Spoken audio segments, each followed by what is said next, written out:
Ladies and gentlemen, welcome to today's live commentary stream of the NASCAR Cup Series Southern 500 at Darlington. We're getting set for one of the biggest races of the NASCAR season, and one in which that will kickstart the 2023 NASCAR Cup Series playoffs. We'll go through all of my playoff predictions for the round of 16, as well as today's race predictions and more throughout the course of our pre-race coverage of today's Cookout Southern 500 pre-race show. Be sure to hit that like button, subscribe for more daily NASCAR content, and also be sure to join the Fantasy League if you're not in yet, because this is kind of down to the 11th hour, if you will say, to try to join the Fantasy League to have your chance to win any tickets to any NASCAR race if you're choosing next season, excluding the Daytona 500, if you can win the playoff championship. We've already crowned a regular season champion last week at Daytona, and now it's time to have a separate playoff champion coming up here.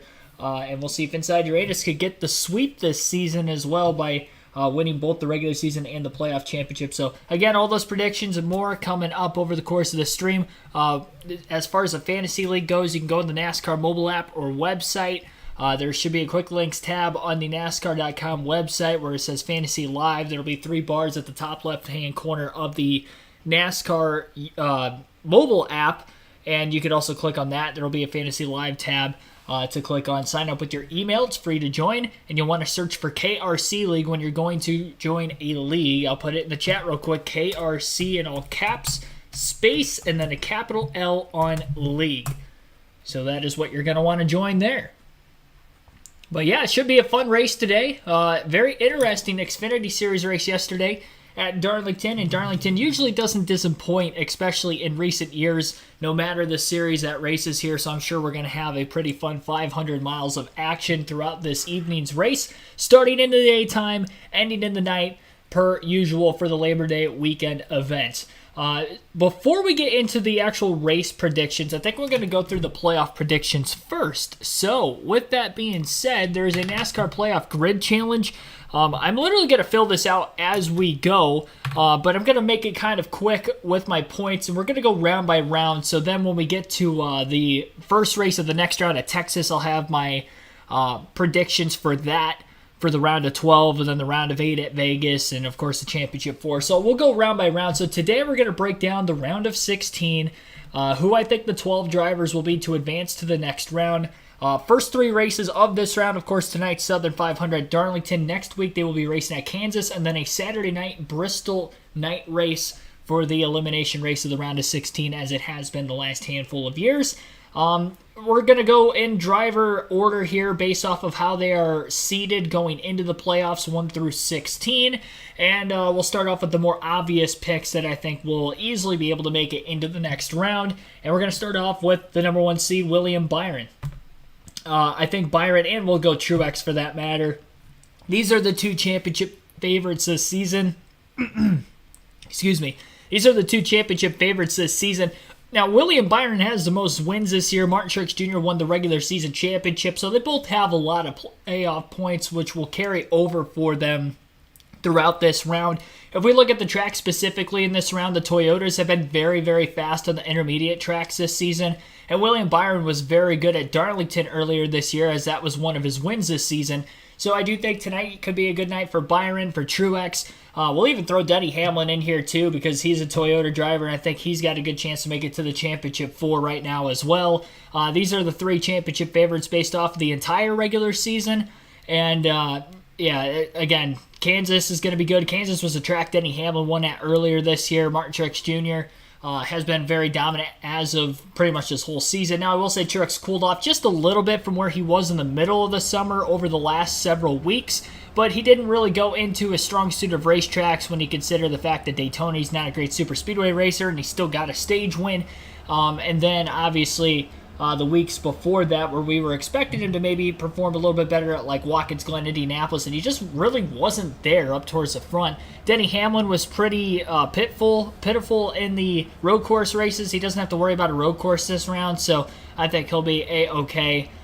These 3 are probably the easiest locks for the first round. Now, this guy, I think, is definitely a borderline championship 4 driver, and if I had to say who I think will make the championship 4 based off of how I saw them throughout the regular season, who's got the hottest streak going right now, who's getting hot at the right time. I think Chris Buescher is a Championship 4 favorite right now. I think he is in that championship discussion with William Byron, Martin Truex Jr., and Denny Hamlin. I would put Buescher as an easy lock to make it through this round. The RFK cars were very fast and on-track activity yesterday with practice and qualifying, so it looks like they're going to get off to a hot start at Darlington from a speed standpoint. Chris Buescher won at Bristol last season. Short tracks have been probably the strong point for RFK racing this year, even though, of course, they have wins on other racetracks, with Buescher winning at Michigan, which was the last intermediate track we were on, and then obviously had a short track win at Richmond last month as well. Daytona, Super Speedway. There's no Super Speedway in this, but they've been hot, it seems like, and fast wherever they go. Both Keselowski and Buescher for that matter, but Buescher a little bit quicker than Brad. With that being said, I still think that Brad Keselowski makes it through to the next round as well. Again, Buescher has been outpacing him throughout the course of this season, but Brad Keselowski has been right there with him. When Buescher's up there competing for top 5s and wins, Keselowski's still borderline top 5, top 10. That should easily be able to make your way through this next round. I know Keselowski doesn't have any wins this season, so he's kind of lacking some playoff points entering this first round of the playoffs, but these tracks bode well for him. He actually finished in the top 10 in his last 2 races at Darlington, 4th and 7th. That 4th place finish was earlier this year, so get off to a hot start, get yourself comfortably above the cutoff line, put some distance between yourself and the seeding back to 12th place, so there's more drivers that would have to jump you to knock you out if you have a bad run in each of these first 3 races, and I think Keselowski could do just that. Now, this driver I think is going to be an easy lock, and early in the season, I would have said he was my championship favorite about the first dozen races or so. Once we got through the All-Star break, though, Kyle Larson's kind of been not as much of anywhere to be found. He's had good runs here and there, but hasn't had consistent speed. Now, he does have quite a few playoff points with the few wins he had early in the season. And then, obviously, it is Kyle Larson. Darlington's one of his better racetracks, even though he hasn't won at before. Kansas, he came very close to a win early in the season when he was still hot at the beginning of the year as well. So I think he should have some speed there. And Bristol's one of his better tracks. So this is going to be a good round for Larson. I don't think you have to worry about him having an early exit, at least in this first round this season. Christopher Bell, the Toyotas have had speed. I'll throw Bell in here. He's on the pole for tonight's Southern 500, so he could actually contend and win and lock himself into the next round tonight if he really ended up doing so. It wouldn't surprise me. Kansas, I'm sure all the Toyotas going to be very quick at. They were earlier in the spring. Outside of Kyle Larson, I think they all finished in the top 5 in that first Kansas race this season, so I don't expect him to really have any hiccups. He's good at Bristol. Obviously, he won the dirt Bristol race, which doesn't translate well to the concrete oval, but has still had good runs on the concrete oval. And yeah, Darlington, Kansas fit his driving style similar to that of Larson. So I think Bell easily makes it through to the next round as well.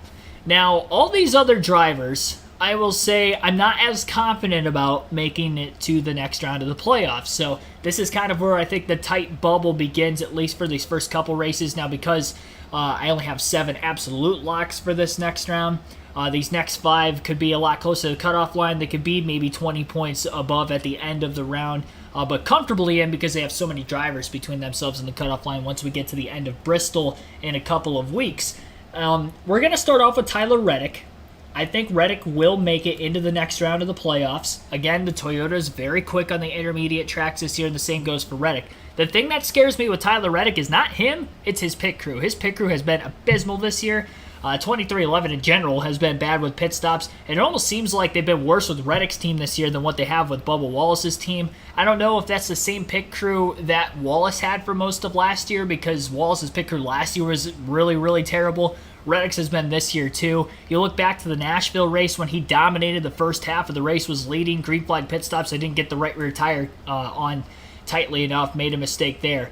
New Hampshire, he ended up having a pit road speeding penalty that was on him, put him back in traffic. He could never really get back up in contention again. He was top 3 all day before that with a lot of the other Toyotas that were running well. There was another race, what was it, Indianapolis. Yeah, Indianapolis. He also had an uncontrolled tire, I believe, if I remember correctly, in that race. If it wasn't Indy, correct me if I'm wrong, but there was another race within the last month that he did have that same issue. Tire came off, I think, when he was on pit road still, and unfortunately they had to bite the bullet there, put him back in traffic, was never able to get back into it. So Tyler Reddick, as long as his pit crew doesn't shoot themselves in the foot, I think he'll be okay. And even if they do, I think he's going to have consistent speed to be able to still overcome that. He doesn't have a lot of playoff points with just one win very early in the year at COTA, but I still trust that he will be fast. That alone, I think, will get you through this round. Now, if you're talking deep playoff run, I don't think so out of Reddick as of right now until that pit crew shows me otherwise, but from a speed standpoint, I think speed alone could get you through this first round. Usually, you see a lot of drivers in the playoffs making a mistake in these first couple races, and they're still able to get through to the next round just because there's so many drivers in this round. You can make a mistake, and you're already guaranteeing that 5 drivers aren't going to finish in the top 10 in every single one of these races. So you could still end up not getting a top 10 at all in these first few races and still end up getting through to the next round. And I think that will be the case for him. Now, I also think Kyle Busch will make it into the next round as well. The only reason I'm not as confident about Busch is because he hasn't been very consistent as of late. And now, this is unlike Reddick, where Busch has had speed, but he seems to be the culprit of the problem, not his pit crew. Kyle Busch is making mistakes. He's pushing the issue a little too hard. Now, you could say that maybe he's doing that because he knows he has playoff security. He had 3 wins in the first third of the season, so maybe that is why he's been kind of falling back as of late. He did have a good finish at Daytona last week. Super Speedways have been great for RCR this season, for the 8 team specifically. If he gets through this round, which I think he will, I think he's going to easily make it through the round of 8 because of how good that 8 team has been on super speedways and road courses this season, and you got a super speedway and road course in the next round. Get through this round if you're Kyle Busch, and you will be solid, and that's already going to be further than what he made it through last year's playoffs in his last season with JGR. I think he's going to be decent on speed. I don't expect him to compete for any wins in these first 3 races. Just, again, they haven't really capitalized a full race from start to finish in a couple months. And for that reason, I don't trust them winning one of these first 3 races, but I think at least he gets enough points. He's got a lot of playoff points, kind of a cushion to sit back on. I could see him running back half of the top 10 these first 3 races, and that's plenty to get him through to the next round. All right, we're going to talk about some drivers who I don't think are going to make it now before I save my picks on who I do think will make it. I don't think Ricky Stenhouse Jr. is going to make it to the next round. I think he's going to be the last of these 16 drivers in this first round. He won the Daytona 500 this year, and he did show consistent speed throughout the first probably 2/3 of the regular season. The last third, he fell back quite a bit. He was kind of sitting top 12 in points for a really long time, then DNF started to do him in. Whether it was mechanical issues or Stenhouse kind of falling back to his own merits of wrecking every other week, Ricky Stenhouse Jr., I don't think will have the consistency to make it through the next round. Again, 1 win, not enough playoff points there for me to believe in him to make it through this round. If he does, we know he's good at Talladega. Maybe he can make a run there, but I don't think he makes it through the first round. So I think Stenhouse misses. I think Michael McDowell misses this first round. I hate to say it. That team got hot at the right time, but then, again, they've been not so hot at the right time. Daytona, not a great run. It wasn't his fault. I mean, they were having problems before the drop of the green flag. They had to make some adjustments because there were something off in the speed of the race car with the engine. So he just never really showed the speed at Daytona. They had an engine issue the week before that, Watkins Glen, when they were running really, really well also. Now, Darlington, surprisingly, is actually a good racetrack for Michael McDowell with this next-gen car. He's got 2 top 7 finishes in the 3 races there at the next-gen, so I do think he can have a good run tonight, but I don't feel so confident about Kansas. The mile and a half this year for McDowell have been pretty bad. He's been outside the top 20 in a lot of them. If he does that with the lack of playoff points he has with just the 1 win, I just don't see him being able to go into Bristol having to get a top 10, and I just don't trust that team to be able to do so on that style of racetrack. If he does get through to the next round, I think he has even better of a chance than, say, Ricky Stenhouse Jr. to make it into the round of 8 from there, because he's so good at not only Talladega with the super speedways, but he's also really, really good on road courses. He can go out and win the Roval, honestly, based off the speed that team has had the last couple of road course races. But if we're talking this round specifically, I think Michael McDowell ends up missing it. I'm kind of pulling for him, I'm not going to lie. He's kind of that underdog that I'm hoping makes a deep playoff run. It'd be cool to see out of that small team, and I think he deserves it as a driver, but I just don't think the equipment's going to be quite that fast with the tracks we have in this first round for him. As for the other drivers, I think Bubba Wallace also misses this round of the playoffs. The only way I think he makes it through is if he wins Kansas, which could happen. I mean, he won the Kansas race in the fall last year, and he did run very well in the Kansas spring race earlier this year. Toyotas are very quick on the intermediate tracks. That could be beneficial for Wallace. He has the least amount of playoff points of those drivers, and he has been the worst performing Toyota driver so far this season outside of Ty Gibbs, who's a rookie, which I'll cut him some slack. So he's been worst of the 5 playoff Toyota drivers this season when it comes to just consistent finishes. I know he made it into the playoffs and he was getting consistency down the stretch, but his consistency, as we'll take a look here, wasn't like he was competing and running in the top 10 every single week. These are his finishes as of late. He hasn't had a top 10 since New Hampshire. 12th, 12th, 18th, 18th, 12th, 11th. And then even before that, 8th at New Hampshire, 25th, 31st, 17th, 15th, 17th, since the 1 week break that they ended up having earlier this June. So, yeah, only one top 10 finish since Charlotte in the 600. That's just not going to cut it. He's got another driver, I hope, just for the sake of the sport, it'd be good to see him make a deep playoff run. They made improvement, obviously making it into the playoffs this year. I think that's already going to make a win for this program this season, and maybe he goes out and wins it, one of these late races in the season like he has the last couple of years. It wouldn't be surprising at this point. So maybe he does go out and win Kansas, but if he doesn't win Kansas, I don't think he gets into the next round. So we're going to say that he is going to miss. Now, we have 4 drivers. All of them are kind of bigger names. Kevin Harvick, Ryan Blaney, Joey Logano, Ross Chastain. They're all bigger names. One of those guys are going to miss the playoffs. I don't feel good about Penske. And this is as a Penske fan, a Ryan Blaney fan more so than anything. And Ryan Blaney's got his worst racetrack statistically in this first race of the playoffs. Now, I will cut Blaney some slack because he did qualify really well.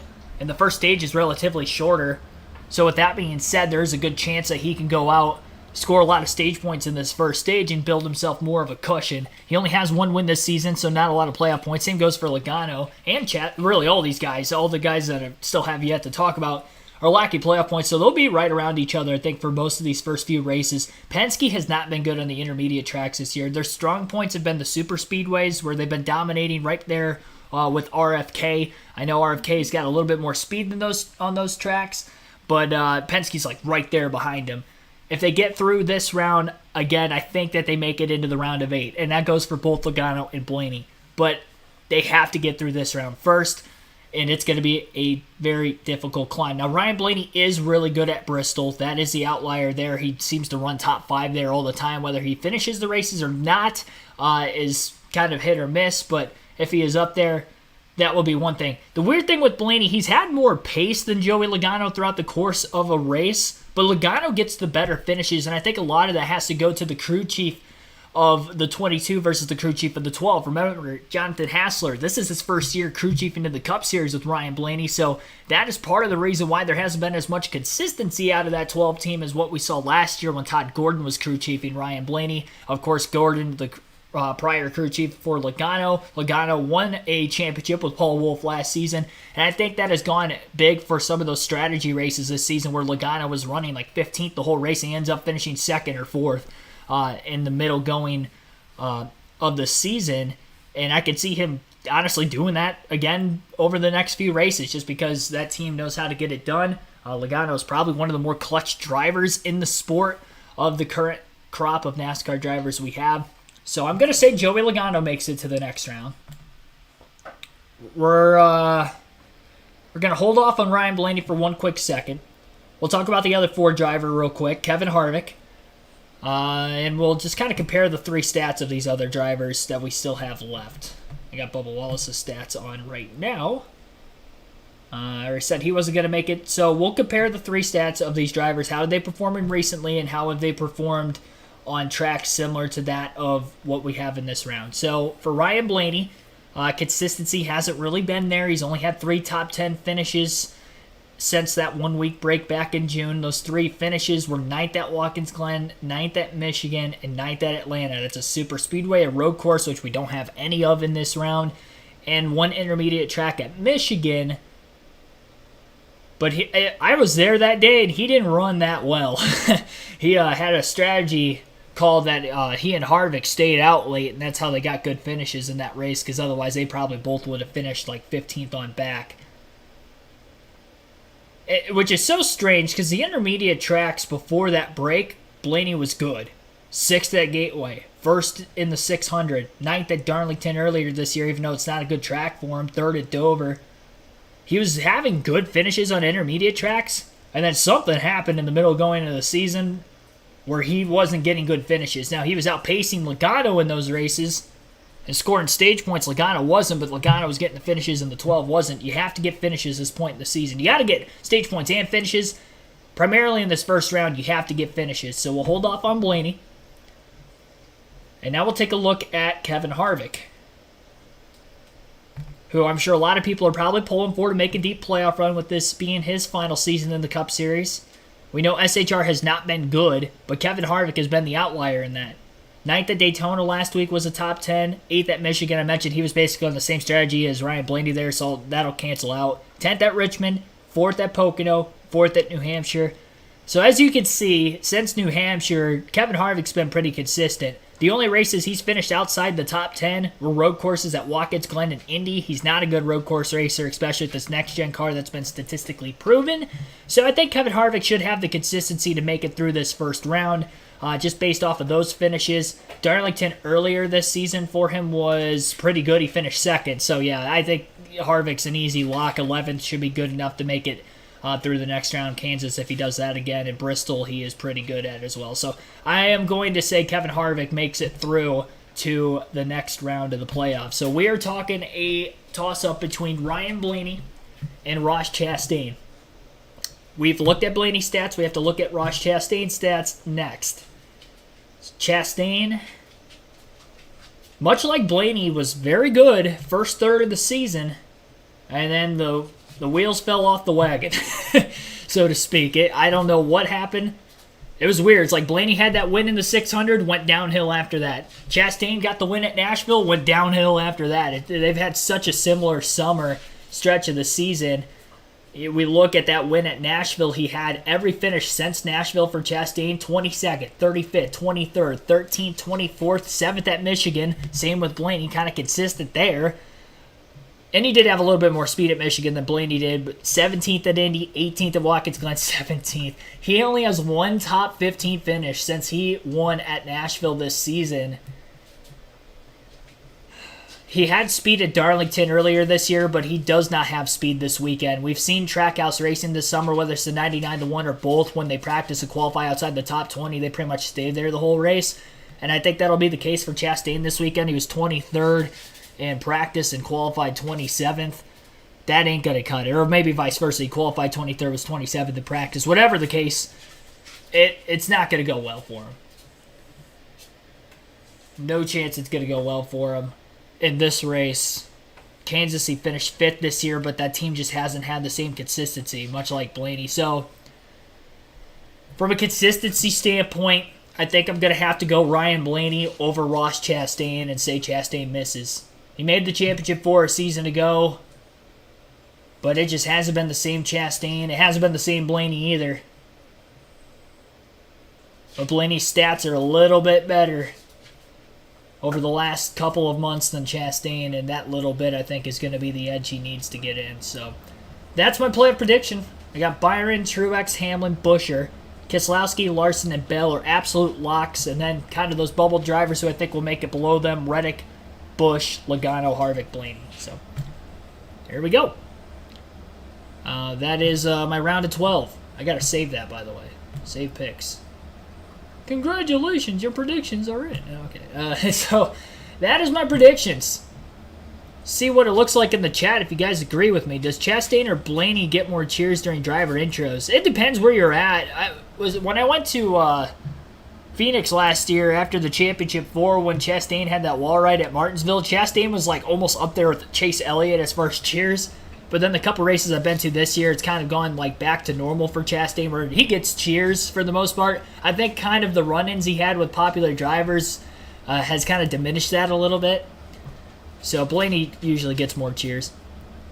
Can you smell what the rock's cooking? Thanks for tuning in as well. Welcome to the stream. Irene Acer, Jeff Henson, Nathan Urich, Tyler Burbeck, Robert Goodrich, F1 Kid Fan, Dale. Got a lot of people in the chat already. Appreciate that. We have over 100 people watch already. Race has not yet got started. Terry Lewis, welcome to the stream also. Wade Selinsky, Jackson Thomas, Belinda Leverett, Hopeful, XX Larry, Xavi DeRoe Racer, Patrick Shadley, Tobacco Tom. Welcome into the stream, everybody. Chastain got cheered a lot at Sonoma. Yeah, I mean, he gets quite a bit of cheers. You either love him or you hate him, I feel like, from most of the fan base. I'd say Blaney gets more cheers, though. So that is those predictions. Now we have the race predictions to go over. Per usual, I've got drivers who will run well, not run well in the race today, potential sleeper picks, and then, of course, my race win pick. I usually start off with the don't have picks. I'll be filling out my fantasy team on the fly here as well on my phone while I talk about some of these drivers. So I'll have the stats up on the screen this time, so showing you who I have on my fantasy team like I would usually do in these situations. And we have to go kind of quickly here because it is almost 6 o'clock, which means we are roughly 15 to 20 minutes from the drop of the green flag for the race. So we went through the playoff predictions, and you kind of heard some of the stats for some of the races in the round, including this race here today. For that reason, here are the don't-haves. I want to stick with the playoff drivers for these predictions throughout the course of the playoffs as well, so I'm not going to be talking about anybody who's not in the playoffs. So if I had to narrow it down between 3 drivers who are in the playoffs to not have a good finish tonight, it'd be these 3 that you see on the screen. We'll start off with Ross Chastain. I already mentioned he qualified 27th, 23rd fastest in practice, was outside the top 10 in lap averages 5 through 25. It's not going to be good for Ross Chastain tonight. He has 3 finishes, 20th or worse with the next-gen car at Darlington, 29th, 20th, and 30th. In fact, all in his last 3 starts. So his only 3 starts with the next-gen car have been bad finishes. He ran well there earlier this spring, but did not get a good finish with it. And again, that team just isn't quite the same consistency-wise as what they were back in the spring either. So I say Ross Chastain doesn't have a good finish tonight. Finishes at the very least outside the top 10. Now Ryan Blaney, even though he qualified 4th, he was 16th in practice overall. And this is his worst racetrack statistically, right there behind Richmond. Right there just above of Richmond. Only 2 top 10 finishes and 10 career starts at Darlington with Penske.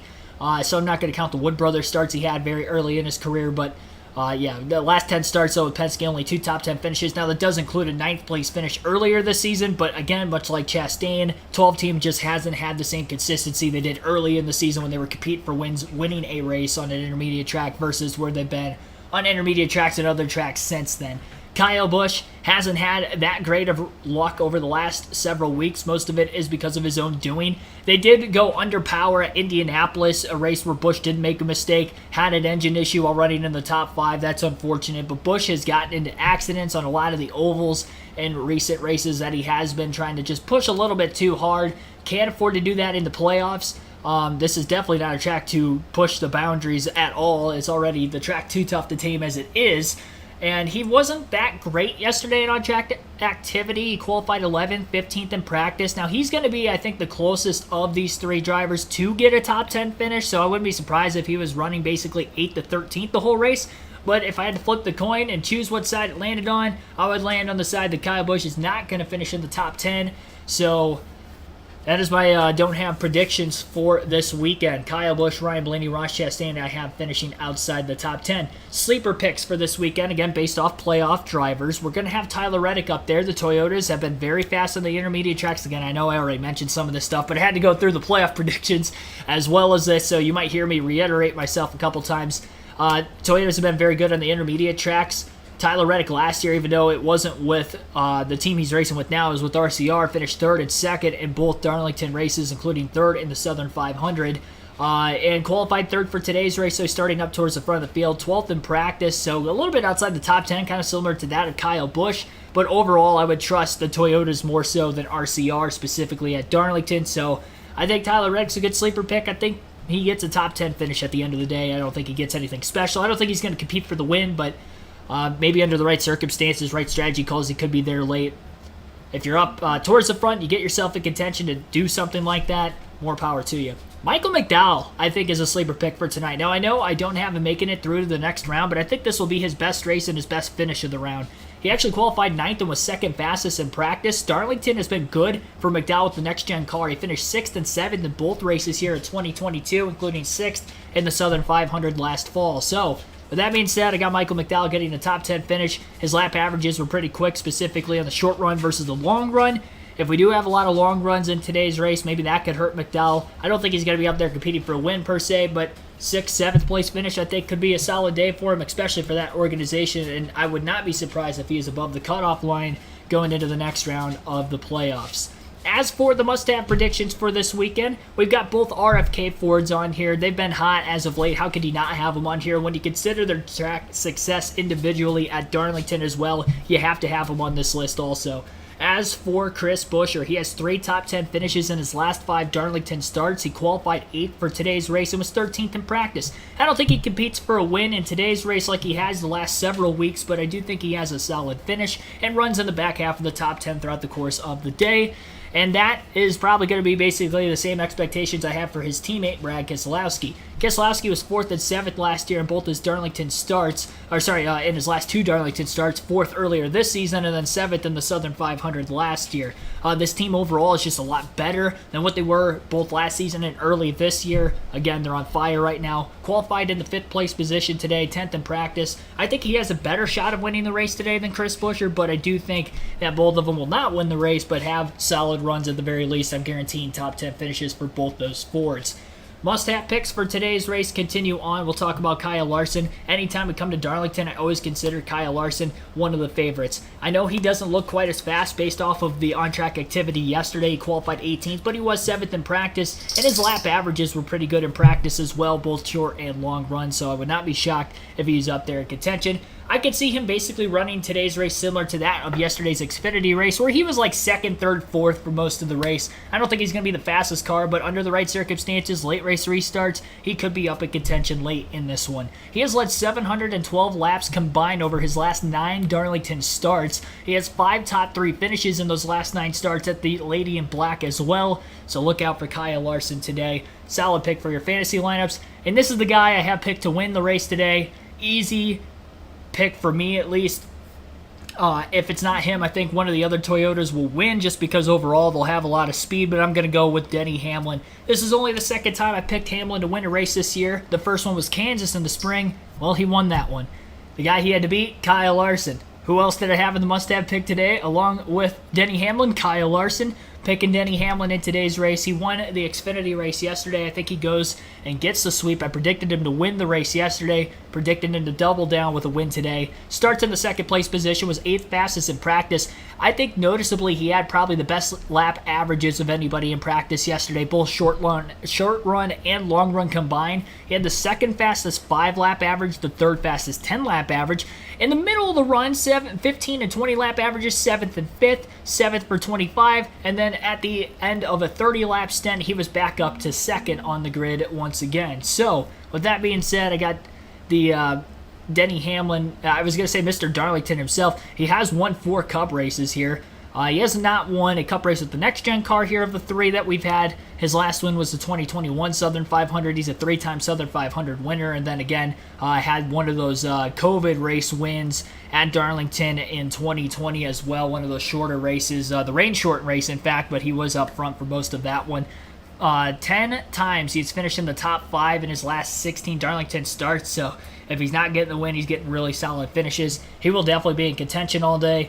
And taking Denny Hamlin in this one. As for race win predictions this year, I'm at 7. Our goal at the beginning of the year was to break our previous record of 9 to get to 10. We might be on pace for that. I picked Keselowski to win last week's race at Daytona. He finished 2nd. The week before that, I picked... who else did I pick? A week before that, I picked Byron to win at Watkins Glen. He won. I picked Chase Elliott to win at Indy. He finished second. And the guy that I was debating to pick him with was McDowell. It was a coin flip. I took Elliott because of experience on road courses, and I went with the wrong guy because McDowell won. Chastain didn't have that great of a run at Michigan, but still had a top 10. Same kind of goes for Byron at Richmond when Chris Buescher won. Took Byron at Pocono. He actually led the most laps that day, but Denny Hamlin won. Bell just never could get out of his own way, both himself and his pit crew, mostly his pit crew at New Hampshire. So I've been predicting guys that have been quick week in and week out over the last couple of months, whether they've actually won the race or not.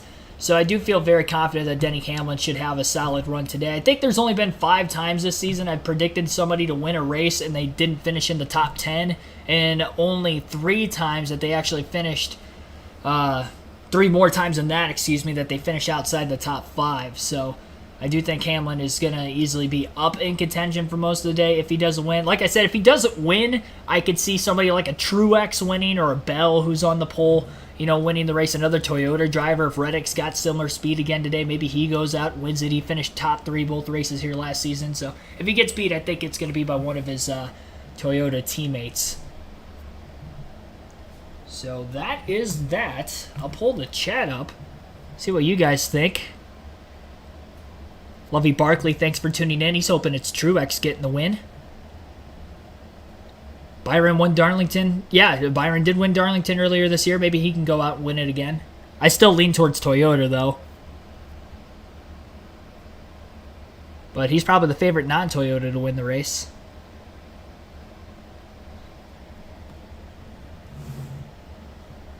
Yeah, they're about to start engines. I'll get the leaderboard up for you guys. We'll go through the starting lineup here in a little bit. I just wanted to look at the chat for a second.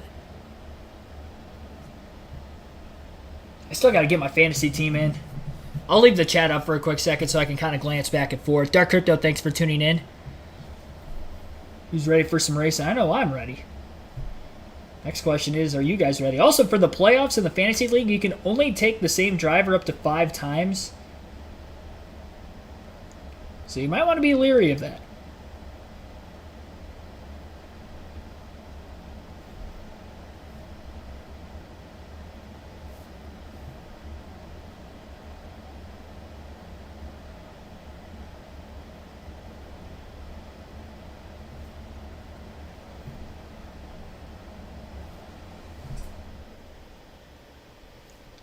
I do feel pretty confident about this team this week.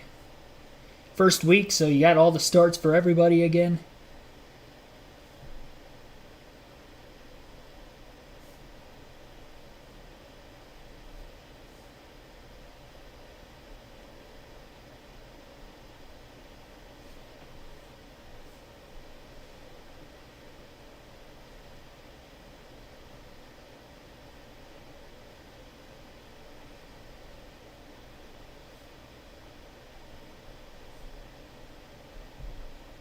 Almost done.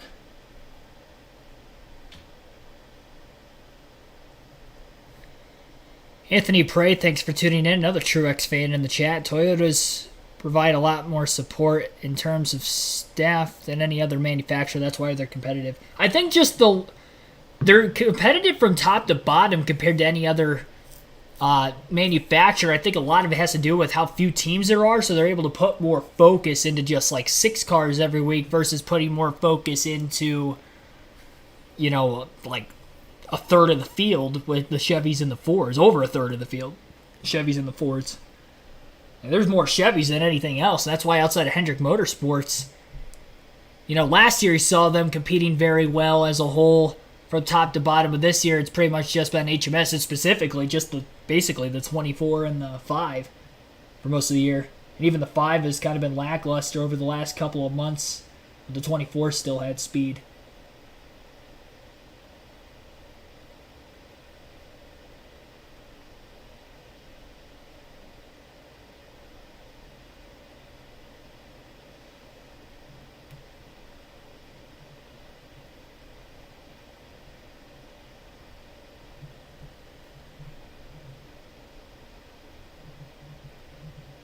Getting my bonus picks in.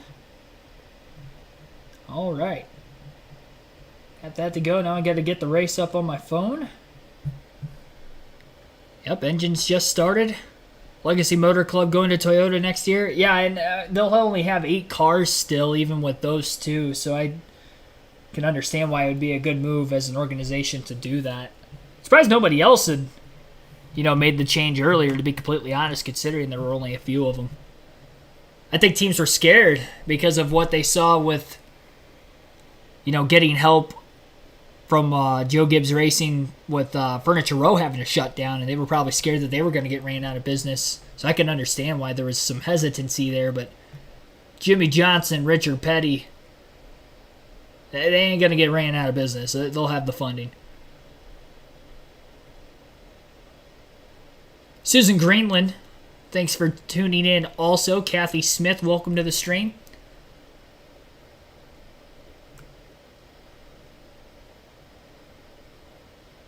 Dale Oplinger, also welcome to the stream. He's taking Kyle Larson. I'll put a poll up in the chat real quick for who you think will win today's Southern 500. And as usual, we'll close it at the end of Stage 2. So, who will win the Southern 500? We will take, we'll go Denny Hamlin in here because he's my pick and I think he's going to be really strong. We will go, put the pole sitter, Christopher Bell in here. And we'll put another one of the favorites anytime we come here, even though he hasn't won a cup race here. We'll put Kyle Larson in there. And if you think somebody other than them will win, you'll have that option to choose from as well.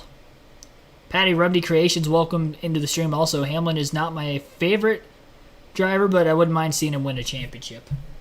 This is a good year for him to do it. He's not the strongest on his own team. That's the thing.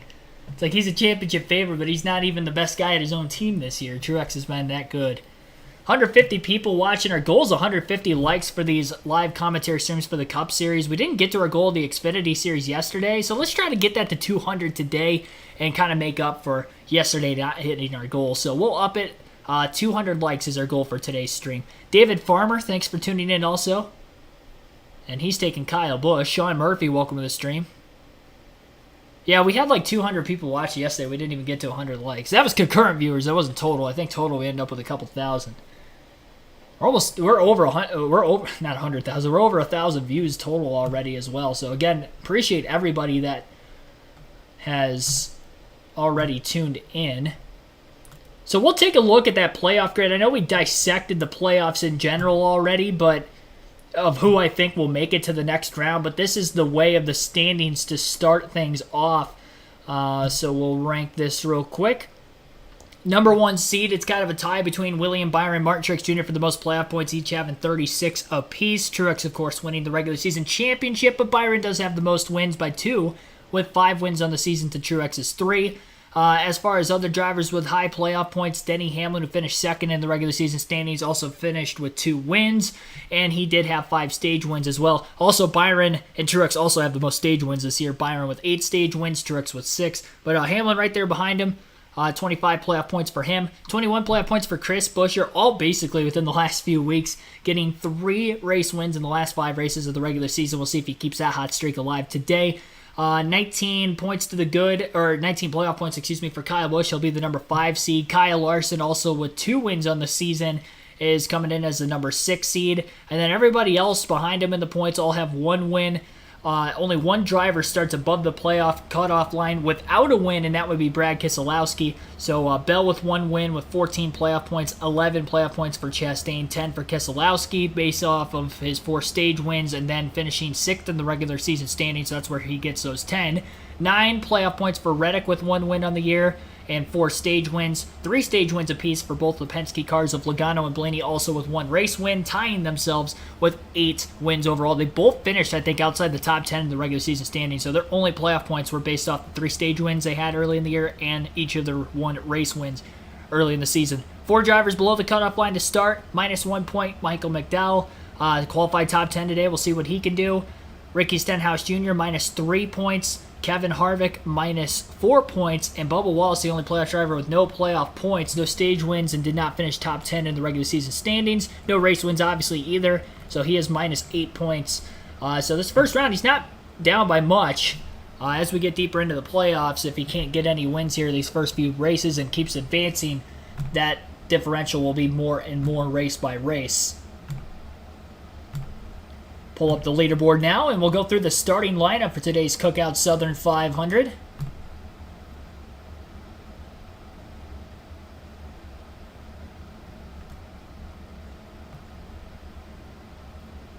Oh, is the leaderboard not working?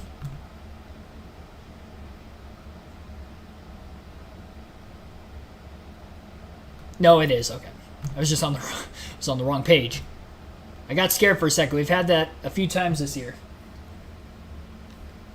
So Christopher Bell on the pole for the start of today's race. Denny Hamlin to the outside of the front row. In row 2, it'll be Tyler Reddick and Ryan Blaney. Brad Keselowski, Joey Logano will line up in row 3. Kevin Harvick, Chris Buescher in row 4. Michael McDowell, Eric Almirola, row 5. Kyle Busch, Chase Briscoe will be in row 6. Row number 7, row number 5, Michael McDowell, Eric Almirola. Then row 6, Kyle Busch and Chase Briscoe. Chase Elliott, who's still fighting for the owners' playoffs, will be on the inside of row 7. Austin Cindric to his outside. Carson Hocevar driving the 42 car this weekend for Petty GMS. He'll be on Legacy Motor Club. It's a year off on that team name. Legacy Motor Club in the 42 car. He'll be on the inside of row 8. AJ Allmendinger to his outside. Ty Gibbs, Kyle Larson will be in row 9. Bubba Wallace, Eric Jones in row 10. Daniel Suarez, Corey LaJoie will be in row number 11. William Byron, Alex Bowman in row 12. Row 13 will be Ricky Stenhouse Jr., Ty Dillon. Ross Chastain and Austin Dillon in row 14. Row 15, Justin Haley, Todd Gilliland. Row 16 is going to be Martin Truex Jr. and Harrison Burton. Truex starting very deep in the field today. JJ Yaley, Ryan Preece will be in row 17. Scary crash a week ago for Preece. Back in the car, black eyes and everything. Ryan Newman in the car for the 51 this weekend for Rick Ware Racing. He'll be on the inside of row 18, and BJ McLeod will round out the 36-car field today. Our scheduled distance, 367 laps, 500 miles for today's race. And our pole sitter, Christopher Bell, has elected the inside lane for the start as the field has gotten the one-to-go signal. We'll have flag-to-flag coverage for this race and all other playoff races for each of the top 3 series in NASCAR, excluding the few races that I still have planned to go to this season. But at least for these first couple playoff races, tune right here on the channel. And definitely don't forget to hit the subscribe button as we are on the road to 5,000 subs here before the end of the season as well.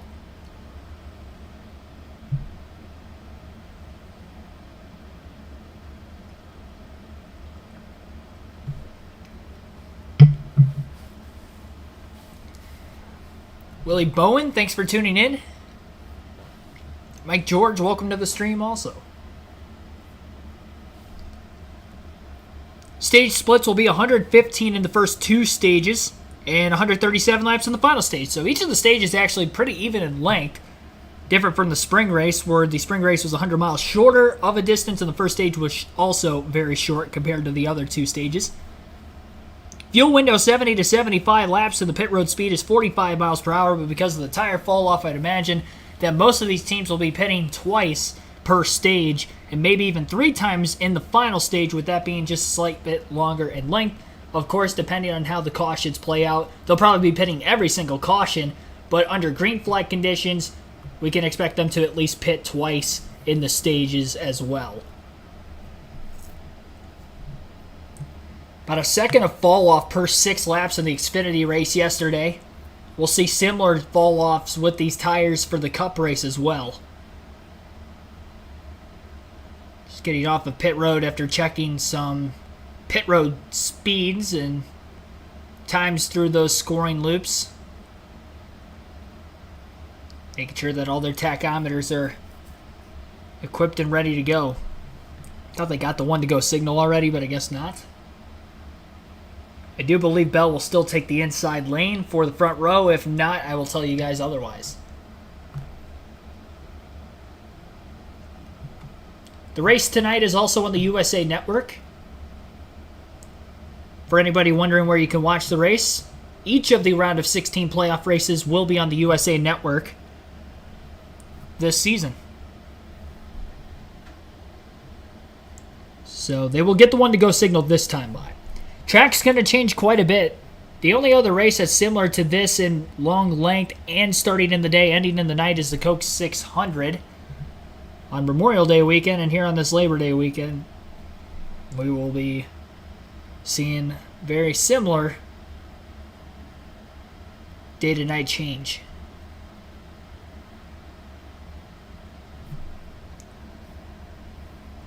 I'm not sure what the temperature is in Darlington, South Carolina. I'm about to check. I would imagine it's probably hot this time of the year.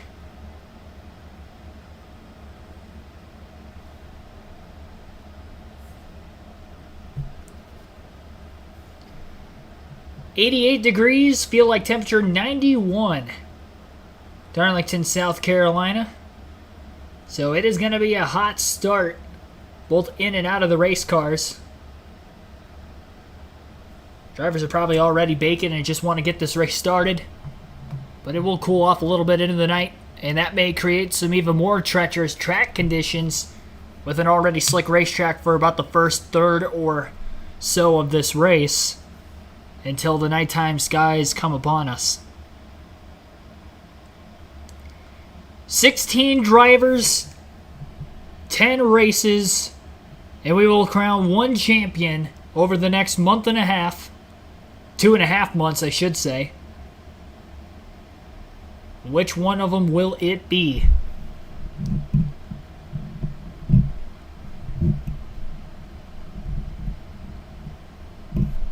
Of the 16 drivers in the playoffs, 11 of which qualified inside the top 13, each of the top 9 starting spots filled with the 16 playoff drivers as well. Some of the heavier favorites starting deep in the field, like Truex and Byron, we'll have to see and watch them come up from the back of the pack throughout the early going of the race. Bell from the inside lane will be the control car through the Geico restart zone. The green flag is in the air, and the 2023 Southern 500 is underway. Bell quickly clearing his teammate Denny Hamlin to the outside, similar to the 20 car on John Hunter Nemechek in the Xfinity Series yesterday, having a very good restart from that bottom lane. And now Tyler Reddick also going to pull clear of Denny Hamlin in the middle of turns 1 and 2. So each of the 2 inside cars will pull clear of the outside cars. Ryan Blaney still stuck on the outside with Brad Keselowski underneath him, trying to overtake him for 4th on the opening lap of the race, almost making contact in the center of the corner. Blaney going to get the run off the high side, and Brad Keselowski will have to duck in line behind him as Blaney holds on to 4th in the lap. 1 was led by Christopher Bell. Single file through about the top dozen cars or so. Chase Elliott might have grazed the wall in the middle of turns 1 and 2, and we already have our first Darlington stripe of the afternoon. Lost a bit of momentum and kind of stacked the field up behind him as there was a lot of checking up going on. There's still a lot of side-by-side racing going on right now outside the top 15. Bubba Wallace almost getting into contact with what looked like Eric Almirola there also. Not Almirola, it was a different car. Chase Briscoe, the other Stewart-Haas car. Similar paint schemes on both those cars this weekend. White and black schemes. Wallace going to complete the pass now. AJ Allmendinger pulling out of line to try to get around the 14 car as well. Same 14 car that has struggled on intermediate tracks all this season, but a pretty good qualifying effort for themselves yesterday. One of their better ones of the season. Which is why he is starting in the top half of the field.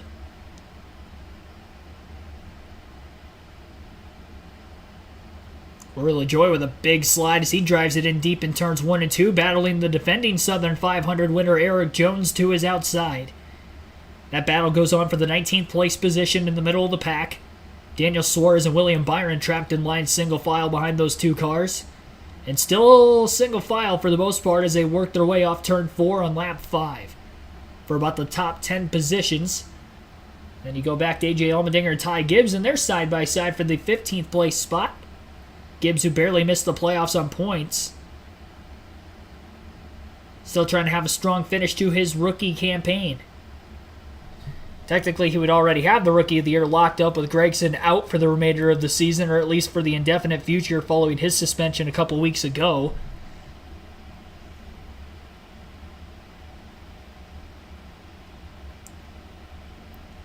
Gibbs still trying to go and get a win here before the end of the year.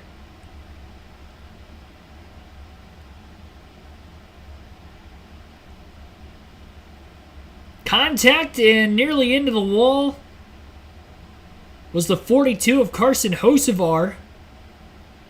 As it was the 7 of Corey LaJoie who might have tagged the left rear corner panel of that 42 car. Pushing it up over the edge just a little bit. Great job by the rookie hanging on to it. Hocevar just in his second career Cup start, his first since Gateway back in June, where he ran in the top 15 before having a brake rotor failure. Headed into turn 1 in that one. Qualified 13th for today's race and still inside the top 20 early on, and a great save moments ago. Showing the replay, it actually didn't look like there was contact, but definitely aero sensitive on that left rear corner panels. LaJoie was very close and took the air out from underneath the rear spoiler of the race car. Hocevar's car was yawed out pretty far sideways, but was able to regather himself and actually maintain the position even still to this point.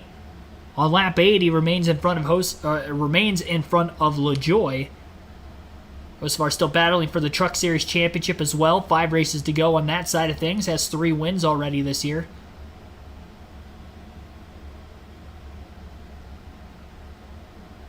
Kyle Larson continuing to press forward after qualifying 18th. On the inside of Chase Briscoe, looking to pass him for the 15th place position, and does. Briscoe's lost a few spots now from the start of the race as he's slowly going backwards. 6/10 of a second lead for Bell over Tyler Reddick at the front of the field. Denny Hamlin is 1.7 seconds off the lead in third. Ryan Blaney is 3 seconds back in fourth. And Brad Keselowski rounds out the top 5. He is 4.2 seconds off the lead. Kyle Busch making a 3-wide pass underneath Justin Haley and his teammate Austin Dillon to the outside and completes it through turns 3 and 4. Great move by the 2-time Cup champion Busch. He's trying to go for a 3rd title this season. Was one of the early season championship favorites with knocking off 3 wins in the first 13 races, but in the second half of the regular season failed to get another victory. And the consistency has lacked as well, as he's only had a couple of top 10 finishes since that last win at Gateway in June. Qualified just outside the top 10. Started at the rear of the field in today's race and has only worked his way up to 29th, trying to get going here so he's not at risk of going a lap down in this first stage. A lot of movement, though, especially in the middle of the pack. There's a lot of battling for position. Again, there were quite a few playoff drivers starting deep in the field today trying to work themselves forward, one of which is Bubba Wallace, up to 12th place, and right behind Michael McDowell and Austin Cindric. McDowell, who qualified 9th, has lost a few spots, trying to stay in the top 10 for as long as he can to potentially get some stage points. But we still have about 100 to go yet in this first stage, so we got a ways to go before that point, and more than likely 2 pit stops.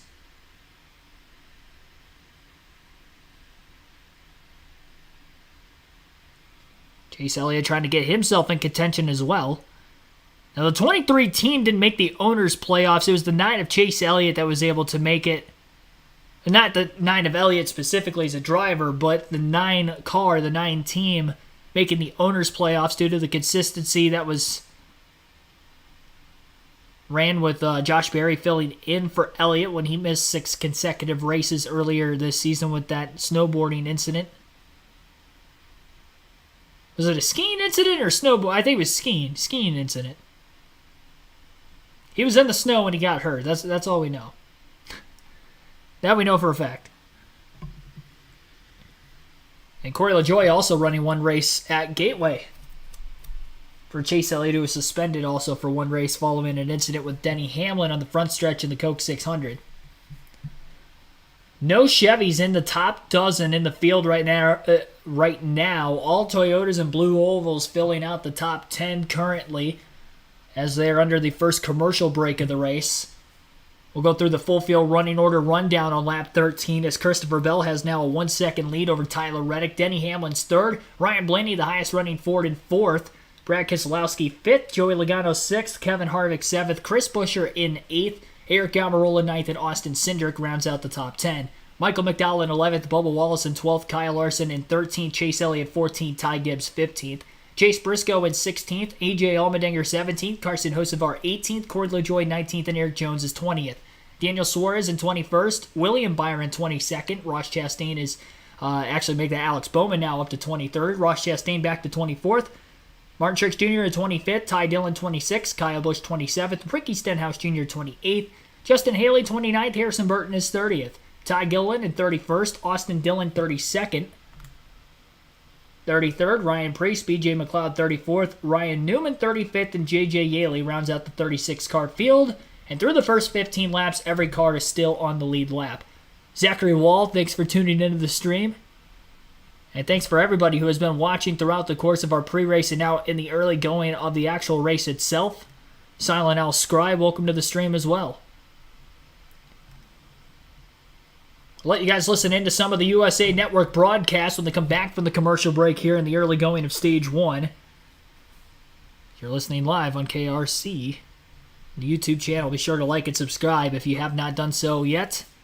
Goal is to get to 5,000 subs before the end of the season. And our goal for tonight's stream is to get to 200 likes, so we're already up to 79. You can vote for who you think will win today's race as well. We've got a poll open in the chat that will stay open until the end of Stage 2. 71 votes have already been casted in these first handful of laps. They're leading the poll at 49% over Larson with 27%, Denny Hamlin at 14%, Christopher Bell, who leads the race early on at 10%.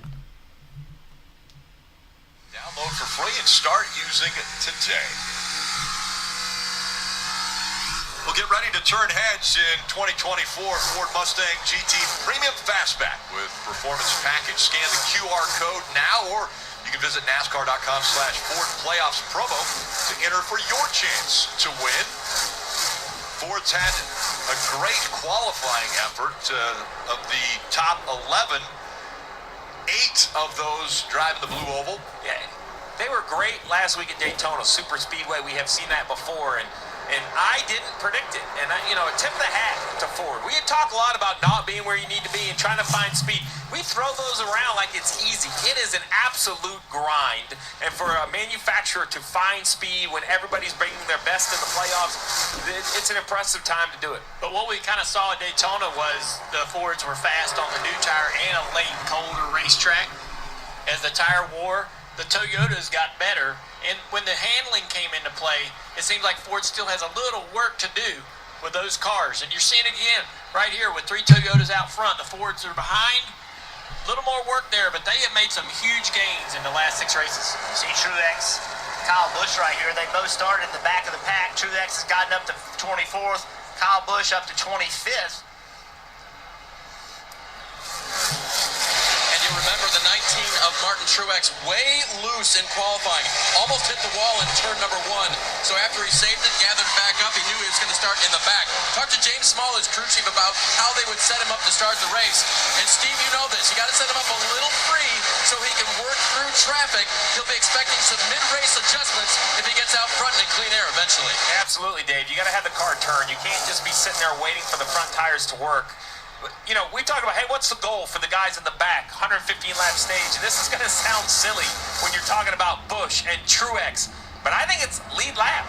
If you can get to the end of stage 1 on the lead lap, starting at the back at Darlington, that is a huge accomplishment. Truex right here is battling Suarez for 24th, but they are 21 seconds behind the leader, 23 laps into this race. Back there in traffic, Marty, you just cannot match the lap time of the leader.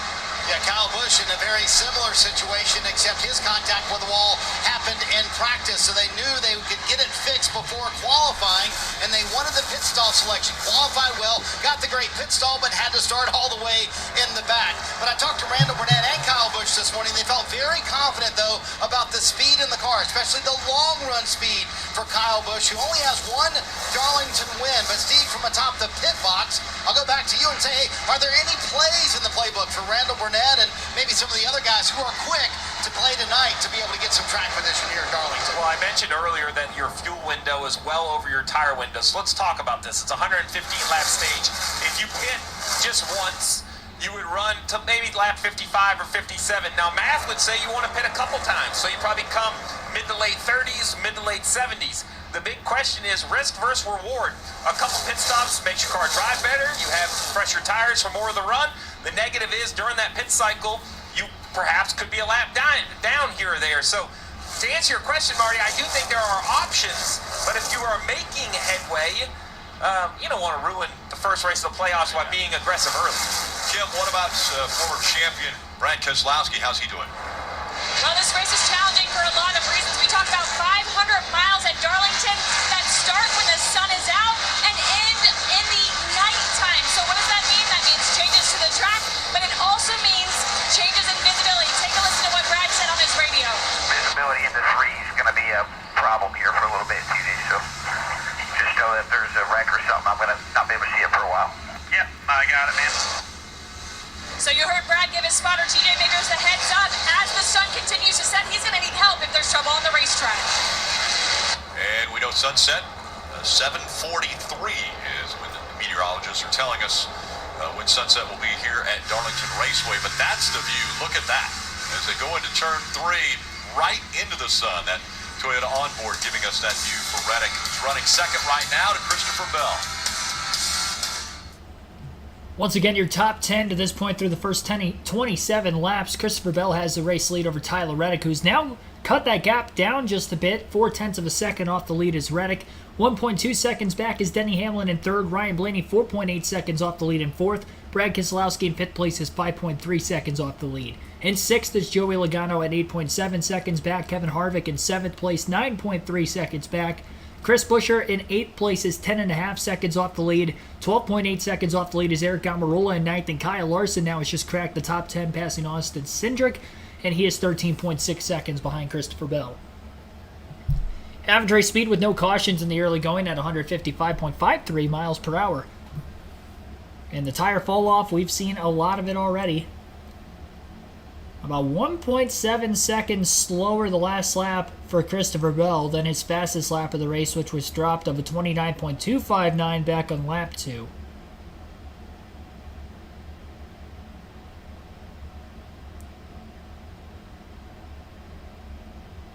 Interesting note, the fastest car on the racetrack that last lap was Kyle Larson in 10th. Ran a 31.486. Which surprisingly is only 0.8 of a second slower than his fastest lap time, as he's been in traffic from the start of the race with qualifying mid-pack. And of course some of those cars at the very front of the field catching lap traffic for the first time, which could also be the reason why both Reddick and Hamlin are starting to slowly close in on Christopher Bell, as he has been in clean air the whole time and now is having to deal with some sort of dirty air traffic for the first time in the race. Lead is cut down to just 0.3 of a second during this current commercial break. Just over 200 people watching right now. Appreciate everybody tuning in. Entry to turn 3 looks terrifying. And yeah, they're burning their retinas as they drive off into the sunset in that corner. And that'll probably be the case for about the next hour or so. Got over 200 people watching already, and already 93 likes on the stream. Our goal is 200 tonight. Why not make this the most liked stream of the season? Let's try to run that up there. Daytona's going to be tough to beat. It's going to be tough to get into the 260s, but we will see. And maybe this makes the most viewed race of the season. It is the first race of the playoffs, of course. The race for the championship continues on stronger than ever at this point of the season. Looks like they're showing the onboard of Denny Hamlin. Tyler Reddick, since getting closer at least to the race leader of Christopher Bell, has moved his line down to the bottom. Got our first comers onto pit road here. Michael McDowell, Chase Briscoe, Ryan Blaney, Brad Keselowski are in. Well, Dave, you see the 12 car of Ryan Blaney set up tight up the hill into turn 1. A little free when he lifts going into the corners. It's going to be 4 fresh Goodyear tires, Sunoco fuel for Ryan Blaney. His teammate Joey Logano also making a pit stop, also tight going into turn 1. Loose off the wall. He really needs something, though, up that hill. Air pressure adjustment for Joey Logano, Dave. Kevin Harvick working his way toward the top 10, but he's going to need Goodyear tires here and a fill of fuel. He's already gone.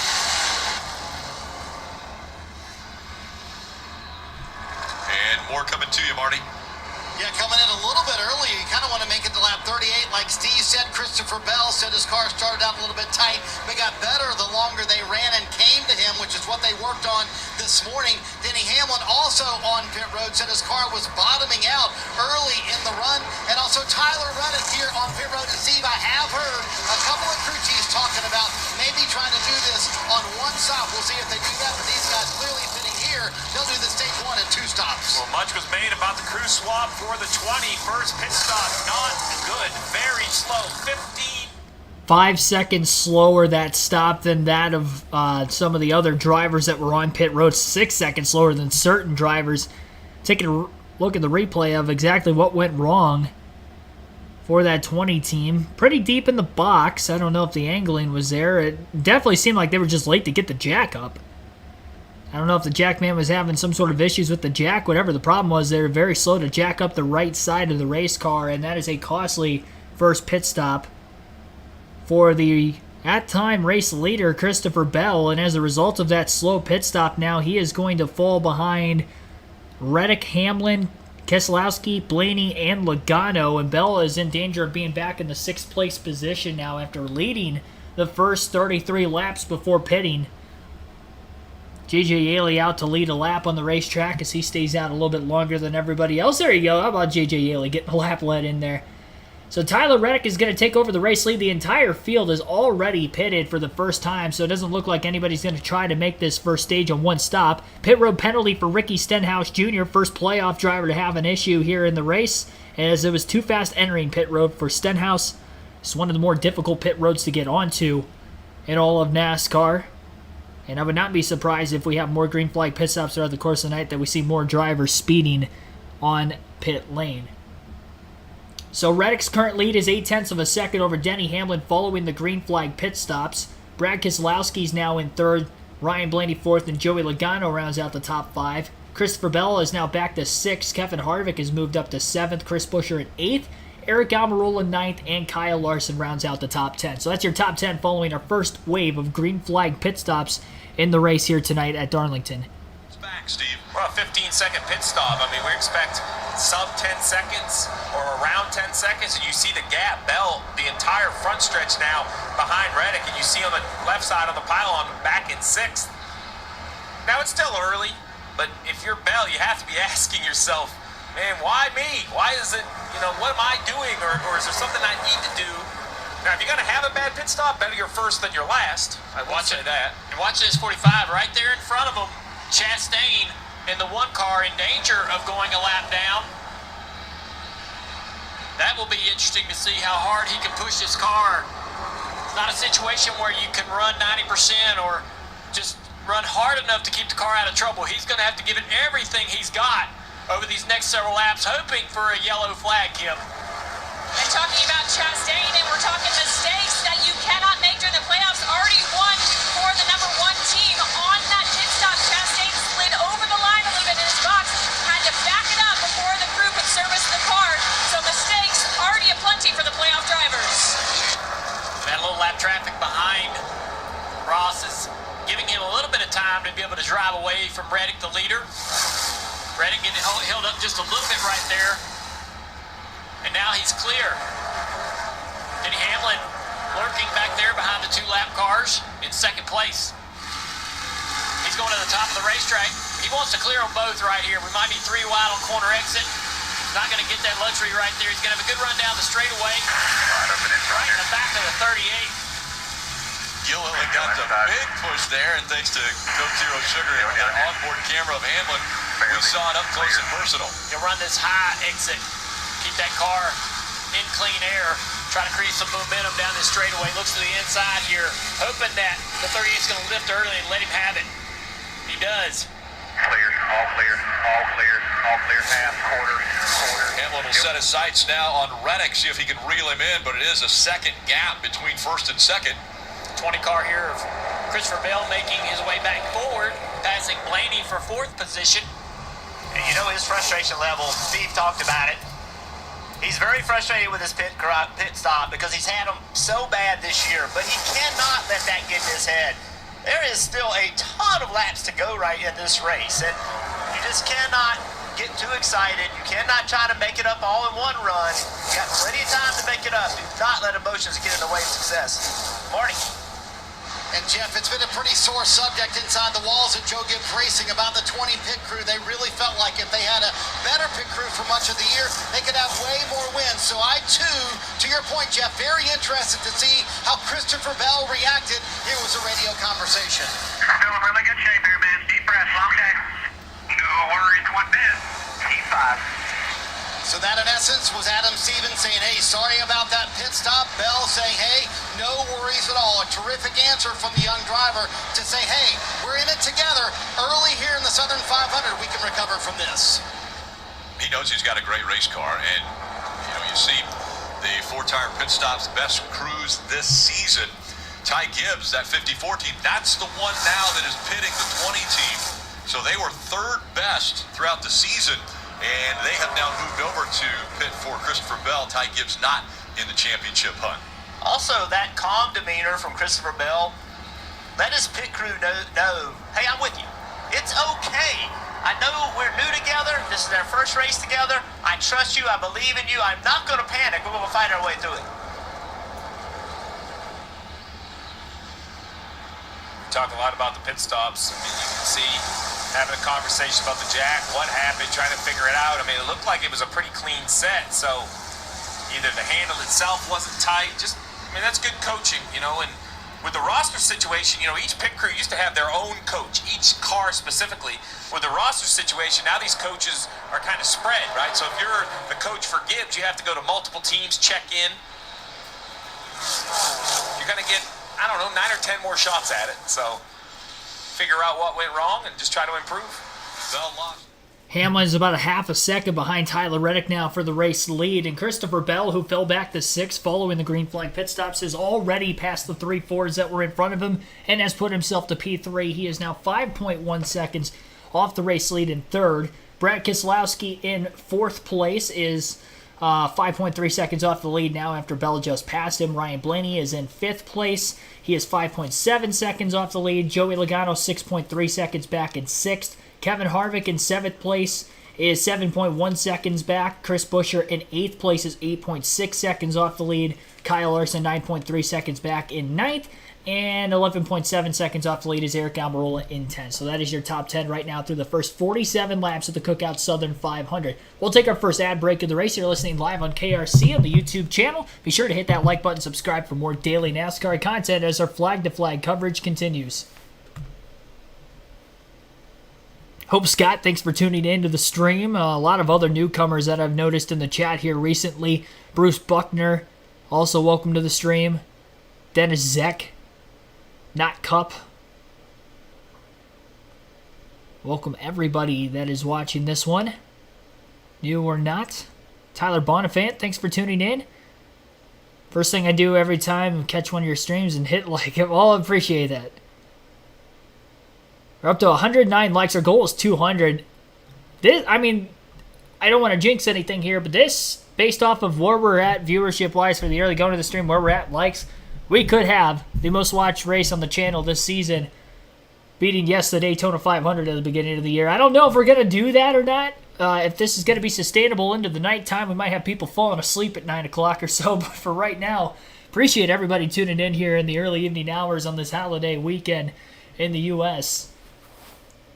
Hamlin back to within 0.2 of a second of Reddick again, as they're in the midst of lap traffic still. Currently 29 cars on the lead lap, and Ross Chastain has been the last car of those on the lead lap for quite some time now, and I would not be surprised if he was the reason why Reddick's lead is getting slimmer and slimmer. Christopher Bell, who was just 5 seconds off the race lead just a couple of laps ago, is now quickly down to 3.3 off the lead, and I have no doubts that he's going to be able to run down Hamlin and Reddick in the lap traffic, especially the longer it's going to take for the 45 and the 11 to get by the 1 of Chastain. Ryan Preece has just passed Harrison Burton for the free pass position on the racetrack as well. Again, everybody on the 2-stop strategy for this first stage. Nobody even attempting a 1-stop strategy here. We all saw the first pit stops come through at lap 33, so I'd expect anywhere right around lap 66 to 70 we'll end up seeing everybody else come back on the pit road for the second time in the stage. Aerial shot right now of the battle for the race lead between Reddick and Hamlin. It looks to be about 4 or 5 car lengths of a difference between the two. And maybe an equal distance between Chastain and Reddick as well. 52 laps into this event. We'll update the spotlight drivers real quick based off the pre-race predictions and where they are running to this point. As far as the sleeper picks, Tyler Reddick in the race lead, and Michael McDowell has already fallen back to 18th, so he is not hanging on the top 10 for at least right now. A long race still to go to get a top 10 finish. Must-have picks for the race today. My race win pick, Denny Hamlin, sitting in P2. Brad Keselowski in 4th. Chris Buescher at 8th. And Kyle Larson up to 9th, so all 4 of them in the top 10 currently. If we look further down the list at the don't have picks for drivers that predicted not to have top 10 finishes tonight, Ross Chastain running in 28th place. Also on that list would have been Kyle Busch, who is 21st. And Ryan Blaney, the only one of which that is in the top 10, as he is in 5th after starting 4th. So he's kind of maintained himself up there. Christopher Bell is now within 2.5 seconds of the race leaders, and even some of those other drivers that were behind Bell after Bell passed the 6, the 12, and the 22, all of them now within 5 seconds of the race lead, as pack is kind of getting tighter and tighter from nose to tail. Reddick just not quite running the pace he once was. The lap times, though, that last lap, looked like Reddick was still the fastest on the racetrack.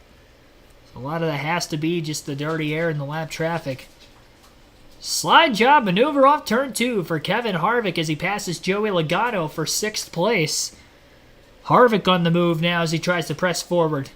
Breaking up the Penske duo of Blaney and Logano in the running order.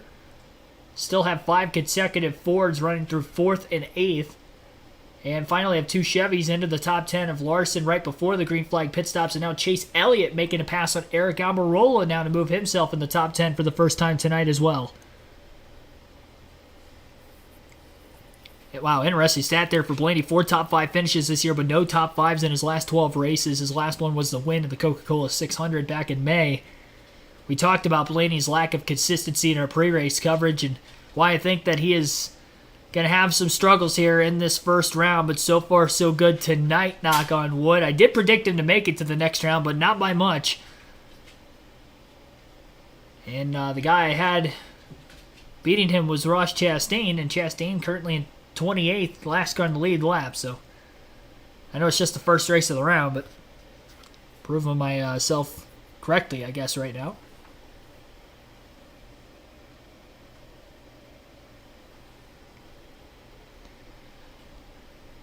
I mean, Hamlin, interval-wise, has been within a few tenths of Tyler Reddick, but he hasn't been within a couple car lengths to try to pounce and make a pass on him for the race lead. Waiting to see if he's just going to try to do that during green flag pit stops. Of everybody in the top 7 in the running order, none of them have ran their fastest laps of the race following the green flag pit stops, but everybody from 8th on back, except for Chase Briscoe in 24th, have ran their fastest lap after the first green flag stop of the race. So, part of the reason why the interval is getting a little bit closer from the top to the bottom of the field is that it seems like the adjustments for some of those drivers deeper in the field is starting to allow them to get a little bit quicker to that of those that started well in front of them in this race, plus the changing track conditions, which will only continue to change as this race goes from day to night. I'm sure the temps are slowly dropping throughout the course of the late evening hours, and some of the drivers that maybe started deeper in the field not going to handle as well during the day, but when the nighttime is the right time, they will propel forward. And we're starting to slowly see that. And I think 2 culprits of that is probably the 5 and the 9 breaking into the top 10 recently. And now all of a sudden Larson's within 7.5 seconds of the lead. And he is within just 2 seconds behind the 5th place car of Ryan Blaney. Make that even the 4th place car of Brad Keselowski is only about 2.5 seconds behind. So Larson's starting to move forward, and then Elliott another couple seconds yet behind him. Tyler Reddick even closer to Ross Chastain now, having to run the bottom lane through 3 and 4 to try to break out of the dirty air behind the 1. Trying to close the gap to put Chastain a lap down. He knows he's much quicker than him, but can he make the pass on him? Chastain going to give up the top lane to the racetrack into turns 1 and 2. Reddick going to beat the 1 car back to the throttle, and he's got a pretty decent closing rate off the exit of turn 2 as they drive off into the sun there. Into turn 3, deeper into the braking zone is Reddick as he rolls into the corner. Christopher Bell, slightly faster lap time than the 2 Toyotas in front of him in the running order, and now he's trimmed the lead down to 2.2 seconds. Lap 62 of 367 thus far. Your top 5 has Tyler Reddick in the race lead. Again, Denny Hamlin in second, Christopher Bell third, Brad Keselowski fourth, and Ryan Blaney rounds out the top 5. Once again, thanks for everybody that has tuned in during the course of this live commentary stream here tonight. Kyle Sharp, thanks for tuning in. The 42, Carson Hocevar's in the 42 car this weekend.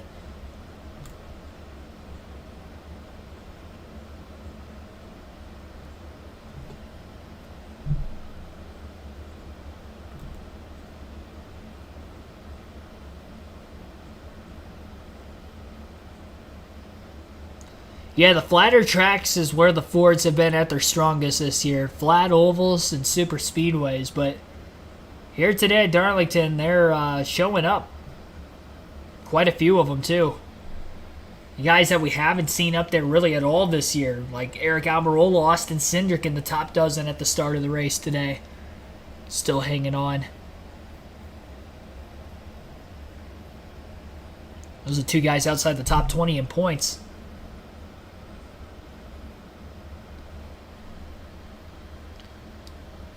It goes to show the dirty air problem on the tighter racetracks with this next-gen car.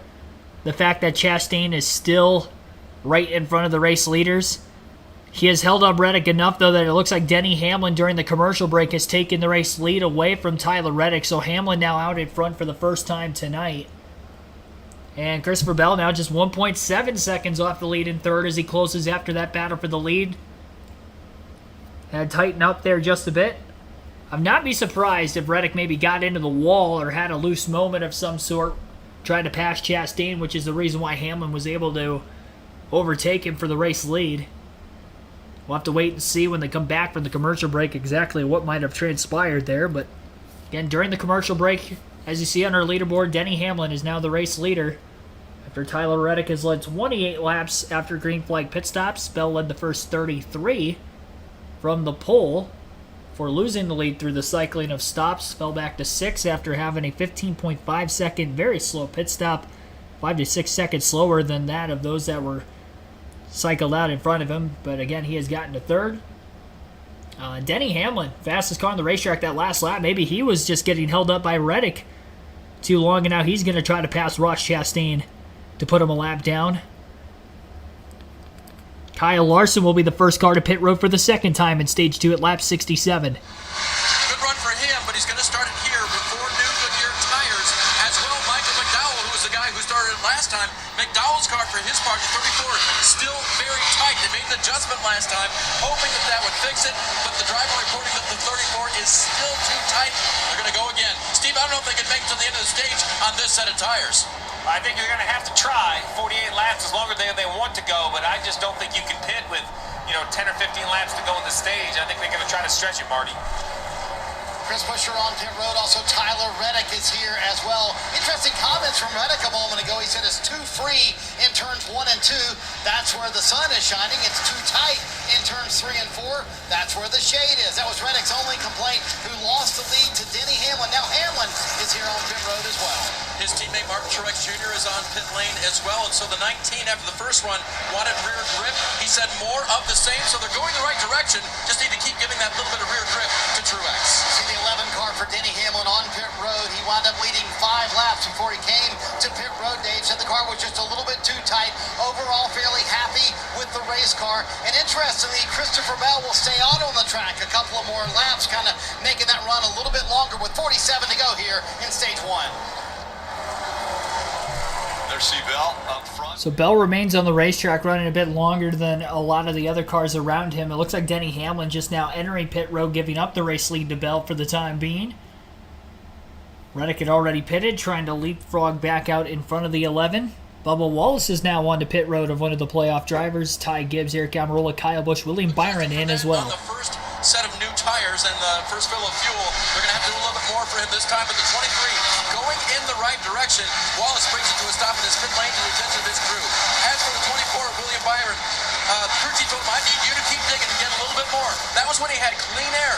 Make hay when you can when there are no cars around you. Byron tried to get some faster laps right there, Marty. Yeah, Dave Byron making his way up from the back. So was Kyle Busch as well. So the car was a little bit freer on this run for the 18, but trying to make progress from the back of the track. Christopher Bell has not pitted yet, but he will come this next lap. Saw a little issue on the right front there of Bubba Wallace. Here comes Seabell as he's on pit road now. Again, he has that number 1 pit stall all the way at the end of pit road and the better pit crew. Of course, they had an issue on the first stop. The jack man dropped the jack on the right side. Marty. And the pit crew, who was Ty Gibbs' pit crew for much of the year, the number 3 ranked pit crew, as we mentioned earlier, had a little meeting before this stop happened. Should be the last stop here in stage 1. We'll see if they perform better. Coming a few laps later than everybody else, we'll see if those fresher Goodyear tires later in the run will help. So far, clean on the right side for that team, and then the left side, we'll see if that goes clean as well. Bell said the car was just a little bit too free. Much better stop for the 20 bucks this time. Gonna feel good again.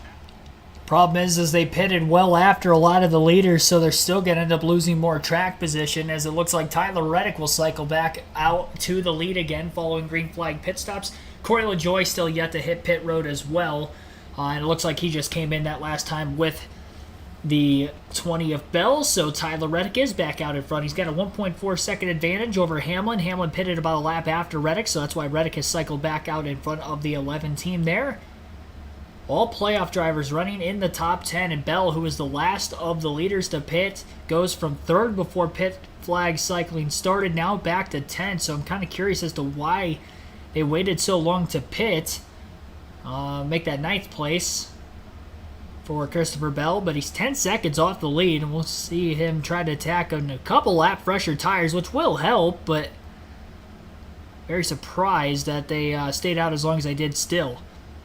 Bell using the lap car of Ryan Preece as a pick to get by Chase Elliott. Elliott stuck on the outside behind the 41, had to lift before running into the back of him, so that's an easy pass for Bell.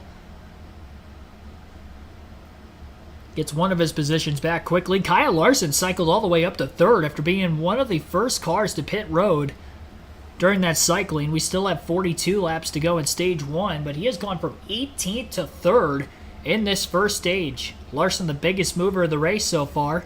We're down to just 23 cars on the lead lap following green flag pit stops as well. Ross Chastain is the only playoff driver a lap down in the 25th place position, as he was right in front of the leaders, but they came into the pits just a little bit before the 1 team did. I think there was a slightly slower stop as well for Chastain, which costed him a bit of time also. Ricky Stenhouse Jr. also was a lap down, but he had a pit road speeding penalty earlier in the race, so he is actually 2 laps down instead of 1 as a result of that. That was during the first set of green flag stops here tonight. Once again, a 1.7 second lead for Tyler Reddick over Denny Hamlin. Once again, our spotlight driver update as far as where all the pre-race prediction drivers are running. Sleeper picks, Tyler Reddick out in front in the race lead right now. And Michael McDowell in 21st, still in the lead lap as of right now, but has fallen back from his 9th place starting position. All the must-have picks in the top 10, though, of Denny Hamlin in 2nd. He was my race win pick. Kyle Larson up to 3rd place again after starting 18th. Both the RFK Fords still in the top 10 of Brad Keselowski in 8th, Chris Buescher in 9th. Brad was in 4th, but actually fell 4 spots in the running order during green flag stops. Buescher only lost 1 spot from 8th back to 9th. Christopher Bell just passed both of those cars now, as he's already up to 7th and running the quickest times of any on the racetrack. He was 4/10 quicker than the race leader Tyler Reddick the last lap. So having about 5, 6, 7 lap fresher tires seems to be helpful here for Bell. He's having to play catch up though, but it's working out for him at least for right now. Interested to know if anybody else is going to try that strategy later in the race as well. Seeing that Bell is having success with it to this point, we'll see how far up in the running order he can get before the end of the stage. That could be what is needed for Bell to maybe have a chance to get back around the 45 and the 11 before the end of the stage. They don't have picks. Kyle Busch at 17th right now in the lead lap. That had finishing outside the top 10. Ryan Blaney is in 5th still, so he's been in the top 5 the whole race. Kevin Harvick cycled up in front of him to 4th, so Harvick's now the highest running Ford. Christopher Bell just passed Joey Logano during the break for 6th. And he's already down to just 7.5 seconds back. 10th quicker than Reddick the last lap, and that was even with passing Logano. But again, they don't have picks. Blaney, the only one of which in the top 10. Again, he's in 5th. Kyle Busch in 17th. And then the other one, Ross Chastain, in 25th. One lap down.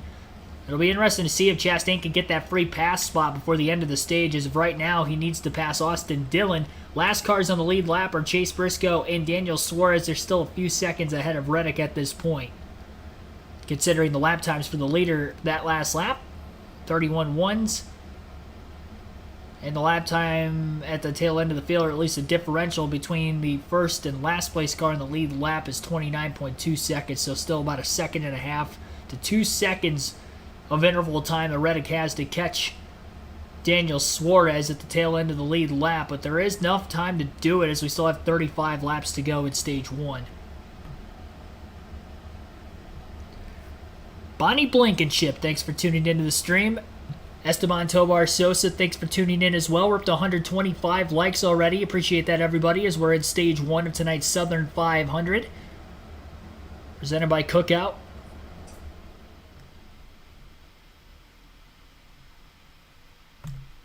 And again, we are still in stage 1 in today's race, but our first stage points of the playoffs going to be awarded very, very soon.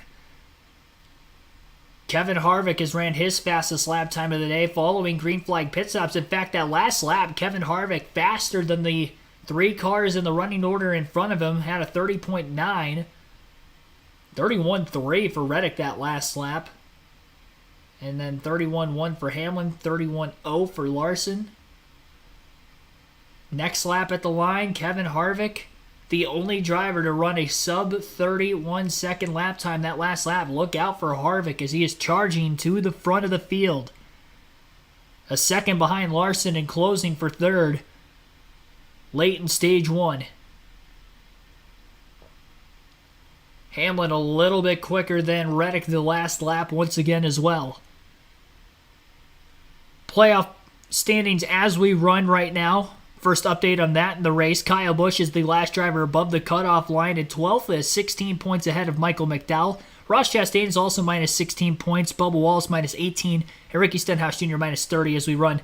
The drivers just above Busch in the standings. Plus 22 is Brad Keselowski. Plus 23 for Joey Logano. And Kevin Harvick at plus 28 are all the current bubble drivers. But that will change, I'm sure, a lot more, not only tonight, but throughout the course of the entirety of this opening round of the playoffs. Again, the first 3 races in the playoffs in this round of 16. Tonight at Darlington, next Sunday at Kansas. And the only Saturday night race of the playoffs will take place at Bristol in 2 weeks' time.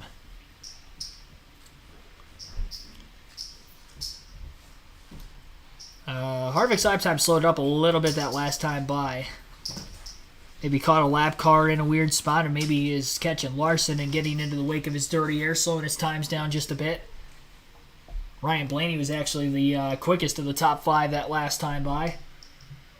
And Harvick right back to being the quickest the next lap of the 31.3. So it seems like Harvick has been consistently the fastest car since the second set of green flag pit stops. Outside of Christopher Bell, who pitted a little bit after everybody else, so that's why his lap times are a bit quicker.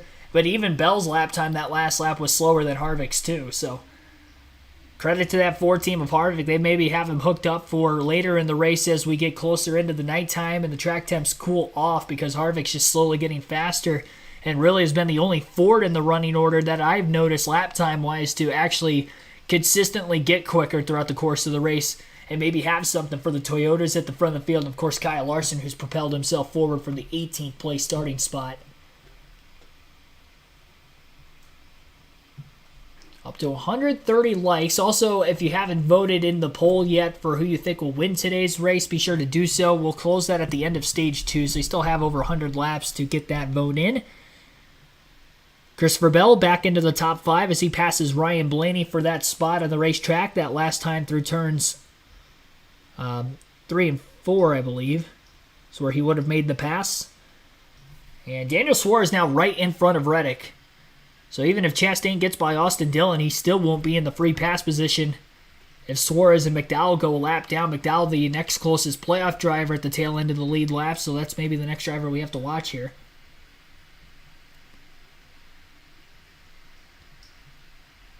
Denny Hamlin really closing on Reddick. He was 1.7 seconds back moments ago. Now all of a sudden he's only 0.6 of a second off the lead. Showing a replay of Joey Logano getting into the outside wall in turns 3 and 4 a couple laps ago.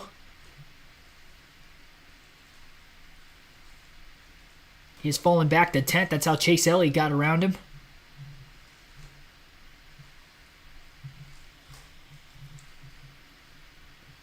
Logano with one of the wins with the next-gen car at this racetrack. Michael McDowell getting passed by Daniel Suarez, and here comes Tyler Reddick to the inside of the 34, and Denny Hamlin has closed the gap to the back of the 45 car as well into turns 3 and 4. 26 laps to go in the stage. Hamlin on the bottom. Reddick slides to the outside as quickly as he could. Hamlin closing to the back bumper and pulls in line right behind the 45 car at the start-finish line. 1/10 of a second is the difference between the top two with 25 laps to go in stage 1. And Kyle Larson's coming as well, as he's only a second and a half off the lead. If the 45 rather, and the 11 get to battling, Larson and Harvick will be coming. Harvick now just 1.6 seconds off the race lead. He's charging really, really hard. Lap times that last time at the start-finish line, Denny Hamlin was the quickest of the top 4. Bell the quickest overall. In 5th, Hamlin to the inside of Reddick is going to get back around him for the lead, similar to that of which he did before the last set of green flag pit stops. So that is the second time Hamlin has been able to easily pass the 45 of Reddick. And now looking to drive away and get this stage 1 victory is Hamlin. Reddick staying to the outside. Hamlin really running the inside lane very well. He passed Reddick and still just went back to the bottom in 3 and 4. Back to the bottom again in 1 and 2. And it is working wonders for that 11 team. First lap after Denny Hamlin took the race lead from Tyler Reddick, he was the quickest on the racetrack of the top 4. So even quicker than Larson and Harvick, who were closing behind. So it was another product of maybe Hamlin just getting stuck behind Reddick for quite a bit of time there. And once he got out in front of him, he started to put down even faster lap times. Saved his tires well enough to that point in the run, and then when it was time to go, he went. Harvick trying to get by the 1 of Chastain, and that didn't happen.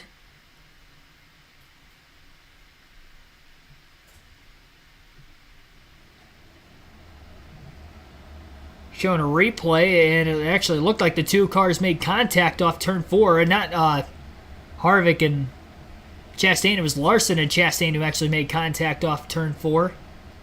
Larson getting into the left rear corner panel of the 1. Still no cautions in the race so far through the first 95 laps. We've cycled through green flag pit stops 2 times in this first stage for tires. And they will pit again during the stage break. Or a caution, whatever comes first. Chastain is into the free pass position in 24, so as long as Daniel Suarez does not go a lap down, it looks like Chastain is going to get back on the lead lap. We'll see if that will actually happen.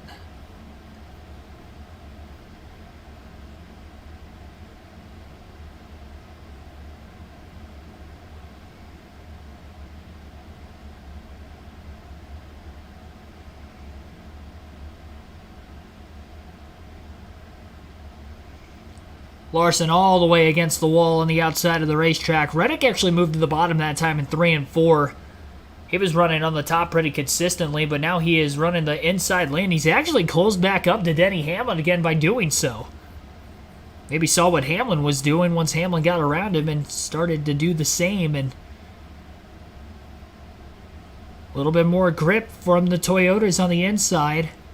Larson now just a half a second behind the race leader, but he still has to get by Reddick as well. And Reddick is closing back in on Denny Hamlin again, who has struggled to get by Daniel Suarez, who is going to try to stay on the lead lap here to the end of the stage, especially with his teammate Ross Chastain being the free pass car. Not going to make this easy for Hamlin. There might be another late surge in the stage here for Reddick and Larson to get the stage win. Full screen commercial break right now on the USA Network, so we'll go through the full field running order for the second time today. Denny Hamlin currently in the race lead by 0.4 of a second over Tyler Reddick at lap 98. Kyle Larson is in third, Kevin Harvick fourth, and Christopher Bell rounds out the top 5.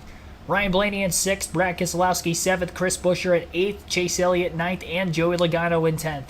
Austin Cindric in 11th, Eric Almirola in 12th, Eric Jones in 13th, AJ Allmendinger 14th, and Bubba Wallace is 15th. Martin Truex Jr. in 16th, Kyle Busch 17th, William Byron 18th, Ty Gibbs 19th, and Carson Hocevar is 20th. Chase Briscoe in 21st, 22nd is Austin Dillon. Daniel Suarez in 23rd is still the last car in the lead lap. Ross Chastain is trying to get the free pass position in 24th.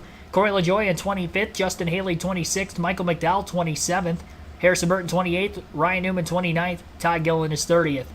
JJ Yeley in 31st, Ricky Stenhouse Jr. 32nd, 33rd is Ryan Preece, 34th, Alex Bowman, Ty Dillon 35th, and BJ McLeod 36th. I think Bowman might have had a pit road penalty, which is why he is 2 laps down in 34th, I do believe. Because he was in the top 20 earlier. Jordan Shepard, thanks for tuning in. BAL, welcome to the stream as well.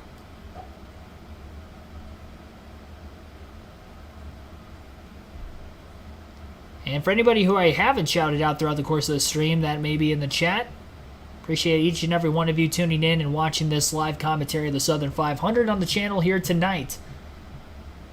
Upwards of almost 300 concurrent viewers currently and 134 likes on the stream. Our goal was 200 for the night, but maybe we have a shot to break the record. We got to get to, I'll have to check it during the stage 1 break, see what we were at Daytona. I think it was like 360 or 370 something. Or no, sorry, 260 or 270 something. So we're about halfway there. And we're not even halfway through the race yet, so thank you everybody for hitting that like button if you have done so far. Stuttering there for a second.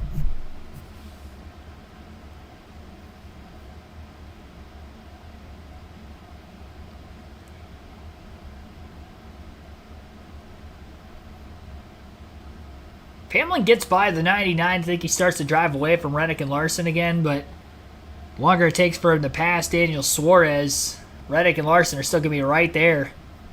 If Hamlin gets just a little tight, in line behind Suarez, has to lift to keep it off the wall or gets into the wall, Reddick is definitely going to be there to take the lead.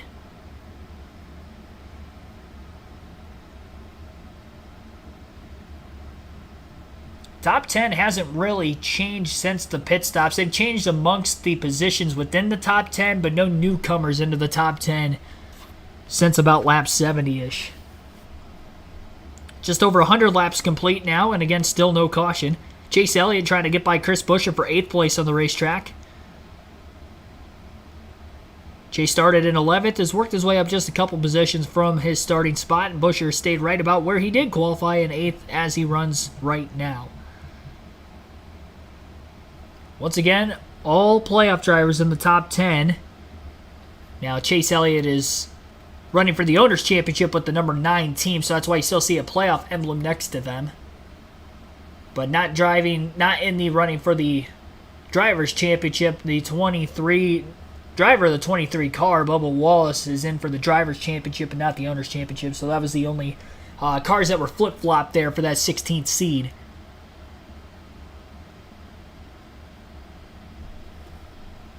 11 laps to go in stage 1.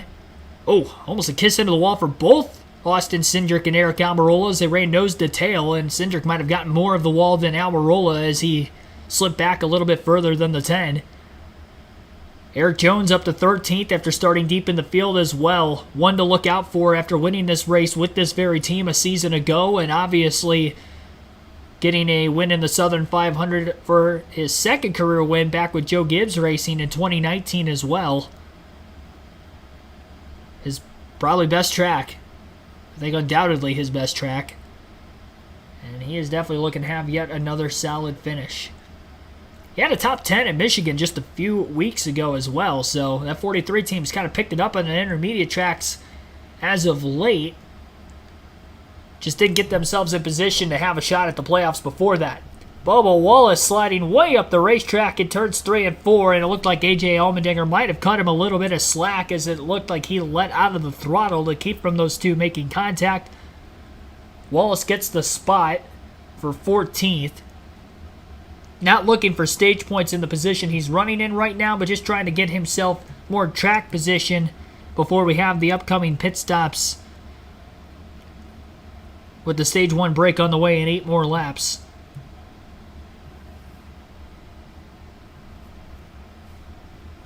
So the drivers that are in the playoffs that are not in the top 10 to get stage points in stage 1 would be Bubba Wallace, William Byron, Kyle Busch, Martin Truex Jr., Ross Chastain, Michael McDowell, and Ricky Stenhouse Jr., with Wallace in 14th, Byron in 16th, Busch in 17th, Truex 18th, Chastain 24th, McDowell 28th, and Stenhouse in 32nd. Another half a second differential between Hamlin and Reddick. Playoff point on the line that carries over through every round, if that said driver makes it to the next round.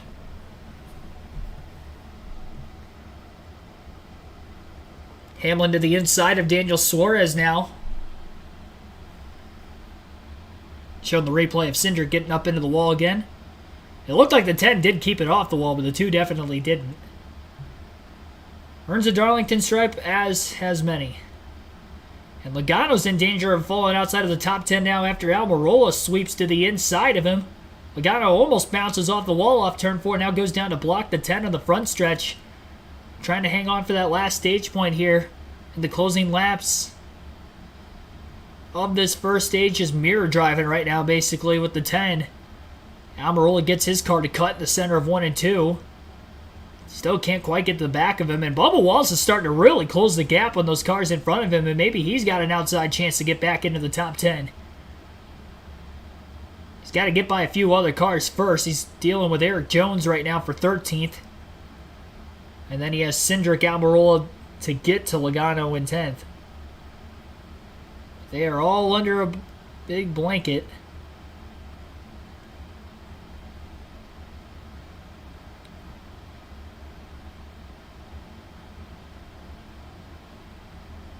It's like another replay of Cindric getting into the wall. It's twice in the last few laps that he has scraped the wall now.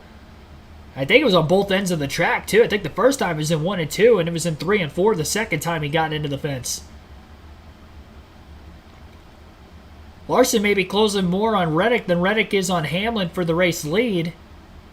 Battle for second between the 5 and the 45. Both glued to the outside wall getting into 3. Larson turns off the wall to cut to the bottom of the racetrack. Diamonding the corner off just a little bit. 3 more laps for Larson to get by Reddick. Every point matters this juncture of the season. I mean, it matters all season long, but even more so now. Hamlin still has not gotten by Suarez. He got to the inside of him a few laps ago, but he couldn't make the pass. But he still maintained decent speed to actually stay in front of the 45 and the 5 by pretty much an even margin that he had before he looked low to make the pass on the 99.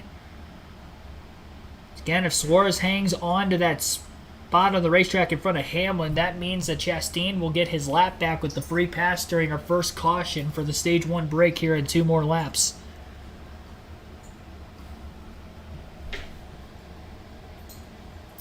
Christopher Bell, he got up into the wall off turn 2 pretty significantly as well, as he ended up losing a few positions. He was in 5th.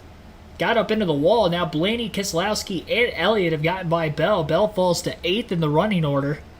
And he's now 10 seconds off the lead, when at one point he was just a couple seconds back of Hamlin, when Denny second, I guess, took the lead from Reddick. Hamlin again, trying to get by the 99. Don't know if there's a good chance for him to do it. He's easily going to win the stage. Reddick 0.6 of a second behind the 11 car. So Denny not going to push the issue too hard here to put Suarez a lap down. And Denny Hamlin is going to win stage 1 at Darlington after winning the Xfinity race yesterday. This is the 6th stage win of the season for Hamlin in 2023. And that will be his 26th playoff point of the season. Tyler Reddick finishes 2nd in the stage behind him. Kyle Larson 3rd, Kevin Harvick 4th, and Ryan Blaney rounds out the top 5. Brad Keselowski at 6th, Chase Elliott 7th, Christopher Bell 8th, Chris Buescher 9th, and Eric Almirola past Logano in the closing laps there for 10th. So the playoff drivers with no stage points would be Logano in 11th, Byron in 14th, Wallace fell back to 15th, Busch in 17th, Truex, Busch 16th rather, Truex 17th. Chastain 24th. McDowell 29th and Stenhouse in 33rd. All the drivers with the P emblem next to their name get the stage points in the first stage of the postseason. Sherry Hicks, also welcome into the stream.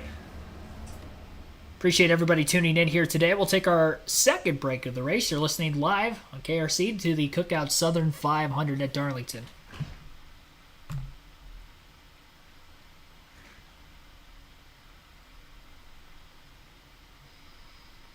Bubba spun. Barely touched. Yeah, I didn't see him spin. I noticed in the running order he lost some spots there randomly. Where's he at? He's in 20th right now. He must have saved it. He must have slid and saved it because he scored 20th. But he was in 14th.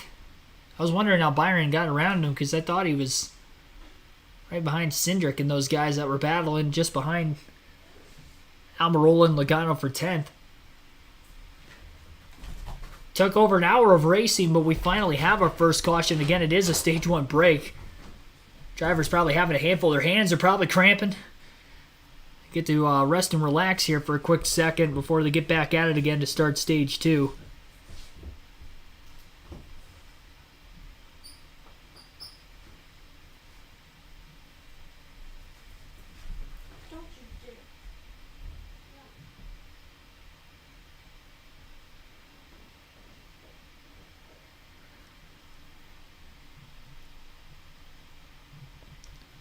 So we are in the midst of the stage 1 break tonight.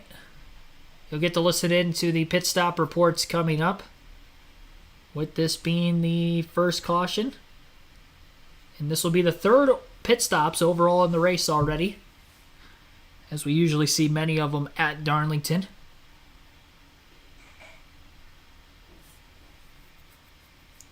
Definitely can't afford to make a mistake now. You're going to lose a lot more positions.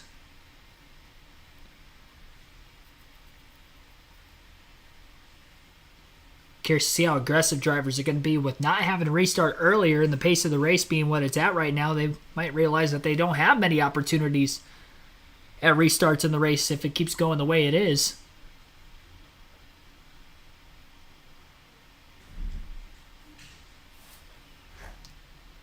Stage 1 is complete of the NASCAR Cup Series playoffs. Cookout Southern 500 as the field making their way onto pit road, Kim. Ryan Blaney finishes at stage P5. He said, I'm getting freer. I'm in a 4-wheel drift, but the back goes first. I think we need to tighten it up just a little bit. Top left, 4 tires, Sunoco fuel, air pressure, Dave. Top right, you see Kyle Larson. He made those tires last 49 laps, but he said it is going to the free side. Cliff Daniels making adjustment for that, Marty. Dave Denny Hamlin said he's still too tight. The longer the run goes, they get pretty good, though.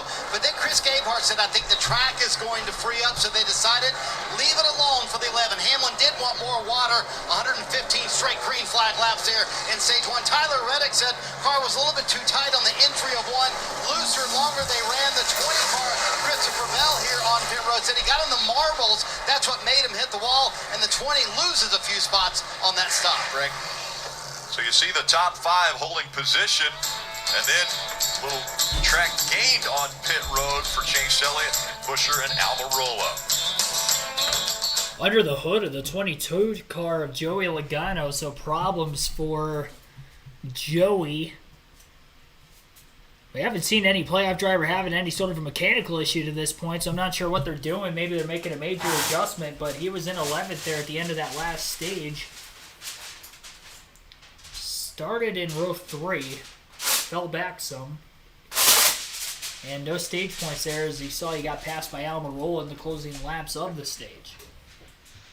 Wait for our leaderboard to update here when they get back to the start-finish line, this time by. The top 5 all remain the same from where they finished at the end of stage 1 to where they came off of the pit lane in.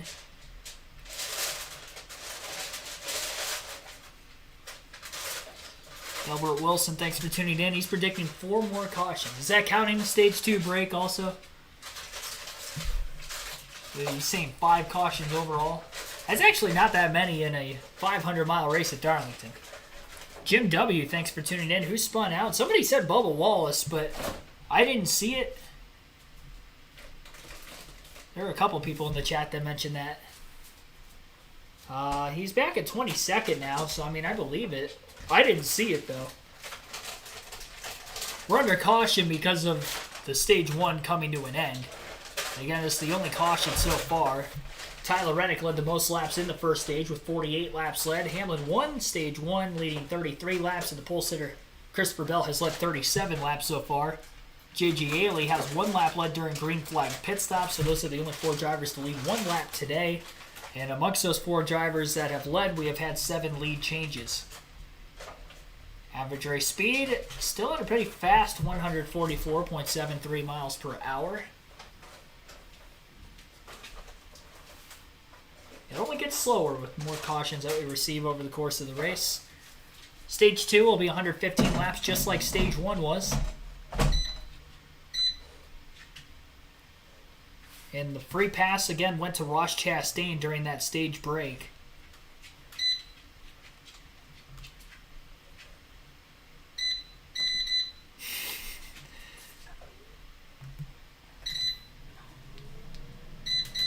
Have not run that long of a green flag run, but the same amount of time we have had the opportunity to bring in some of the great names of the sport to help broadcast this race, and we're doing it once again. An Earnhardt, a Jarrett, and a Petty. So Dale Jarrett, Kyle Petty, and Dale Earnhardt Jr., take it away. And thank you, Rick. It's been pretty awesome. A long green flag run, not unheard of at Darlington. We've seen a lot of those. We've been a part of a lot of those. Yeah. You think this race is going to go all night long. Sometimes it does. Wears you out as a driver, and the heat in the car is not very comfortable, and that never really goes away. Yeah, listen, it's not going away, and if your car's driving bad, it's not getting better either. And that's what we saw in this first segment. I think we saw the cars that were good in the first segment, and they stretched that lead. They were in the catbird seat. Those guys that were bad, man, I'm glad I'm in the booth with y'all two guys, not one of these race cars. Yeah, and you could see over those last 20 to 25 laps, more and more cars. You kept talking about getting into the fence and causing damage, and now we're seeing extra pit stops or longer pit stops to try to repair some of that. So this is just going to continue through the night. I don't expect them to run another 115 green flag laps, and they're really hoping they don't. They don't want to be involved in an accident, but they hope that it doesn't go that long. Yeah. The race has been in the control of the Toyotas with Denny Hamlin, Tyler Reddick up front. Larson, though, has drove through the field to put himself up in the top 5. Kevin Harvick is a bit of a surprise to me, driving that number 4 in his final season. He's having a terrific race tonight.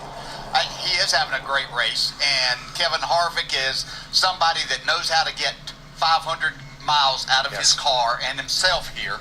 I think Kyle Larson, I believe, has not shown the 2 Toyotas exactly what he has. I think he's taken a little page out of Denny Hamlin's book that we saw yesterday in the Xfinity race, and we've seen Denny here in the past where he just kind of hangs around. Sometimes when you have a really fast car, I learned this the hard way against Jeff Gordon at Rockingham. He beat me about 3 times when I thought I had the fastest car, and I wouldn't work on my car. He would work on his and then get better and go by. I told Dale yesterday, driving for Leonard Wood, we both drove for the Wood brothers, and Leonard said they were here one time and Pearson was running, and Leonard said, "Is there something wrong?" And he said, "No, it's just not time to show him what I got yet." Yep. You know what I mean? And I think that's what Dale's talking about when he's talking about Kyle Larson and Denny Hamlin. They don't show it until it's time.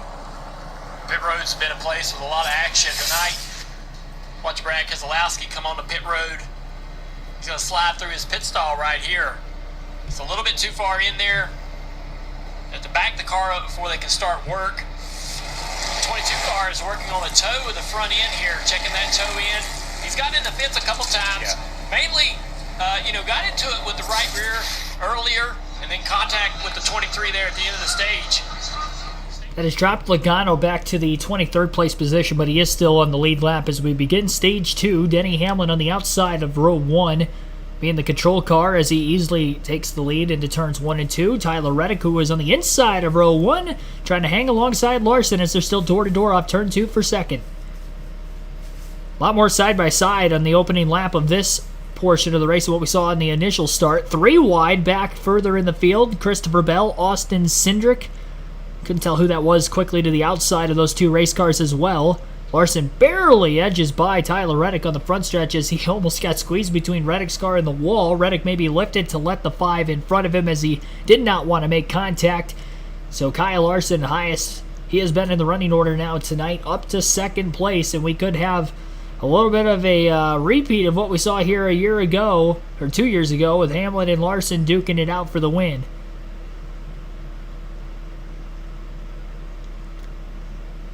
William Byron into the top 10 for the first time. Just past Chase Elliott for 7th, or at least is currently working on Elliott for 7th. They're side by side into turn 1. Byron on the bottom, Elliott up high. Elliott gets the run off the outside. Byron trying to gas it up just a little bit more in the middle of the corner so he can clear the 9 on exit, and he does. Byron, after starting outside the top 20, is now all the way up again to 7th place. Kyle Busch is broken into the top 10 for the first time tonight, as well as he is in 10th place. Austin Dillon 3 wide middle between Ty Gibbs and Carson Hocevar. 2 rookies, and he's in the middle. I wouldn't want to be there if I were him. He quickly gets to the outside lane behind Gibbs and has the 42 cleared to the bottom into turn 1. Wallace, contact made with the 7 of Corey LaJoie as he overran the entry to the corner. Logano looking to get to the outside of Hocevar. Those 2 playoff drivers deeper in the field right now. Chastain just a couple spots behind them. Logano in the outside, again trying to get the run. Hocevar going to slide up the racetrack right in front of him. Logano's got a lift. Almost ran into the back of Hocevar. Wallace back to the inside of the 42 as a result as the battle continues. It looks like for the 20th place position on the racetrack. Wallace does get by Logano, still trying to get by Hocevar as well. Carson running the wheels off that thing, trying to stay in front of those hungry playoff drivers behind him. He's got a few of them. 24 cars on the lead lap to begin stage 2. Once again, 115 laps in this stage, just like we had in stage 1, and the final stage will be just 22 laps longer, which will be 137 laps in length, so I'd imagine this will be another 2-stop stage. Nobody even attempted to make that first stage in 1 stop. We'll see if anybody maybe tries it a little bit later in the race. Desperate times call for desperate measures. Well, drivers feel that they're in a desperate enough situation to try to make that move. Christopher Bell going to get passed by Joey Logano. Bell's been free-falling ever since he got into the wall towards the end of stage 1. He fell from 4th all the way back to 8th late in the stage, and now he's still losing more ground on the restart as that car maybe has more damage than what he would think they have. He has now fallen outside the top 20 after dominating the very start of the race from the pole. Looked like he probably had the quickest car until he got put back in traffic.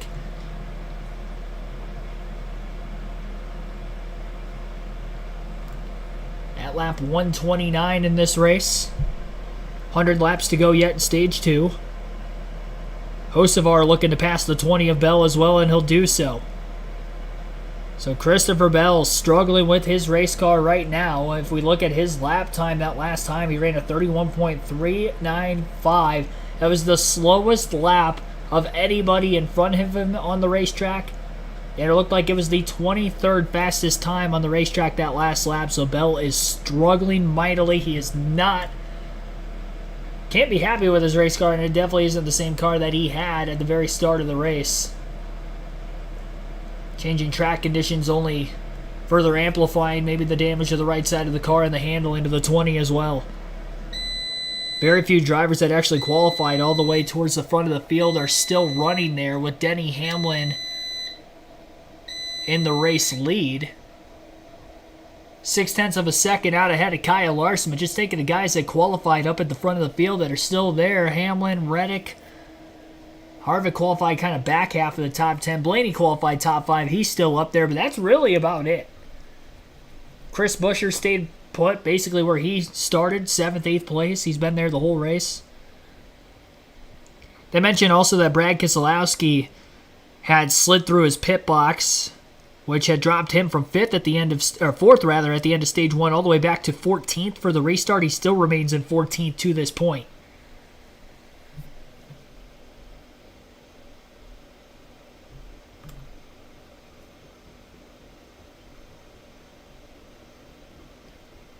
Up to 143 likes on the stream. Again, be sure to hit that like button, subscribe for more daily NASCAR content. We'll have another NASCAR Thunder 2004 Career Mode live stream tomorrow. Planning on it being an afternoon stream. I'm not sure exactly what time yet. Probably leaning towards noon. But I'll have more on that with the community tab post tomorrow morning for further details on the start time of that stream.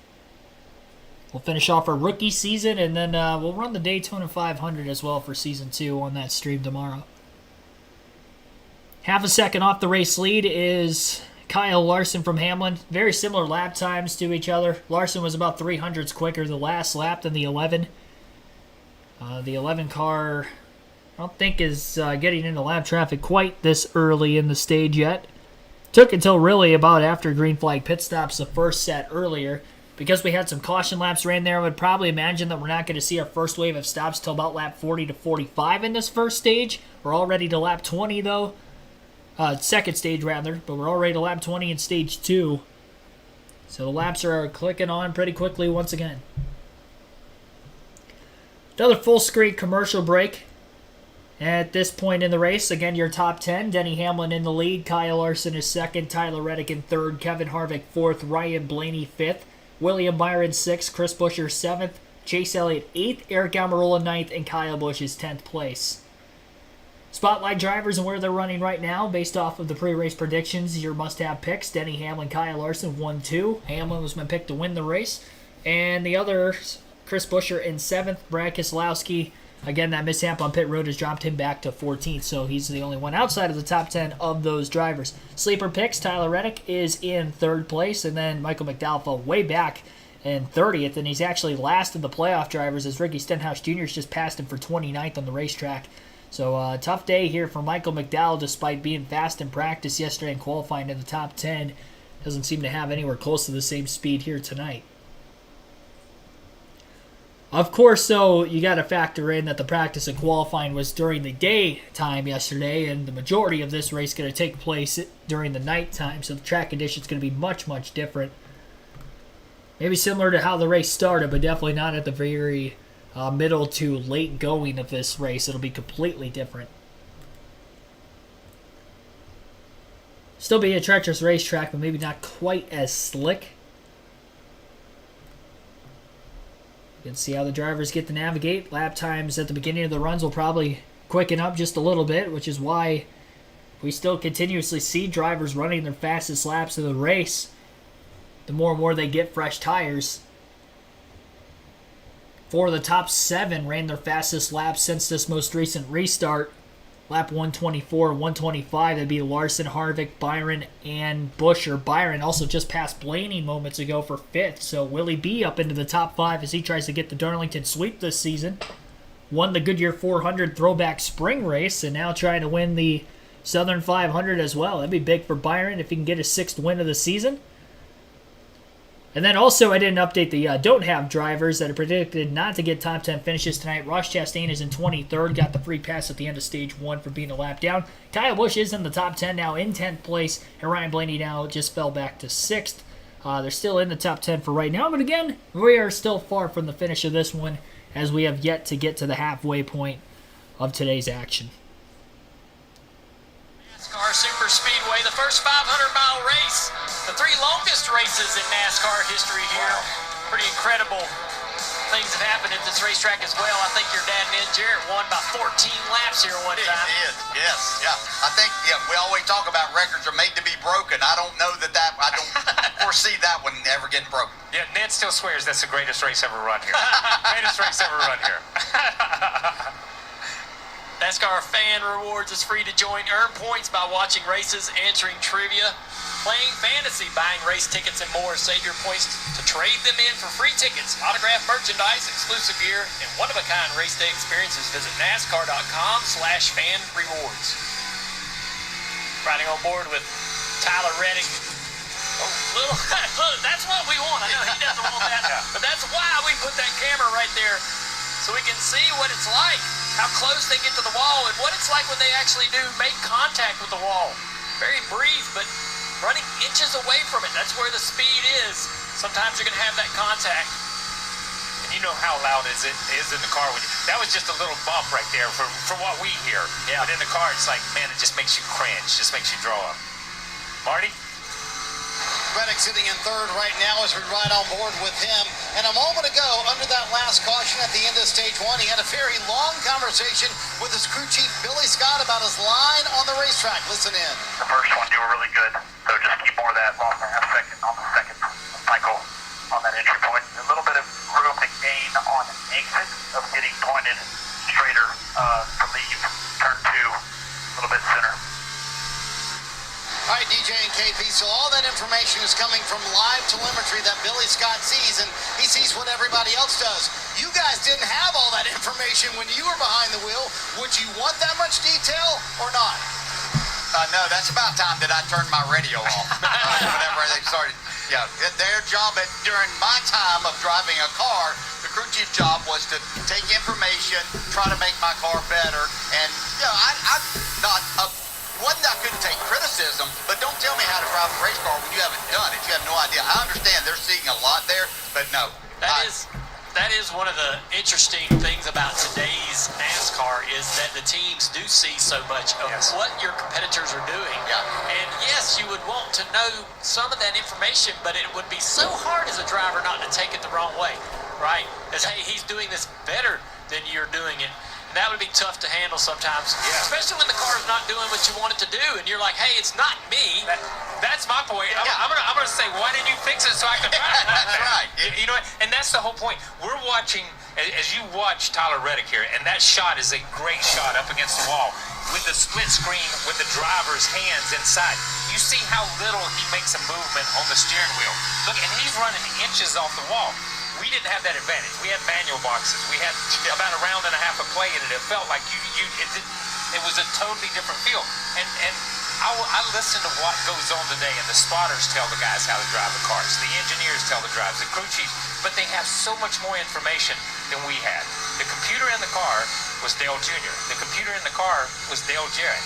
You had to take what they said for a fact and try to work with that. A couple of cars having some great runs in the backside of the top 10. Eric Almirola in the 16 at Allmendinger. But this car right here running in 11th, the 43 of Eric Jones. He's slowly working his way back toward the front of the field. Remember what happened here last year? He shot the sport, in my opinion. I mean, I know this guy's good, but for this team to do what they did last year and come in here and win this race, pretty incredible. They got great speed tonight. I think he's a smart little race car driver. Could be another one that's not showing us everything he's got. For sure. And this is a team and this is a driver that loves this place. And you guys know, if you go to a racetrack you love, it takes it to a different level. And we saw the flashback from last week, or from last year.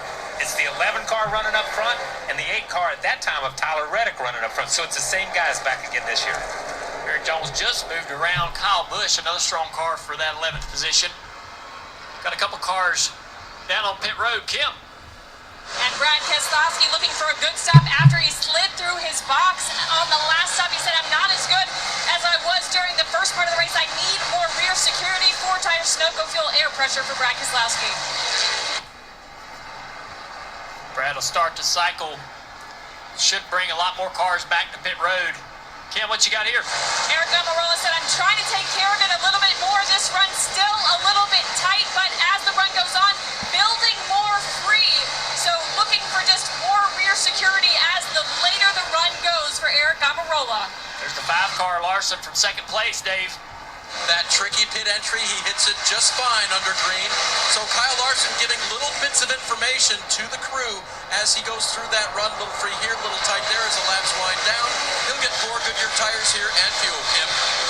Ryan Blaney on the bottom of your screen, he said, I'm struggling with corner entry and exit speed, and I just really need more rear security. That back end just wants to skate out.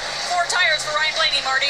See, Chris Buescher, he's won 3 of the last 5 races, has worked his way up into the top 7 during that run, saying the car just a little bit too tight. A lot of teams talking about how this track will transition. The sun is now set. We'll see what that does to the handling of the cars, Kim. And they checked the toe on Joey Logano's the last stop, but he came on the radio right before this series of green flag pit stop, said something is wrong here. I feel like the toe link might actually have some damage. Dave. Also, go ahead, Marty. Denny Hamlin happy with the handling of his race car, saying it's really good on the longer runs. I think they were thinking about a one-stop stretch stop strategy now for Hamlin, who pitted from the lead. You see Kyle Busch right behind him as well. Said he lost all grip off the corner, Dave. Bubba Wallace back on pit road. His crew trying to get a little better stop than the one we showed before. That was a good stop. And as for Bubba, his head is back in the game. That's what Woody Barker did after the last time when Bubba spun before the end of stage one. Fixed the car, but also helped fix the driver a bit.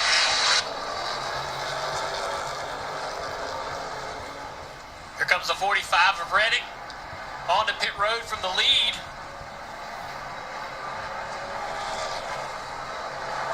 There's the one car of Ross Chastain leaving his pit stall.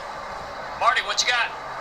Tyler Reddick coming down pit road, ran third for much of that run. His owner and also Toyota teammate Denny Hamlin had the lead, and Kyle Larson was in second for much of that run. Reddick saying the car just falls up a little bit too much towards the end of the run. That's their biggest issue, kind of what they struggle with all day long. We'll see where these green flag stops cycle out. And an interesting move by Adam Stevens. He is leaving Christopher Bell out as long as he can, hoping they can catch a caution. Remember, Bell had that contact with the wall, car not handling the way he wants, so hoping for a caution. That's a really desperate move for that team to do that. That strategy has not been tried today. Dave, what you got on this 19 car? So, Junior, we talked about mistakes in round one, teams that get a poor start as opposed to a good start. Will this end Martin Truex's decent day? Loose wheel, he's back on pit road. They're going to have to attend to that. We'll see where that cycles him out. It's still a long way to go, but this is a hiccup for them. When you have long green flag runs like this, pit road mistakes are going to set you so far behind. And the minimal cautions that we may have in that final stage, if any, will be the opportunities that you'll have to be able to get yourself back into the game. Tough situation for the 19 car, Martin Truex Jr. Christopher Bell still on the track, not the pit road yet. Denny Hamlin in second. Larson, Harvick, Byron. 41 laps completed in stage 2, 155 laps completed in the race entirely, 212 laps remain. We'll go through the full field running order rundown now as we are still in the midst of green flag pit stops. Waiting on Tyler Reddick to hit pit road. Once he pits, waiting on Christopher Bell to hit pit road. And then once he hits pit road, Denny Hamlin will retake the race lead. So for right now, Christopher Bell is in first. Denny Hamlin scored in second. Kyle Larson third. Kevin Harvick in fourth. William Byron in fifth. Ryan Blaney in 6th, Chris Buescher 7th, Tyler Reddick in 8th, Eric Almirola 9th, and Brad Keselowski is 10th. Chase Elliott in 11th, Eric Jones in 12th, AJ Allmendinger 13th, Kyle Busch 14th, and Chase Briscoe is 15th. 16th is Austin Dillon, Daniel Suarez 17th, Austin Cindric 18th, Bubba Wallace 19th, and Alex Bowman is 20th. Ty Gibson 21st, Carson Hocevar 22nd, Corey LaJoie 23rd, Joey Logano 24th, 25th is Michael McDowell, Ross Chastain 26th, and 27th is the last car in the lead lap, Todd Gilliland. Justin Haley in 28th, 29th is Harrison Burton, Ricky Stenhouse Jr. 30th.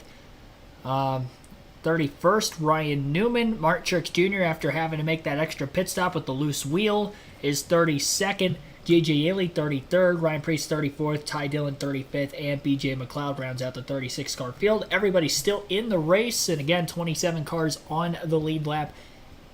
The only caution to this point was the Stage 1 break at lap 115. Stage 2 will come to an end at lap 230. So still a little under 80 laps to go there. Average race speed to this point, 141.7 miles per hour. Just over an hour and a half since the drop of the green flag of the race. Denny Hamlin has led the most laps with 66 laps led after winning Stage 1. Pole sitter Christopher Bell led 40 laps. And Tyler Reddick has led 51. J.J. Elliott with 1 lap led during green flag pit stops. And those are the only 4 drivers to lead at least 1 lap in this race. With those 4 different leaders, amongst them we have had 10 lead changes. So that is your current race statistics over the course of this one. Christopher Bell is no longer the race leader. Again, Hamlin now back out in front, a 1.9 second lead over Kyle Larson.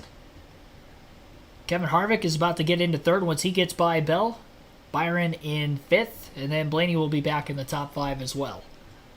Tyler Reddick had a little bit of a slow stop, which has dropped him outside the top 3. And not just outside the top 3, but outside the top 5 as well.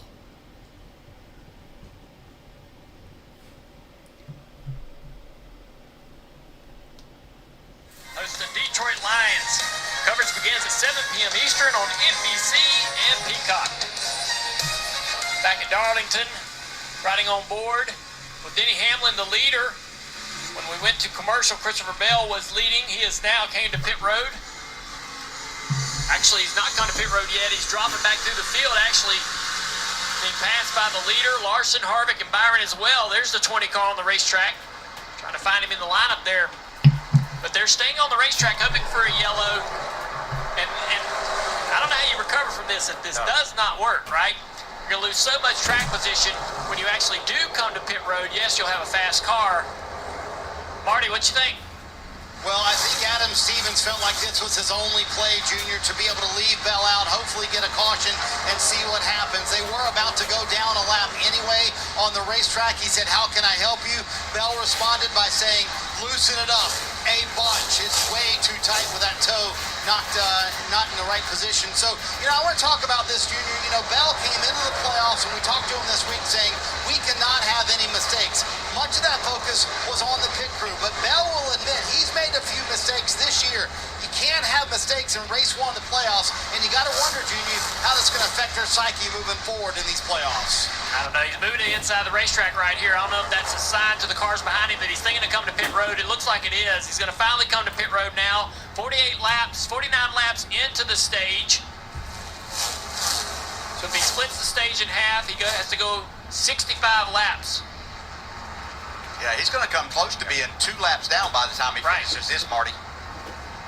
Yeah, and that's a problem. That's what Junior was mentioning. He's going to lose so much time here on the racetrack. But Adam Stevens thought, why not? Let's see what we can get done. And remember what Bell said, I need it loosened up a lot after that contact with the wall starting on the pole today. They had the coveted #1 pit stall here at Darlington, and the mistake puts them in the wall. It's easy to happen here at one of the toughest racetracks, NASCAR's oldest speedway. So let's see how much they loosen this up. You can see the wedge wrench in the back. I believe that counted about 5 rounds trying to loosen up the car for Christopher Bell. We'll see where he does indeed cycle out as his teammate Denny Hamlin cycling around in the lead right now. I think one of the things that Christopher Bell could be complaining about to bring out that yellow would be that he could not see in turns 3 and 4. Have a little issue with the lights on the inside of the racetrack. You're looking at turns 1 and 2 right here. Very bright. Turns 3 and 4, a little bit darker. The lights on the inside of the track not working right now down in that corner. I don't think it's really causing an issue with the drivers. We've not heard any radio communication from anybody up here in the booth about the drivers not being able to see, but that would be the only thing out on the racetrack that maybe Christopher Bell could say, hey, there's a problem with the lights. Maybe we need to throw it yellow to get that caution or look for, Dave. More trouble for Michael McDowell. This car has not been right all night long. He had to bring it to pit road. Now the car still needing to turn better. Still need to get the back of the car in the racetrack. They got lapped early and then never recovered. First the car was tight, then it was sliding all over the place. It's really been an inauspicious start to the playoffs for Michael McDowell.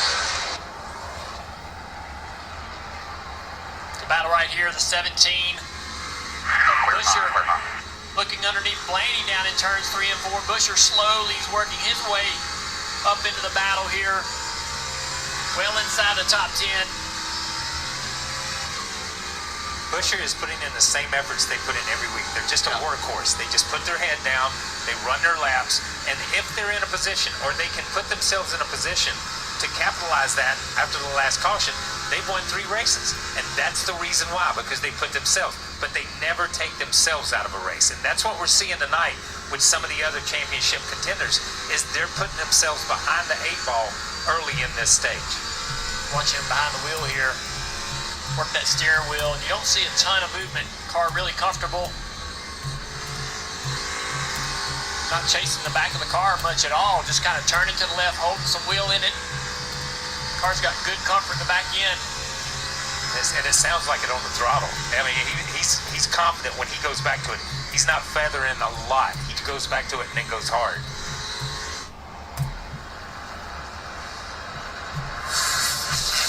Yeah, you mentioned he's been on a tear this year. Last week in Daytona, getting the push from his teammate and car owner Brad Keselowski. And then doing everything right to get across the finish line first and burn them down in the tri-oval. And his team has really been a surprise this year. Overall, RFK came from the depths of the field. You know, when you think back, just a couple of years ago, even the move for Brad to go over there from Penske was questioned by a lot of us, myself included. And Brad stayed convicted to what they wanted to do, changed the culture over there. As soon as he got there, he said, "We got to paint the shop floor. This place needs a makeover, right?" And he changed the culture from the ground up. It's been impressive to watch them gain pace and performance. You know, Brad certainly brought a lot of that Team Penske feel over to RFK when he became an owner. I asked Chris Buescher about that. He said, man, it really did absolutely change the culture. And now we're feeling that. These wins certainly help us as well. And that teamwork showing up as well in Buescher's preparation for Darlington. He said, I love Darlington. One of my top 3 favorite racetracks. I'm not sure the racetrack loves me. He said, we finished 10th there in the spring, but I studied my teammate, Brad Keselowski's in-car cameras, all of his data. He said, I wanted to learn a little bit more from him. Currently, Buescher outrunning the boss man, Keselowski, who's back in 13th. DJ, you ever study your teammates' data and kind of get some notes from them to get better at a certain racetrack? Yeah, certainly tried to do that. I don't know, there were things that they could do that I couldn't, so sometimes it didn't help, but you use all the information at your disposal. Yeah, the only data my teammates had was really good restaurants in town. That was the period I drove in. All right, we'll be back with more of this exciting action here, and let's see who recovers, because it's all going to be about recovery tonight. 1 second lead now for Denny Hamlin over Kyle Larson at the front of the field. Kevin Harvick is in third place, 3.9 seconds off the lead. William Byron now in fourth, 5.1 seconds back. And Tyler Reddick back into the top 5 in fifth is 7.5 seconds off the race lead. We'll take a quick break here. This will be the third one of the race. You're listening live, KRC, on the NASCAR YouTube channel. Be sure to like and subscribe for more daily NASCAR content if you guys have not yet. Our goal is 200 likes on the stream. We are at 159 right now, as we are still right around the halfway point in the race. Also, vote for who you think will win today's race. 181 votes have been casted so far. And as of right now, you guys think somebody other than Larson, Bell, or Hamlin will win. Now, Bell has fallen off quite a bit. He is not looking quite as likely as he did at the start of the race from the poll. Only has 12% of the votes. 28% for Kyle Larson, 16% for Hamlin. Those two are 1-2 in the running order. But other at 44% still leading. That poll will close at the end of stage 2, and you can actually change your votes if you want before the poll ends. I think you're able to do so. Not saying you have to, obviously, but you can if you choose so. Gator Country, thanks for tuning in. Rick Craver, also welcome to the stream. Some of the newcomers.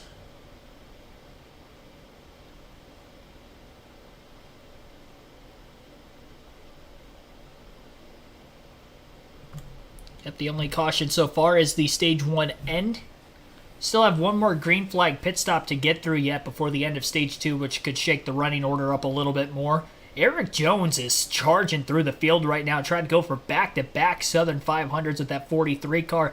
He is up to 8th place in the running order. I think he started outside the top 20 today, so he's definitely come from deeper in the field than anybody else. Now, Larson quickly got up into the top 3 at the end of stage 1. He was 3rd, and he started 18th, so he was about mid-pack. But, yeah, Eric Jones just slowly surging through the field. Lap time-wise, he was quicker than Buescher in front of him, too, so he's slowly getting to the 17 car's back bumper and could be in 7th here before we know it. Showing a replay of the pit stop from the 20 team a little earlier in the race. A slow stop that put them back in traffic the first time, and then, of course, he got into the wall.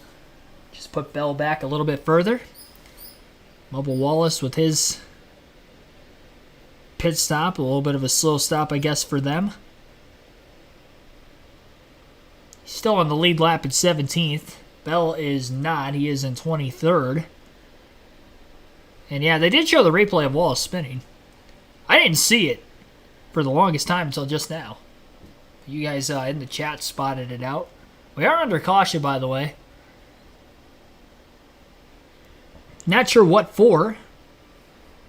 Showing a bunch of the race highlights right now, but we are under caution. Scroll down the screen and can't find out yet.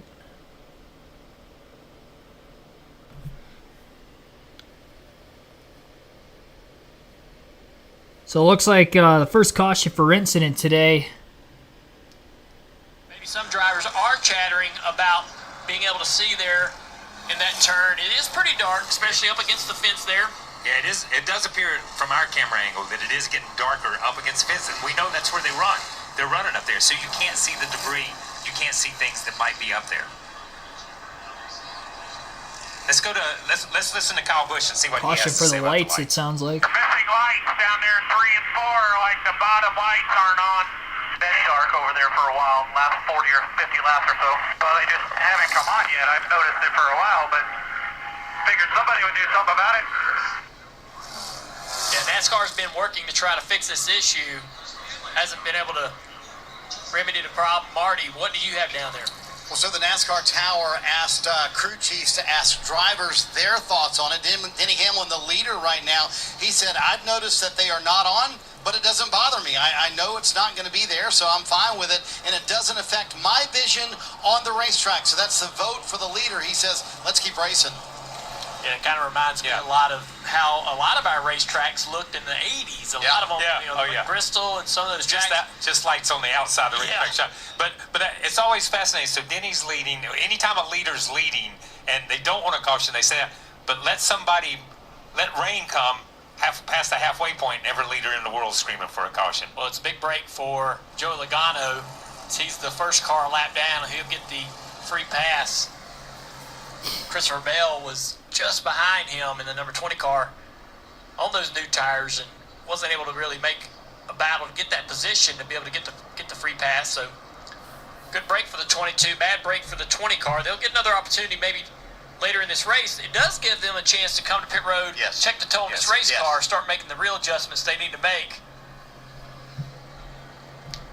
Let's bring in Steve Letarte. Steve, a lot going on in this race, a lot of strategy. What's your thoughts? Well, I think here with 50 laps to go on the stage, I expect everyone to come down pit road. They have quite a few laps on their tires. And then, we saw Bell stretch, his tires at the end. Larson stretched his tires at the end of stage 1. So I don't think you need to stop again. I think this will be the final stop in stage 2 unless we have yellows. But you bring up a good point about Bell and guys that need to work on their car. This is going to be a much-needed break for those guys.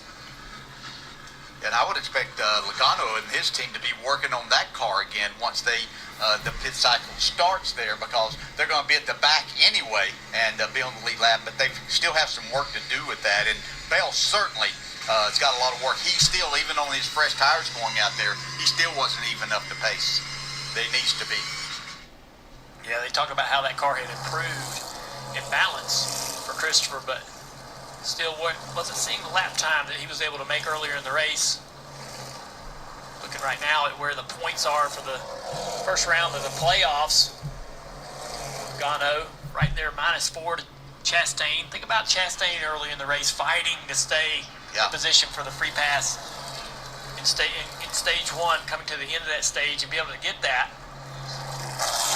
Now he's able to, work his way into the top 20 here, right there, 21st position actually. Yeah, and he'll need to take his teammate Daniel Suarez for a meal one night for driving his tail off to stay in front of Denny Hamlin, so that Ross was able to stay in that free pass. It's going to open up. Everybody looking like they're going to be coming to pit road. It is noticeably darker down there, going to come down, come get some new tires. Kim.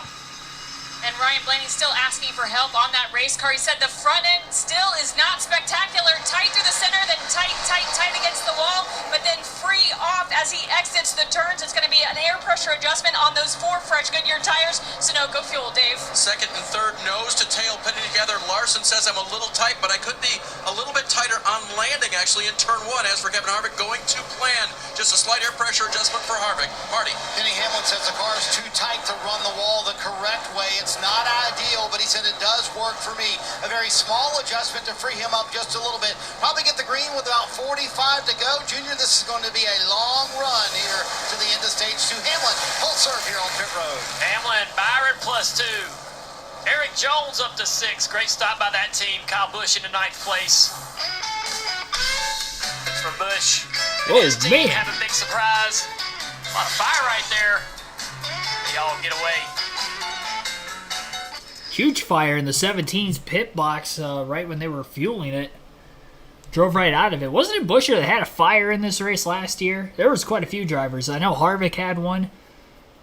It might have been a different racetrack that Buescher had a fire. There were a lot of Fords that were catching on fire last season. Just last week, Brad Keselowski's car was on fire. So something about those RFK Fords catching on fire seems like a late summer months throughout the course of the year.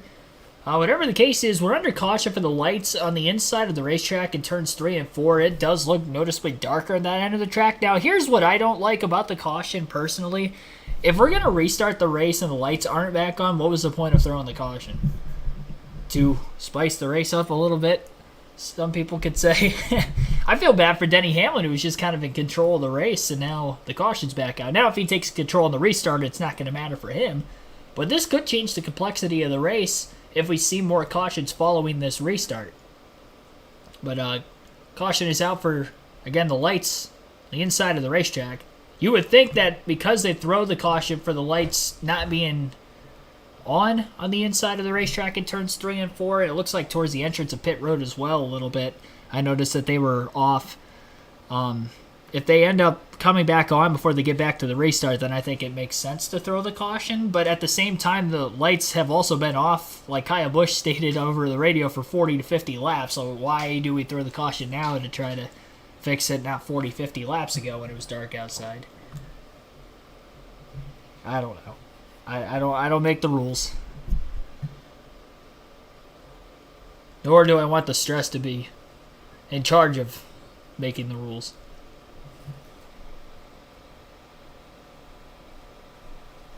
Joanne C., thanks for tuning in as well. Got almost 300 concurrent viewers in the chat right now. Appreciate everybody tuning in. But yeah, that's kind of my quick thoughts on the caution. I mean, I personally don't agree with it unless they can get the lights back on. Like, I feel like that's the reason why you should throw the caution. It's like, all right, we're going to work on this. We're going to try to get the lights on. We're going to go back to racing. And if it takes too long, then you would think that they would throw the red flag. But then at the same time, I'd like to know what the other driver consensus was. Like, we heard Denny Hamlin's consensus. He was leading, so you can, assume that, yeah, okay, that's, his consensus from it. I can see why he would say that. But if there were other drivers that were also saying that it doesn't really bother them, so be it. There could have been drivers saying it was bothering them so they could get a caution. But then if they're not going to fix it, then what was the point of throwing the caution? Or they couldn't get it fixed. We'll see. Made a drastic difference. I need way more of that. They're also checking the toe. Remember they contact with a wall earlier after being on the pole at the start of this race today. So here they're going to come in and they're going to check the toe one more time just to make sure they have it a little bit closer, Kim. And Joey Logano still suffering after getting into the wall during stage 1. He thinks that toe link is bent. They did come down, they checked it. He will be coming back again. Crew Chief Paul Wolf leaning over the pit box, telling his crew what they need to do to alleviate this issue. We'll keep you updated on what they find. Dave. Kim updating everyone on Martin Truex Jr. Remember, he was the regular season champion and came in tied at the top with 36 playoff points. He's had a rough day. They had a loose wheel. He pitted on lap 151 and 153. Went 2 laps down. Currently, per scoring, sits 1 lap down. He's got the will to grind his way back, Marty, but he still needs the time to do it, and we'll see if he can. Well, his teammate Denny Hamlin is leading, so what's the plan for the end of stage 2 here? Here was a conversation a moment ago. Chris Gabehart to Denny Hamlin. It's been twice. The pit crew said nothing to me about it, but you're about a foot to a foot and a half long, 2 in a row now, so I maybe said too much. Pit crew told me you're perfect. Don't change. There you go. You ever had so a little bit too long in the stall, but pit crew wants to make that small adjustment. Junior, how much of an adjustment is that for the driver? And have you ever had Steve or another crew chief go, wait a minute, I'm babysitting too much. You guys are good. Yeah, that was some information, and then he told him not to change anything. So, Yeah. It really does matter. Getting that car exactly where it needs to be. Those guys are tuned to jump on top of that car to change those tires in the exact place. It's an exact science. They practice this every single day of the week, and it will cost. When you're talking about pit stops under 12 seconds, every little bit matters. could be the difference between winning and losing this race. But we got an update a little bit on what is going on with the lights down in turn 3 and 4. NASCAR is working, obviously, to try to get those lights back on, but they are also going through spotters and crew chiefs to talk to drivers to see if they're okay with continuing this race. If they get, a positive response in that regard, I think we're going back to racing. So we're waiting on NASCAR to go through that process. Let's listen to what Kevin Harvick thinks about the situation. NASCAR's wanting to know what you think about the lights in 3 and 4. It's so dark at the top, it's just, it's hard to pick up that top team, and that last 2 feet against the wall is just tough. That's certainly understandable if you look at turns 3 and 4. The lights that do work are on the outside of the racetrack. That wall is casting a shadow. Hopefully when we come back, the lights are back on here at Darlington. Yeah, just 9 races left in the Cup Series season following this, so we'll be exactly 3/4 of the way home. Again, this is the first of the races of the playoffs, so first round of 16, first of 3 races in this round. It looks like so far they're still keeping Joey Logano's car in the lead lap, trying to adjust a toe link issue that Logano believes is a problem there. He actually did get the free pass. He was a lap down, but then got the free pass with this caution, and even during the yellow, they're still keeping that 22 car in the lead lap, so that's huge there. We'll see if they can get the problem completely diagnosed. With him getting the free pass, that still keeps Christopher Bell a lap down, who stayed out of the pits longer to try to catch the caution, but then ended up pitting roughly 10 laps or so before the caution ended up actually coming out. We will see how long this caution flag period will be. Again, there is a lights issue on the inside of the racetrack at turns 3 and 4, which is why we're under caution. NASCAR trying to diagnose it. They're trying to get feedback from the drivers on whether or not they are okay with continuing this race. As you heard from Kevin Harvick's radio there moments ago, he was talking about how it is just really dark to run the outside lane with the shadow casting off the wall onto the racetrack, and some of the camera angles of that, you can definitely tell it is much darker at that end of the racetrack versus turns 1 and 2.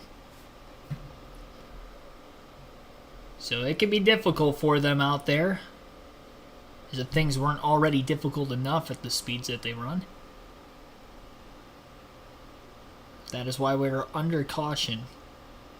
And hopefully we don't see a red flag period here, but hopefully they can just get the lights going, working again perfectly, and then we can get back to the racing. Heard Eric Jones pick up a couple spots during those pit stops, so he is up to 6th now and still on the move forward through the field. 2-time Southern 500 winner, trying to go for back-to-back Southern 500 wins. That'd be insane if he wins this race somehow. Not only 2 years in a row with the 43 car, but it would be an incredible win for him, considering that 3 of his 4 wins in the Cup Series would be at Darlington. Each of his last 3. Only pay you what you need. Back at Darlington, and we'll show you the difference between, see what this Levitt car looks like here.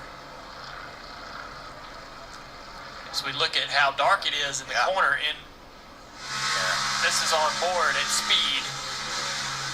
See the change in darkness right there and getting up against that wall. You really can't see exactly how close you are to it or how close you can't get to it, especially right there. Right around that last bit of the corner is where the biggest shadow is cast by the wall. I think where the drivers probably have the most concern with continuing this race. From the chatter that we've heard, most of the drivers aren't in favor of doing that, Dave. So, Junior, Kyle Larson runs 3rd, and as we know, he hobby races a lot during the week, so he had this perspective. Like, not good. Can't go back green, correct? I mean, I've raced at dirt tracks that are just as dark, but I don't race the dirt tracks. I mean, I guess Wayne County, you're right, I guess a bit like that, but it is hard to see the wall right now. So he chose one track where he races against the fence, but he knows there's a lot more at stake here. And Junior, I know you raced this week a short track in the state of South Carolina. How was the lighting there? Yeah, Florence Motor Speedway Friday night was very well lit.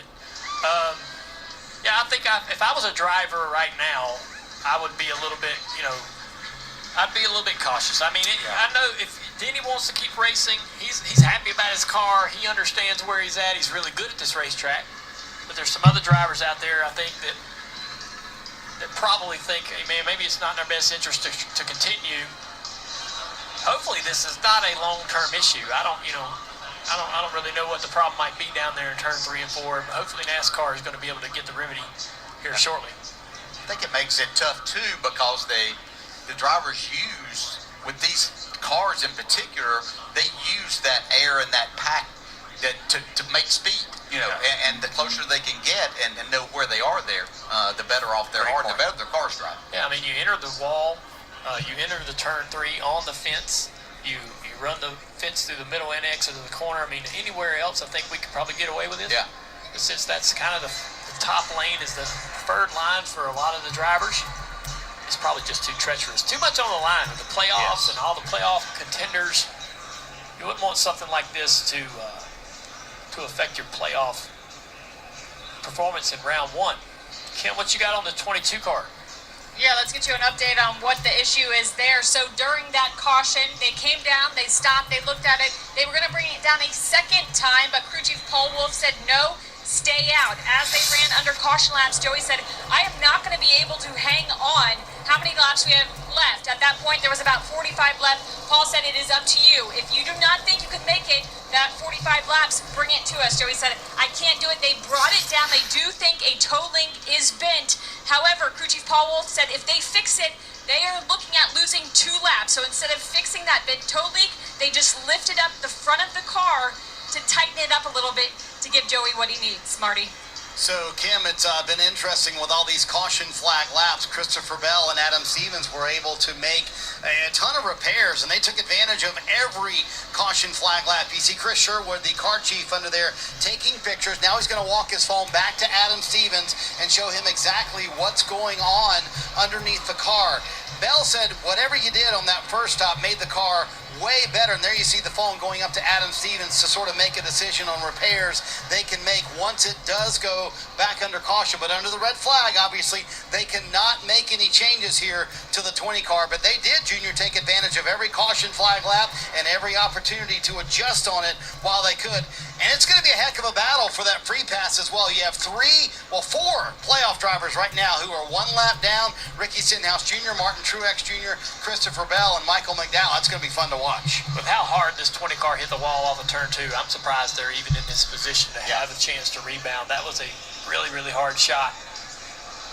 So they'll continue to consider their plan, put together some sort of an idea on how to get this car back together here in Darlington. With Amazon's back. Show us a car? Are you talking about like a diecast? Yeah, we were supposed to have that at the end of stage 2. We're getting close. We're a little bit past the halfway point in the race right now. And there is an issue with the lights on the inside of the racetrack, specifically in turns 3 and 4, which is why we are under a red flag period. This is just our second caution of the night. It was going by quickly, going by smoothly with the lack of cautions up to this point. So this definitely going to make things a little interesting when we get back to racing, to say the least. Hopefully we can get back to racing tonight. I can understand why that this is a good move. I prefaced this before that I didn't like the initial caution because of how long it took them to throw the caution for this, because Kyle Busch had even noticed that the lights were off down there for about 40 laps or so. But it is tough for the drivers to see, and I understand there's other motorsports out there where the visibility might not be, that great either, whether it's a local short track or a dirt track. But you got to figure that these guys are going a lot faster than what they would usually be doing at a local short track or even a dirt track as well, mid-corner. So it only makes it that much harder when you have no visibility going full speed into a corner. I mean, these guys are going over 170 miles an hour going into turn 3, and in the braking zone they can't see where the wall's at, and the wall is the preferred line. So I don't it sucks that this is happening, but I don't think it's a bad call for NASCAR to make a red flag. I'm critical of NASCAR when they make the wrong moves. And like I mentioned, I think they should have probably made this move 40 laps ago. I don't think they should have ran it out as long as they did. So, you could say that maybe they did it to spice up entertainment, but I don't think you could say that because they wouldn't spice up entertainment by having the car sit on the backstretch. Stopped. Like, that's not entertaining. So I think they're just making them, and they did check in with the drivers and stuff, and most of the drivers were in favor of them stopping it, which I think goes to show the lack of visibility. For those of you that are able to watch the race on the USA Network right now, and wondering, or are able to see exactly how much darker it is, it's specifically that outside line. You just can't see the wall. It's supposed to be painted white, but there is some skid marks on it already, of course, as we usually see at Darlington. I'll keep playing the race coverage for you guys during the red flag period. But again, cars are sitting on the backstretch right now, so hopefully it's just a temporary pause. The lights went pitch black and they all piled up going in turn 3. That's all I've heard the legend of Ono, West Virginia, but I've never seen this at any place that we've ever raced with the Cup cars. Yeah, not with the Cup cars. I can remember at Hickory Speedway when my dad was promoting there that we had a little issue with the lights, time or two, but got it fixed. That was just a chance to sell more Coca-Colas and popcorn. For us, that's what we looked at. Yeah, I love the way track owner calls it a little issue. Well, this break does give us an opportunity to do some things that are fun, and Jim Burton's over there in the other booth. He's going to be able to dial up one of the drivers. Hey, Denny, it's Burton up in the booth. You with us? I got you. Well, you've made it look easy so far. 96 laps led. That's the most you've led in a race so far this year. How's it going out there? Pretty good so far. Looks like we got light. That's a good. I feel like it's going pretty good. Just gotta, work on the balance a little bit here and there and keep up with the track, and should be pretty good. When you say work on the balance, what do you think you're going to have to do to keep the car fast as this race goes on? Just keep giving the team good information. That's the biggest thing, is updating them when I feel something different. Maybe if the tire's set or changing conditions or whatever. So just giving them the information they need. All right, so all the fans want to know, you got lights over there now? Let there be light. Thank you, buddy. Good luck. Looks like the lights now in turn 3 and 4, obviously you see them working, and it's made a world of difference out there against the fence. Back under yellow flag, and the field will start to move on back straightaway. Teams will be able to start to resume work on pit road. Fans are happy about that. Try to get this race back underway. 42 laps to go, stage 2. Dave's down on pit road. What you got, Dave? Well, I got Rodney Childers. He's going to have to put the headset back on here in a minute now with the caution back out. But you take a little break here after getting Kevin from 7th to 4th. Seems like the car is right where it needs to be right now. Yeah, so far it's been really good. Everybody's been doing a really good job on this Mobile One Ford, and just happy to be up there contending right now. This has been a really good racetrack for us, and we've put a lot of work into this, and hopefully we can finish this night out. There's a lot of guys having issues and stuff, and that's what we need to do, is have a nice clean race. So hopefully we can stay in contention, have a shot at winning there at the end, and just stay after it. I appreciate it. Go get him. Marty? Dave, let's talk about one of the more impressive runs of the night. Kyle Busch from 35th to 9th. Randall Burnett, you ever seen a halftime break in the middle of the Southern 500? No, but it's kind of nice to have one, I guess. I guess they got the lights going down there. We'll see how that goes. But yeah, we've been slowly making our way forward. Still need a little bit of speed in our number 8 McLaren Chevy Camaro.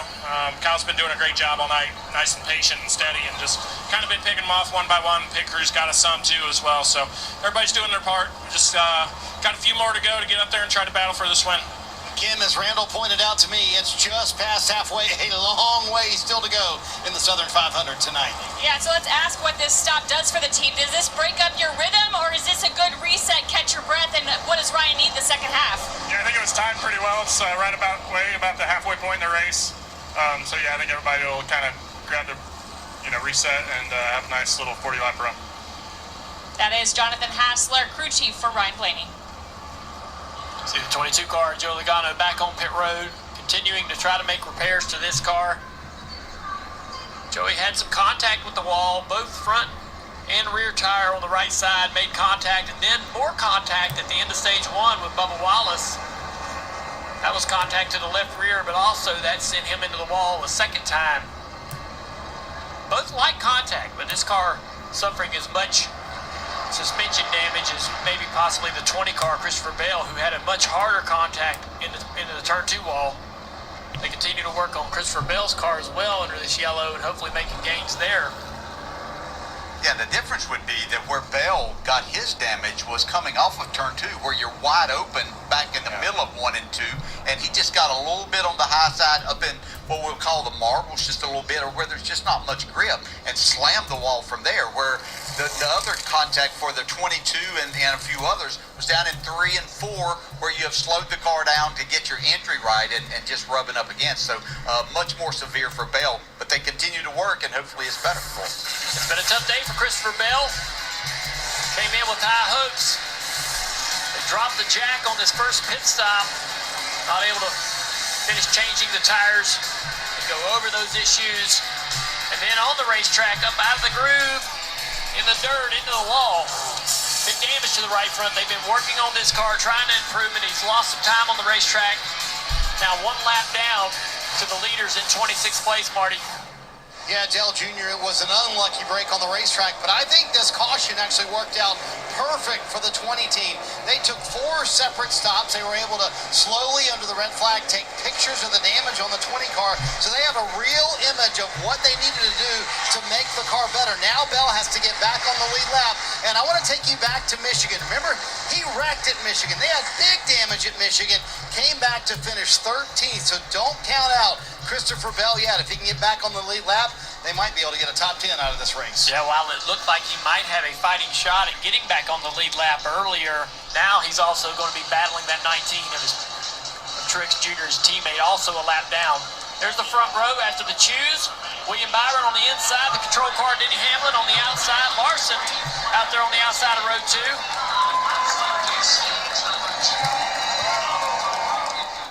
39 laps to go in stage 2, as it'll be Denny Hamlin leading the field to the green, following the red flag. Slight delay for the lights turning off. A big checkup in that inside lane. Cars ducking out of line as we get to the green to keep from running over each other. As we're back to racing at Darlington. Denny Hamlin holds on to the race lead at the front of the field. Kyle Larson, door-to-door with his teammate William Byron for second, who's been slowly moving through the field in the race. Byron still to the inside of the 5. Ryan Blaney going 3 wide to the bottom of the racetrack underneath Kyle Busch and Eric Jones, sending it into the corner and clearing both race cars as he slides up the racetrack. And what a move by the 12 of Ryan Blaney. Contact into the wall goes Eric Almirola behind them. Nearly bounces into his SHR teammate Chase Briscoe as they funnel back into turn 1. Denny Hamlin in first, Kyle Larson second, Tyler Reddick third, William Byron fourth, and Kevin Harvick is fifth following the restart at lap 192. Late in the stage, just past the halfway point in the race. Brad Keselowski back into the top 10 following the restart, trying to get in position to get some stage points late in stage 2. Only 9 playoff driver in the top 10 currently is Eric Jones in 6th, who won this race a season ago as a 9 playoff driver, trying to do it again in back-to-back seasons.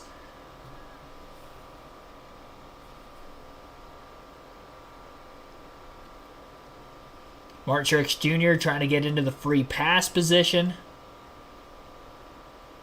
as well as Christopher Bell and Ricky Stenhouse Jr., Michael McDowell. Those are 4 playoff drivers, all a lap down right now. And the points battle as we run shows Christopher Bell 5 points to the good ahead of Logano for that final spot. Ross Chastain is +6, also right there on the bubble. Replay following the restart of Ryan Blaney and Eric Jones making a slight bit of contact. Jones getting by the 12 car on the outside of the racetrack after Blaney looked to have gotten a bit tight. And that was after going 3 wide. I didn't realize that was that same corner, so he didn't clear the 43. A little 3 wide, and then, of course, Almirola got in the wall a little bit further back. Kyle Larson trying to mount a charge after Denny Hamlin. Larson has not led yet today. In fact, there haven't been a single Chevy to lead a lap in the race today. Larson making a slight bit of ground on the inside lane. Tyler Reddick on the outside, gaining ground as well on Kyle Larson for second. Mounting a bit of a gap between the 24 and the 4 behind the 45. Reddick moving down to the bottom lane of the racetrack into 1 and 2. Larson bounces off the wall in the middle of 1 and 2 there. Still able to accelerate and kind of pull Reddick down the backstretch. But Larson definitely got up against the fence. Kind of got lucky that he just bounced off, kept going instead of staying glued to it, which is very easy to have happen when you make contact with the wall. He's able to turn off of it pretty nicely and still carry quite a bit of momentum off that high side nonetheless. Reddick going to try to reel the 5 back in again. The last lap, Hamlin the quickest of him and Larson. Reddick just a skosh quicker than both of them.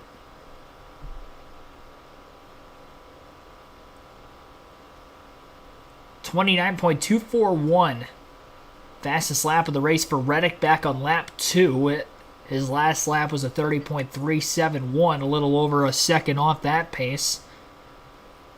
The only drivers to run their fastest laps since this most recent restart would be Eric Jones, Kevin Harvick, William Byron, and Kyle Larson. All of which in the top 6.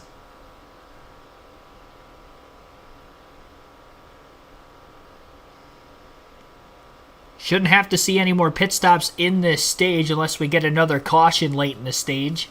But if it stays green, there won't be any more pit stops until the stage break ends up coming up. Kyle Busch, Brad Keselowski battling for 9th on the racetrack. Brad trying to get that spot back. He was in the top 5 for most of the day prior to that hiccup they had on pit road. Really, that the driver of the 6 had on pit road as he slid through the pit box. Had to back up a bit, and that costed him about 10 positions. Didn't really get any back on that first restart to begin Stage 2. That most recent restart, though, he quickly got 4 spots back. Chase Elliott, highest in the running order he's been today, in 8th place, trying to run down Ryan Blaney for 7th.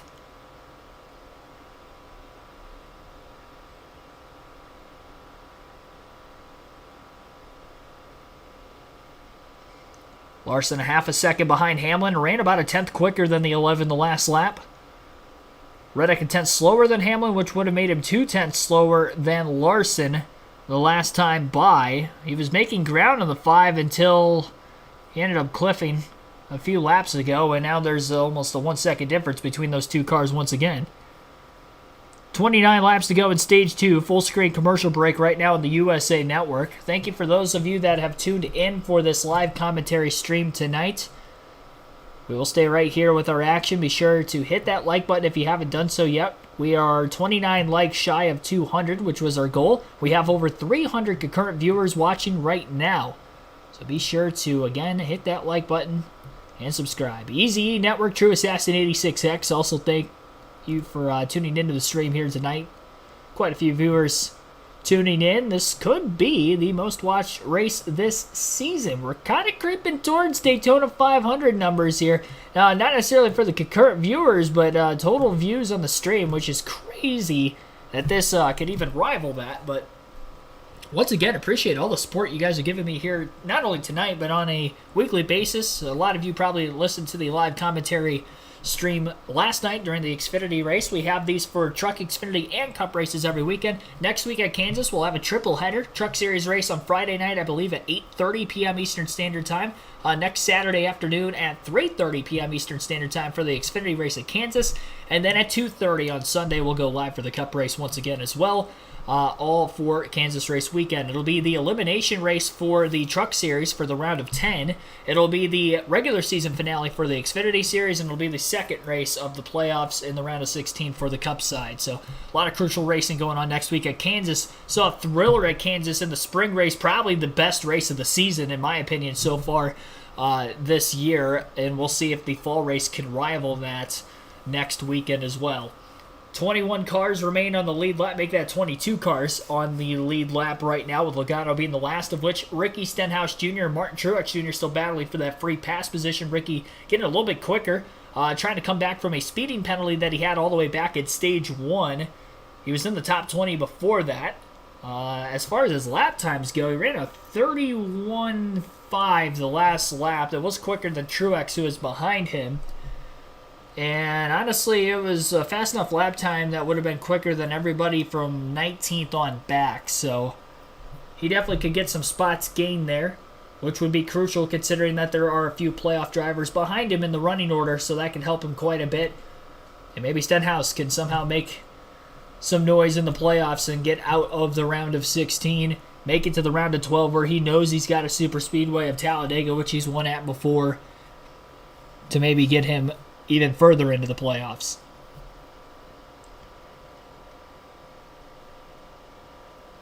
Larson got to within 0.4 of a second a few laps ago before the commercial break. Following the commercial break, it's now a 0.7 of a second lead as Hamlin has found something once again. And that last lap, Larson a little bit quicker again than Denny Hamlin. So they're kind of trading back and forth with lap times. We haven't seen the 5 car in front of the 11 yet. So if Larson can get the clean air, you almost wonder if he can maybe just go out there and start to run away with it. Until we see that, we'll just have to kind of sit and dwell on it and wonder, I guess. 22 laps to go yet in Stage 2.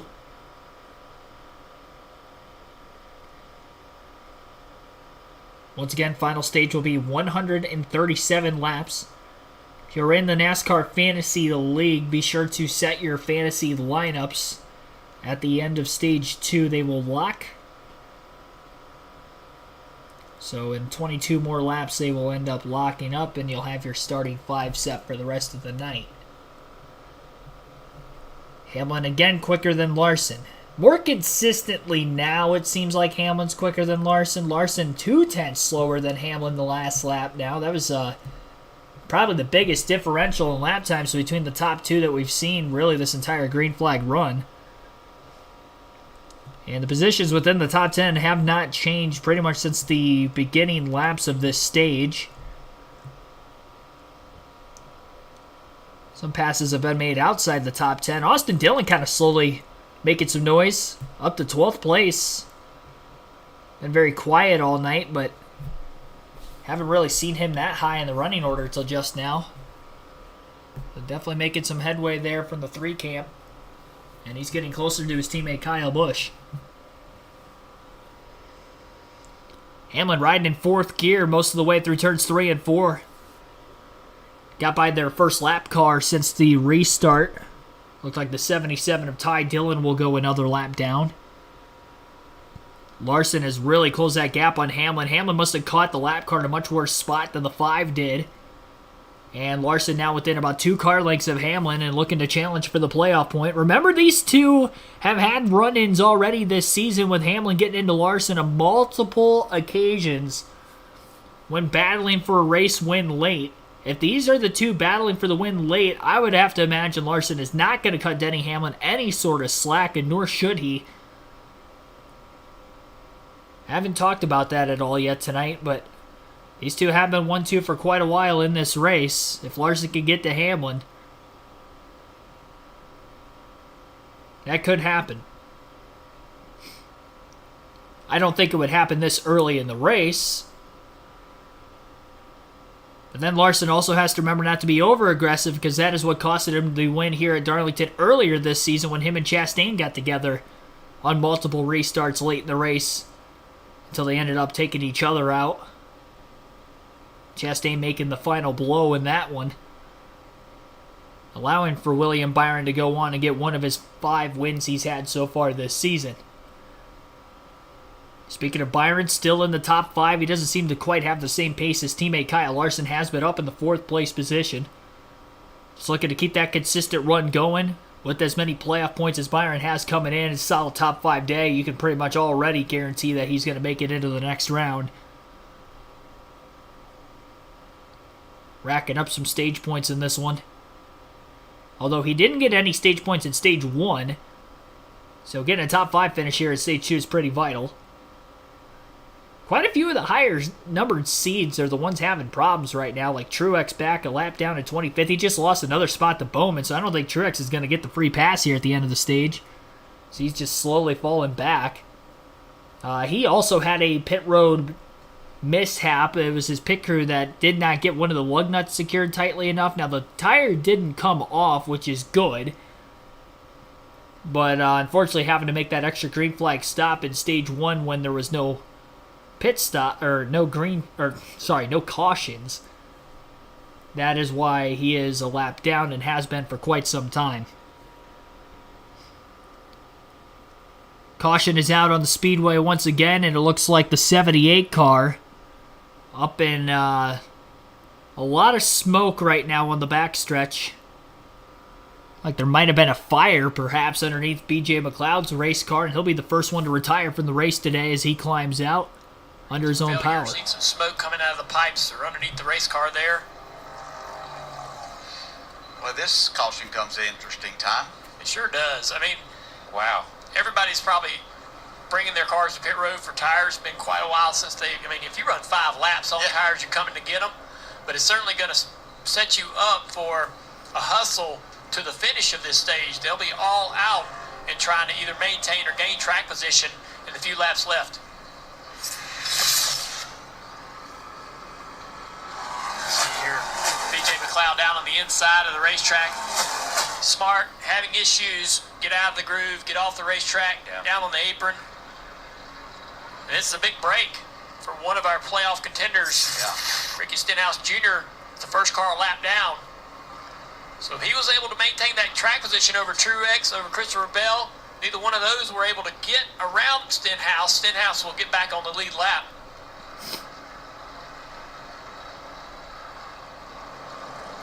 This opportunity under this yellow for some of these cars to possibly stay on the racetrack. So Truex and those guys could think, hey, I'm going to stay on the racetrack, try to keep the car on the lead lap to the end of the stage. That's another way to get the lap back here.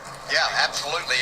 There's no other choice to make in this situation. They'll be able to take the wave around, get back on the lead lap, and then everybody's going to come back in as we get ready to start or finish up the end of stage 2. And they take the wave around, which changes their tire situation too. Yeah. Because they're not. They're not going to put an extra set of tires on for these last, 12, 15 laps like the front runners will. Denny Hamlin's going to bring the whole field down to pit road here. Get a push from Larson. Larson says, "Man, you're not going the speed limit. Let's go." Come on, Dave. Larson in second place there. He said the car's gone just a little bit freer, but it doesn't need much for this short run. Meanwhile, his teammate William Byron in the 24, he was a little bit tighter to start that last run. He'll need an adjustment here, Marty. Tyler Reddick said that's the best the car's been in a while. You'll see him go a little further past Denny Hamlin, who hits his stall right now and again slides a little bit too far for the pit crew.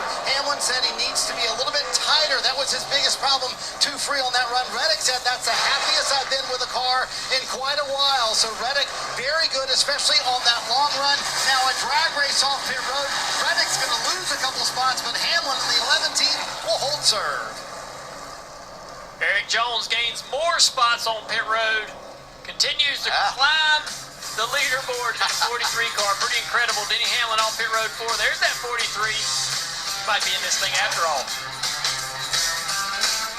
Eric Jones up to third place, gaining 3 more spots on pit road with a 4-tire stop. They gained 4 on the caution flag with the lights as well, so he is just chunking his way forward one step at a time, and we'll get to see him restart within the top 2 rows, it appears, for the upcoming restart. Denny Hamlin did win the race off pit road, so remains in the race lead, and it'll be interesting to see how this one will go about, as I would imagine this will probably be the most aggressive restart of the race. They only get more and more aggressive as the race goes on, but knowing stage points are on the line, a lot of playoff drivers in the top 10, we're going to have to see how this is all going to get situated, and obviously all those playoff drivers are going to hope that they don't get into any sort of an incident here in the late going of this stage.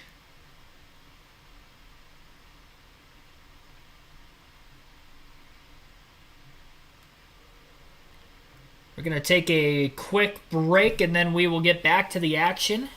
Listening live on these YouTube channel. Be sure to like, subscribe for more daily NASCAR content. We are just 20 likes away from 200 on the stream.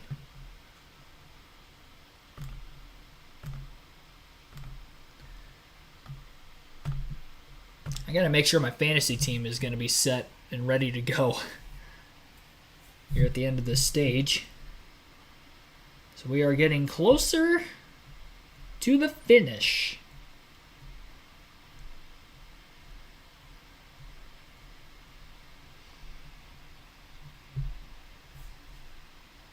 Too many notifications on my phone. All right, let's see here. Pull up the NASCAR app. See who we've got. 12 laps to go in the stage right now. We're going to be right in the ballpark. Around 10 laps left in the stage. When we get back to this next restart. First incidental caution of the night. Got Hamlin, Larson, Bell, Keselowski, Buescher. Definitely got to put Reddick in for Bell. Bell still being a lap down deep in the field. Got in the wall a little earlier in the race. RFK boys still up in the top dozen. So feeling pretty good about my team today. Bonus points as they run right now. Looks like I'm kind of 50-50 on those. But still have one more stage to go. That could change quite a bit. There's the points as they run. With Denny Hamlin out front. You see back there at the cut line, Christopher Bell, Logano, both those guys trying to repair their vehicles, fighting to figure out how to rebound in this race some way, somehow. Stenhouse with the wave around for the free pass, back on the lead lap, gets a chance to recover something in this race. Marty. And Junior, look who's up in third. You mentioned it, Eric Jones. And Kyle Petty, your dad, is a part owner of this team. Weren't you the one that said in the pre-race, no shot a non-playoff driver will win a playoff race this year? 4 races started the playoffs last year with non-playoff drivers winning. Could Eric Jones be that guy for the second straight year? Could be, Marty, and I say a lot in pre-race that doesn't come true.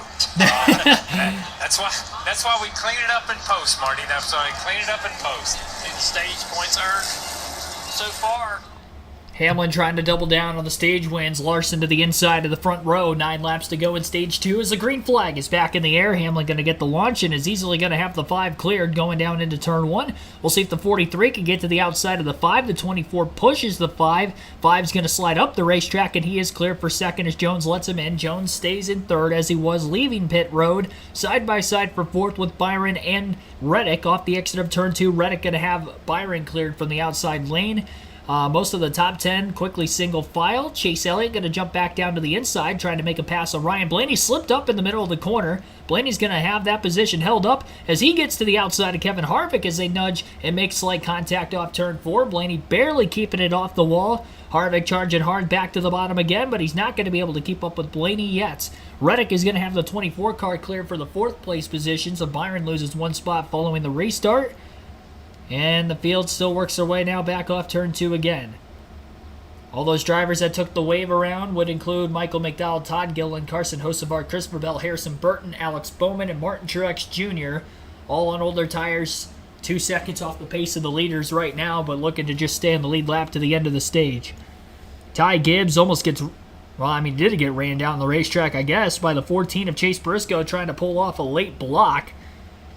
The middle of the front straightaway as they were battling for the 13th place spot on the racetrack. Get to see what the lap times are going to be like for Eric Jones versus the 2 cars in front of him, and they're very similar. All ran 29.8, and all within about 0.04 of a second of each other that last lap. 6 to go for Hamlin to win the stage. Larson gained on him in the short run in the last run, and then over the course of the long run, Denny Hamlin started to pull away a little bit more again.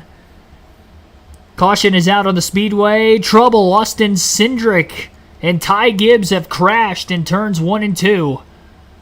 And we are under caution for the 4th time. And this more than likely is going to end the stage under the yellow. We have 6 laps left at stage 2. We'll see if we get a late stage restart. They are going to have to allow pit road to be open. A lot of damage on Cindric's race car right now as that front end is bashed in. he and Gibbs got together. It looked like Cindric just got a little tight, or maybe he tried a slide job and ended up right into Gibbs. Both cars into the outside wall. Again, quite a bit of damage on Cindric's Ford. And then Gibbs, wait to see the damage on his end, but definitely got squeezed between the two and the wall.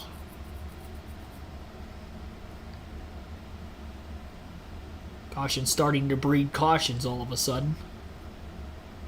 No surprise. Free pass going to go to Corey LaJoie in 30th. And that caution comes a little sooner than most of these drivers that took the wave around were expecting. They'll all remain on the lead lap now to begin the final stage. A little bit of damage to the splitter of the 54 of Gibbs' race car. I'm sure they'll bring it back onto pit road, but I don't see why he won't be able to continue. Doesn't look like there's any issue with the tow link, and we got a lot of cars coming onto pit road.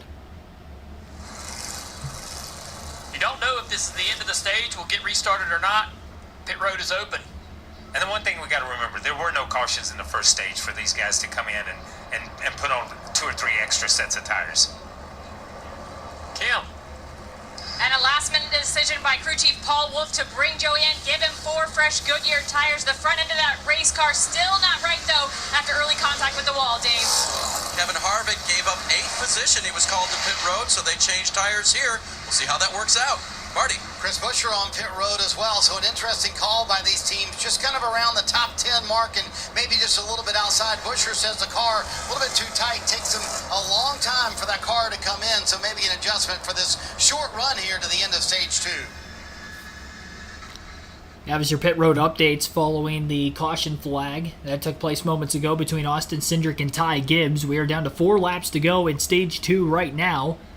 And we still have yet to find out if we are going to get a restart in. Honestly, with pit road being open right there, I think NASCAR is going to do what they can to try to get a restart in here. We're probably only going to have 1 lap left, if I had to guess, in the stage by the time we get back to green flag racing. Quite a few drivers giving up stage points that were in the top 10 there of playoff drivers like Buescher and Harvick, so kind of surprised that they sacrificed the stage points there, but that means that they are going to stay out during this stage end and more than likely leapfrog all the drivers that would get stage points, and they'll be up at the front of the field. And they had quite a few cars behind them that pitted as well, which is definitely going to trap some of the faster cars back in the pack. Can't blame those guys for staying out, though, at this crucial point of the season. This has allowed for Bubba Wallace and Kyle Busch to get back inside the top 10, it looks like. Actually, Wallace was one of the cars on pit road, so I apologize for that. But Kyle Busch is back in the top 10, now up to 6th. Brad Keselowski up a couple spots, it looks like, as well. Cindric is back onto pit road as they continue to make repairs to the right front of his race car following that last incident. Definitely the most damage we've seen on a race car all night long. Really on any racetrack over the last month other than Daytona. Only 1 caution apiece at both Watkins Glen and Indianapolis in the middle portion of the month. You gotta go back to Michigan where we saw more than 1 caution in a race on an oval, well, on a racetrack in general, outside of Daytona. Until tonight, obviously. And not just because of the stage breaks, but because of incidents as well. The more restarts Larson gets on the front row, the more acclimated I'm sure he will get with the race car, where shifting is going to be better for him to try to stay nose-to-nose with Hamlin. We're going to get the 1-to-go signal this time by, so they will head to the choose rule, which means we'll have a 1-lap green-white checker shootout here for Stage 2. Playoff point obviously on the line. Stage points through the top 10. How about Ricky Stenhouse Jr.? He got the free pass position.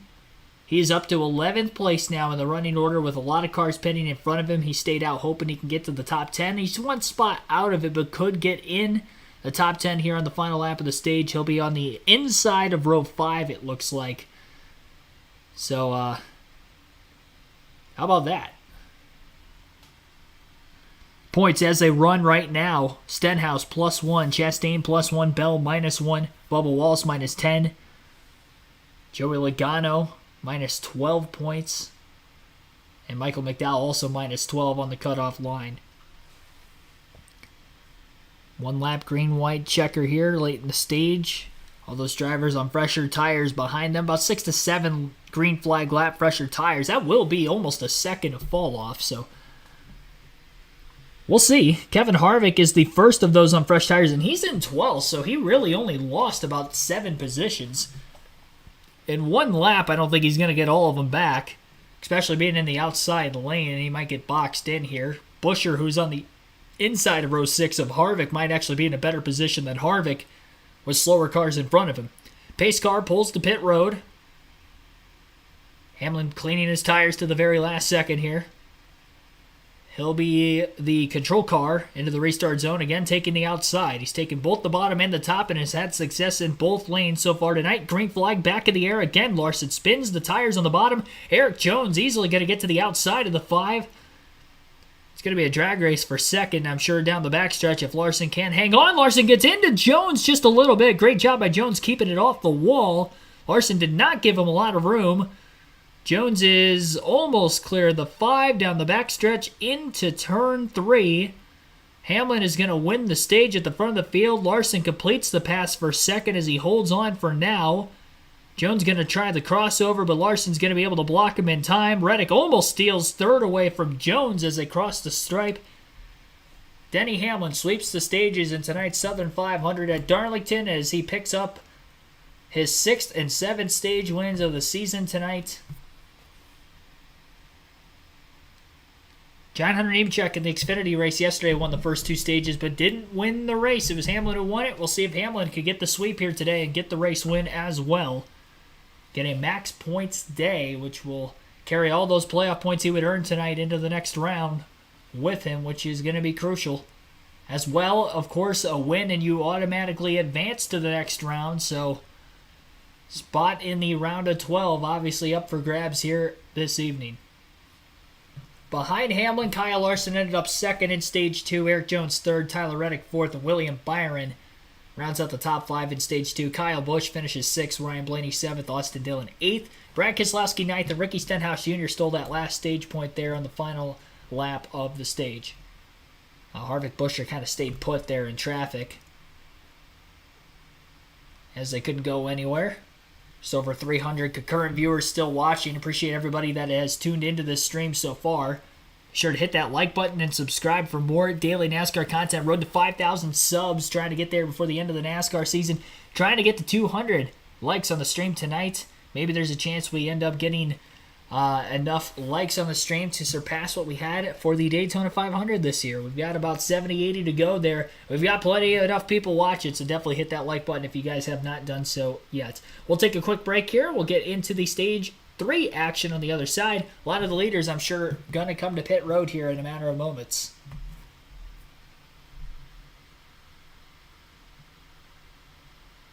Your Cobra, welcome to the stream.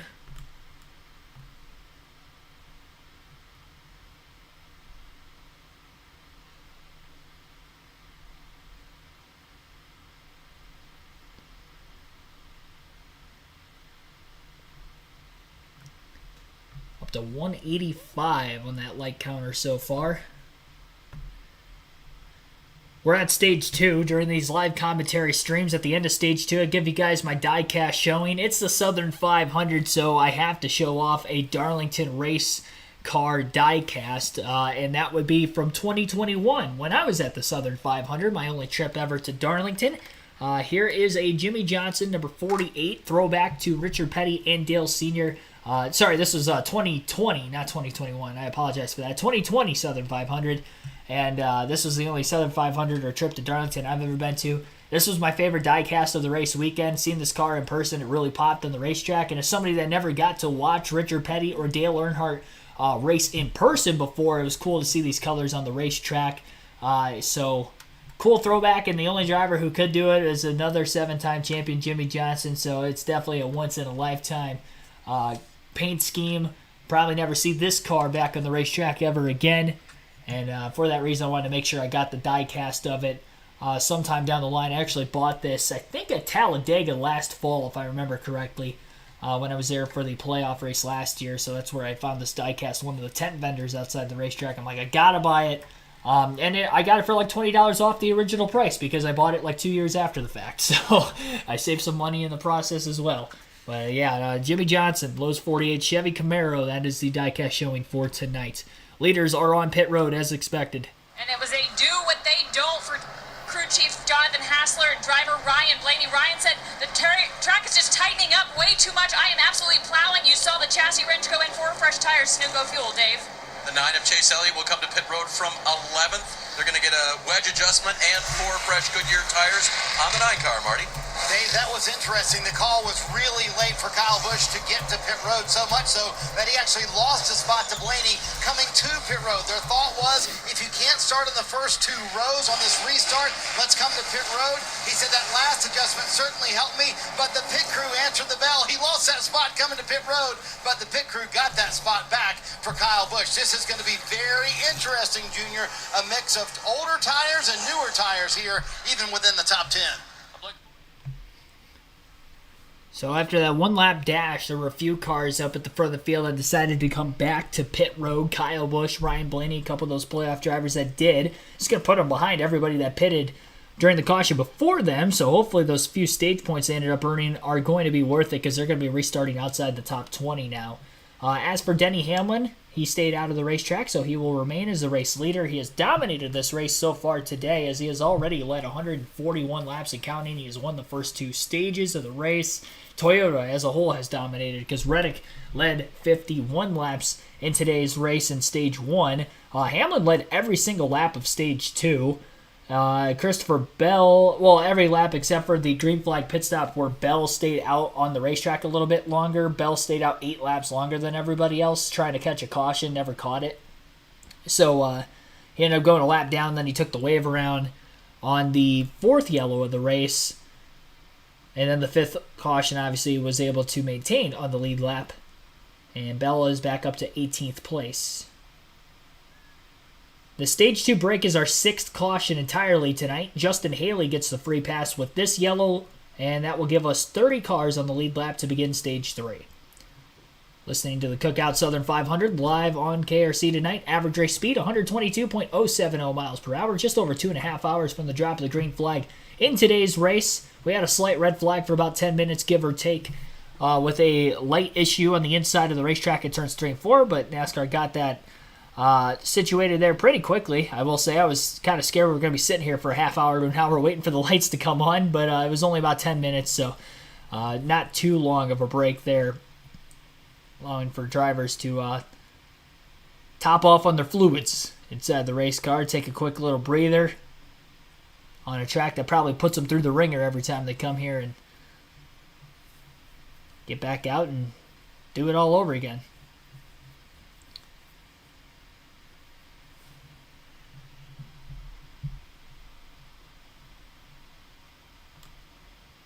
Let the cautions begin. Oh gosh, I hope not. This is kind of how the Goodyear 400 last season went, where the first 2 stages were kind of going by with the breeze. As soon as Stage 3 started, it was caution after caution after caution. We kind of saw that at the end of Stage 2 just a little bit, that light caution. And then B.J. McLeod's car blew up. And then after he came to a stop, then we had the Cindric and Ty Gibbs crash, and now the Stage 2 break after a 1-lap green flag run. And then we've got, obviously, the restart to begin Stage 3 coming up here shortly. Larson trying to stay with Hamlin. Again, Larson gets a shot late in the race. He's not going to give Denny Hamlin any sort of room. Larson had gotten taken out of an opportunity to potentially win 2 more races from Hamlin earlier this season. Hamlin, who has 3 wins on the year in total, could potentially only have 1 if it would have been Larson winning those other couple races. And I mean, that's 10 more playoff points Larson could have that he doesn't. And a swing of 10 points, really, when you consider a swing of 20 points, and consider that Hamlin was the one to take both of those wins away. If it does come down to those two drivers at Martinsville to get into the championship 4, I mean, that's a 20-point swing in and of itself from early in the season, so we'll see if Larson can get back to him. Larson going to take the outside of row 2 this time because he cannot fire off well on the bottom. So Eric Jones will be on the inside of row 1 underneath Denny Hamlin. We'll see what he can do. Green flag back in the air, 131 laps to go in the Southern 500 2023 edition. Jones didn't take off very well either. He'll be on the inside of Larson, and he's not going to be able to pull up clear. Larson gets the run off the high side to clear the 43, and Reddick going to get to the outside of the 43 car as well, nearly making contact as Reddick was aggressive with the side draft on the right rear corner panel of Jones's race car. A lot of side-by-side racing going on behind them yet. Slightly fresher tires for some of those guys further back in the field. Busch or Harvick, we'll see if they can navigate through the field. They're still trying to navigate around each other for right now. Jones getting freight trained. Reddick got by him. Byron got by him. Jones drops from the inside of row 1 to 5th. So those couple spots he was gaining on the prior restarts and pit stops, he ends up losing now. Bubba Wallace nearly pinching off Chase Briscoe. He tried to get in line between both him and the 6 of Keselowski, and just wasn't enough room. Brad backs up the bottom a little too much. Bubba almost got into the back of him, had to lift at the last second, and Briscoe gets back around the 23. Another car to the inside of Wallace on the front stretch. It looks like... can't tell who that is. Is that Chastain? Yeah, it is Chastain. I was going to say, I thought he was still outside the top 20. It looked like him, but I didn't think he was that high up in the running order. I guess he is. Credit to Chastain picking it up all of a sudden. He might have stayed out of the pits during both cautions, which is why he's in 11, but needless to say, he's got track position, better track position than what he's had all night. Kevin Harvick now challenging Eric Jones, who was the last of the drivers who didn't pit at all during those 2 cautions, with the stage 2 end and then the caution just before that. Harvick, the first of those on the freshest tires, right in front of Buescher, failing to pass the 43. Buescher closes on the 4 just a bit. Harvick back down to the bottom lane again to get underneath the 43. Buescher runs the outside, trying to mount a charge now in the front stretch. Buescher's teammate/team owner, Keselowski, behind him in 8th. 2 corners in a row now. Harvick has not been able to pass the 43 of Eric Jones. He'll go back to the outside of the racetrack and try to find something to get a little closer before trying to pull out and make the pass for 5th place on the 43 car again. But 6-lap fresher tires doesn't seem to be the difference. Track position still the name of the game right now. Larson may have grazed the wall a little bit in turns 3 and 4. He lost ground to Hamlin, and here comes Reddick for 2nd. Slight mistake there from the driver of the 5. Not the first time he's grazed the wall today.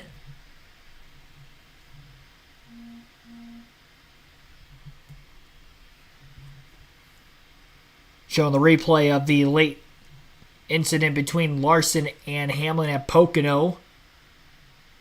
I remember that next week, that middle going of the race, I think Hamlin was leading at the time, and or no, he was in 2nd. It was late in the race. He was 2nd. He was trying to run down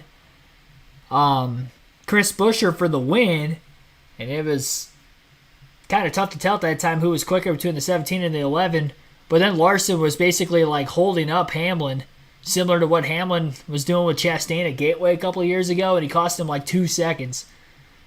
In the final run of that race, allowed for Buescher to open up the lead even more. Buescher goes on to win. Hamlin still finishes P2, but any real shot that he would have had of trying to run down the 17 again was all lost because of that.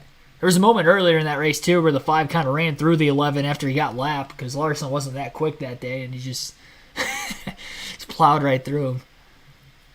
So there is a little bit of animosity right there between the driver of the 5 and the driver inside the 11. I'm sure Larson doesn't want to get beat by Hamlin again, at least until Larson's able to beat the 11.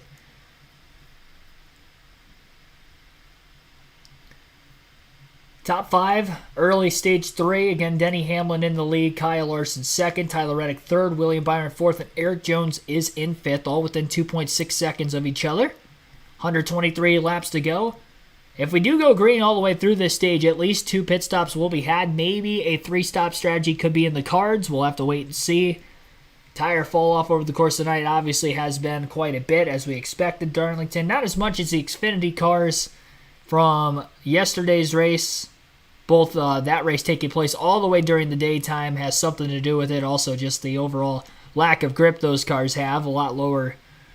I don't know if it's lower downforce necessarily, but the way the cars are built, they just don't stick to the racetrack quite as well as the Cup cars. But even on this difficult of a racetrack, these guys are still having to work.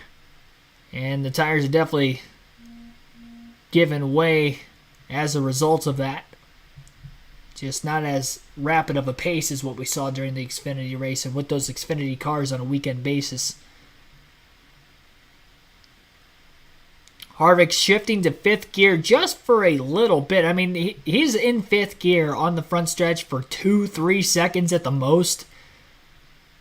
And then downshifting back to 4th again. And as soon as he gets off of turn 2, he's back into 5th gear before downshifting into 4th, getting into turn 3. So there is a lot of shifting going on. Not something you'd usually see at Darlington, but the next-gen car, we see this on a lot of these shorter racetracks on the circuit. Chastain getting really loose in the middle of turns 3 and 4 that last time by as he's trying to keep a close pace with Briscoe. Looking to break the top 10 for the first time tonight.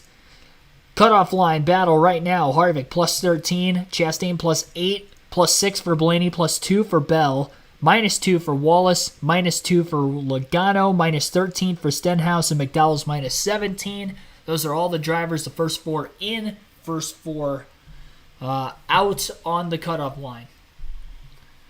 But again, 2 more races left in this round following tonight. And some of those are swayed based off of pit stops, like Blaney pitting a little bit after the fact there, getting a few stage points, but now he's back in 20th. Logano's had struggles with the potential toe link issue for most of the night after he got the wall late in stage 1. No stage points for Logano tonight either. He lost that last stage point on the closing laps of stage 1. Obviously had the issue all the way throughout stage 2. Any chance that team has been on pit road for a lengthy period of time with the cautions in stage 2, he has been there, but they have kept him on the lead lap, and he is currently in 16th. Tyler Reddick from 3rd is about a half a second behind Larson. Larson's now over a full second behind Denny Hamlin, who has ran the quickest lap time that last lap, and really no surprise as Hamlin tries to pull off the sweep here tonight.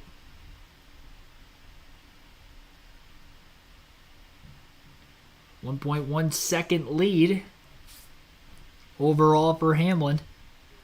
118 laps still to go in this one. A lot of racing left. At least 2 more pit stops. Pickers got to be on it. Drivers have to be on it. Make sure we don't speed.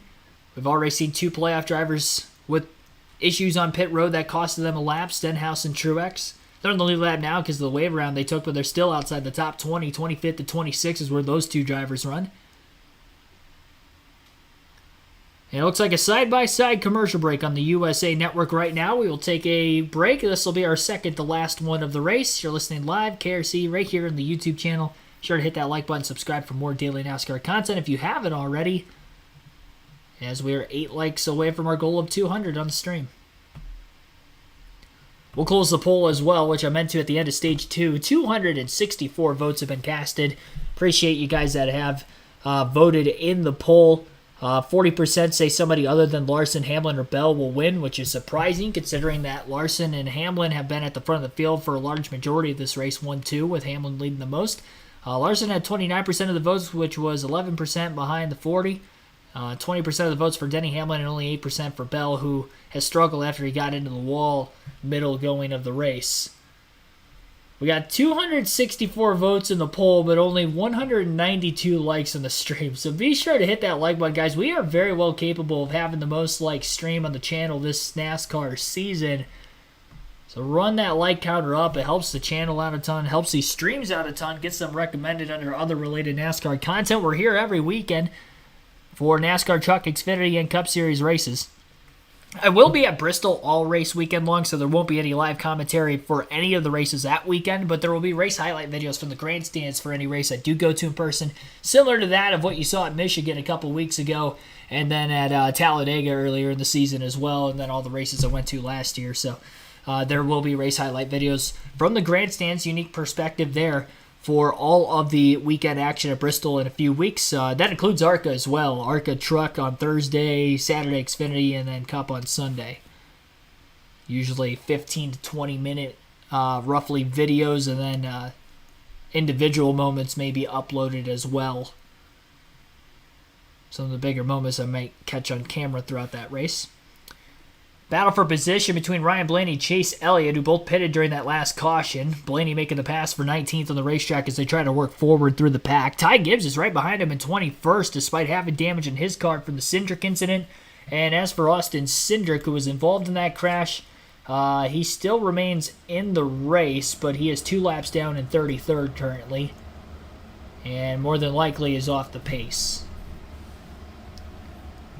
Front end not completely bashed in, but definitely caved in quite a bit.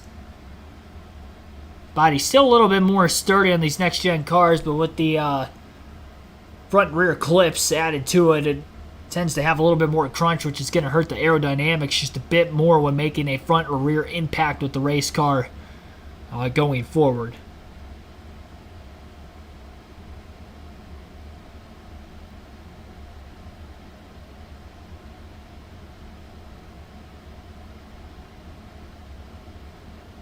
$111 laps remaining in the Southern 500 this season. A 2-second lead now for Denny Hamlin over Kyle Larson, continuing to build it up. He was 0.3 of a second quicker than Larson last lap, and now Larson battling Reddick for second.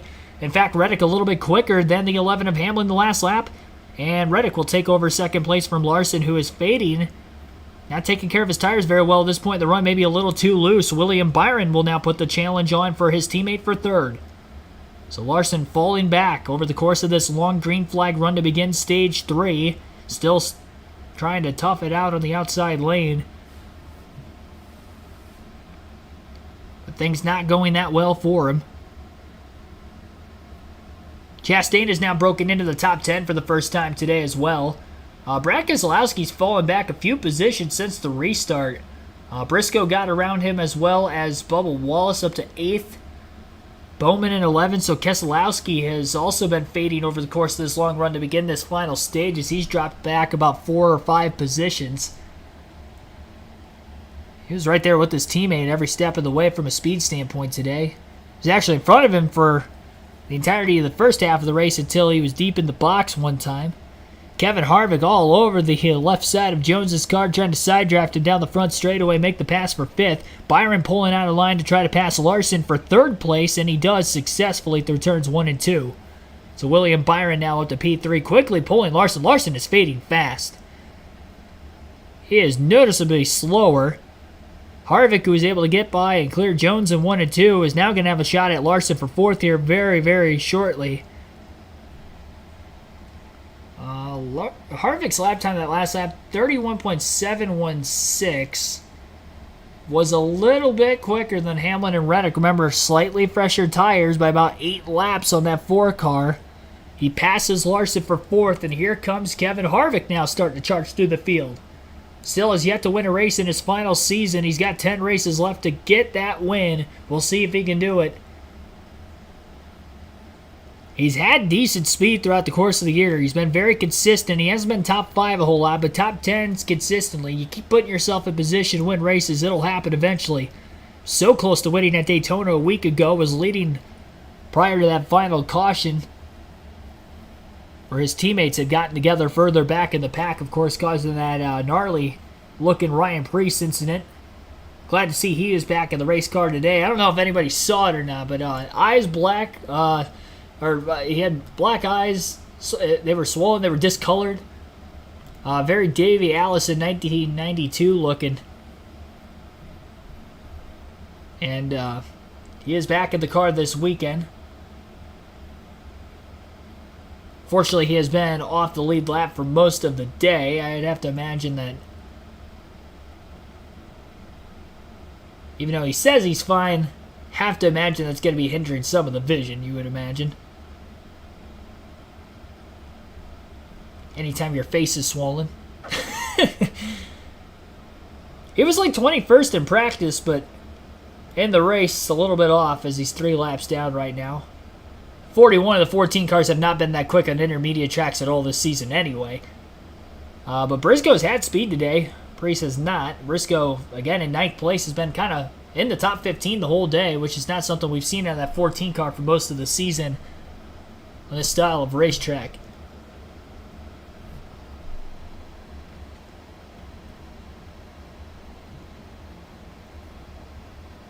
We'll have to continue to watch the 4-car of Kevin Harvick if he can consistently put down lap times faster than Hamlin. He's been about a tenth quicker the last several laps, and now he's closing on Byron for third.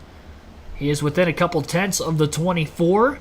Hardest cars to pass, though, going to be those top three. They're the quickest of those that are still in front of him. William Byron also quicker that last lap. Harvick picked it up, 31.566. He was 3 tenths quicker than Denny Hamlin that last lap and has cut the lead down to 2.3 seconds. Byron now just 2 seconds off the lead, was also 2 tenths quicker than Hamlin. 24 in the 4, trying to mount a charge with just over 100 laps to go at Darlington. First playoff race. We've got all playoff drivers in the top 5. Eric Jones, the highest running non-playoff driver, in 6th. Briscoe and Bowman also in the top 10 right now, not in the playoffs, in 9th and 10th.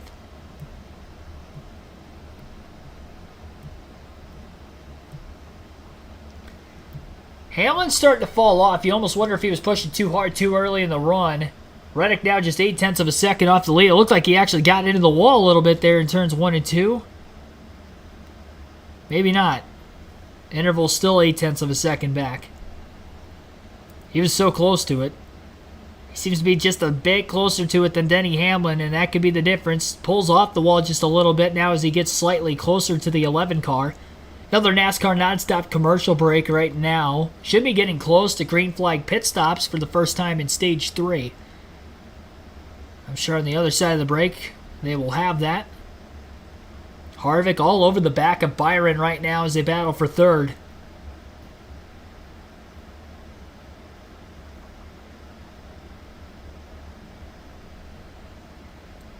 Harvick won the Southern 500 back in 2020 when I was there.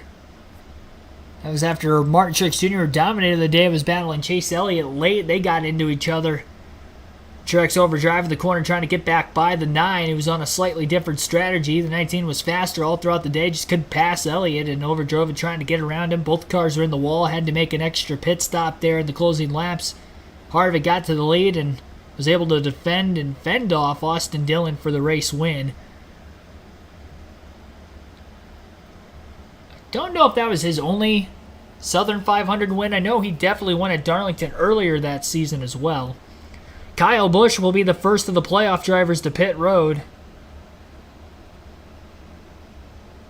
He is in. He was outside the top 10 after pitting after the stage break and not before it, getting stage points and sacrificing a little bit of that track position that both him and Blaney, and Elliott for that matter, have not been able to get all the way back.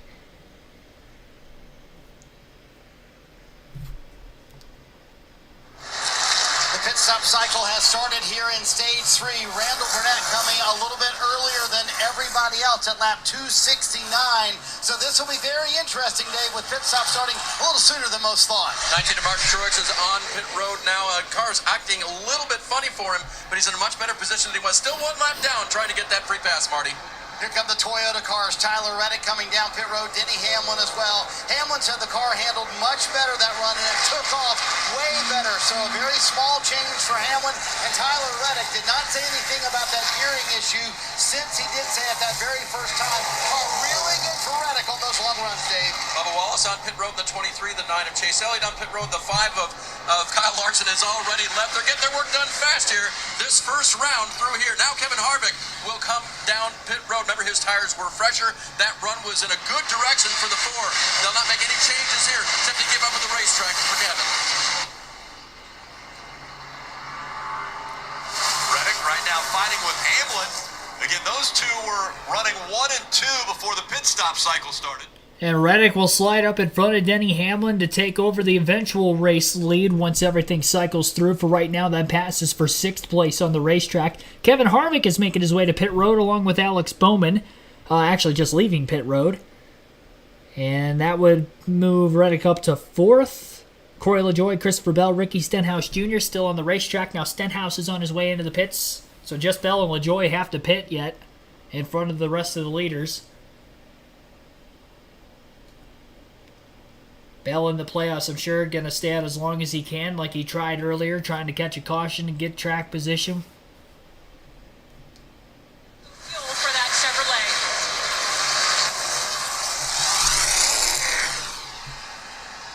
Reddick Hendricks drove away from this 11 car of Hamlin, and Byron has closed the gap now to the...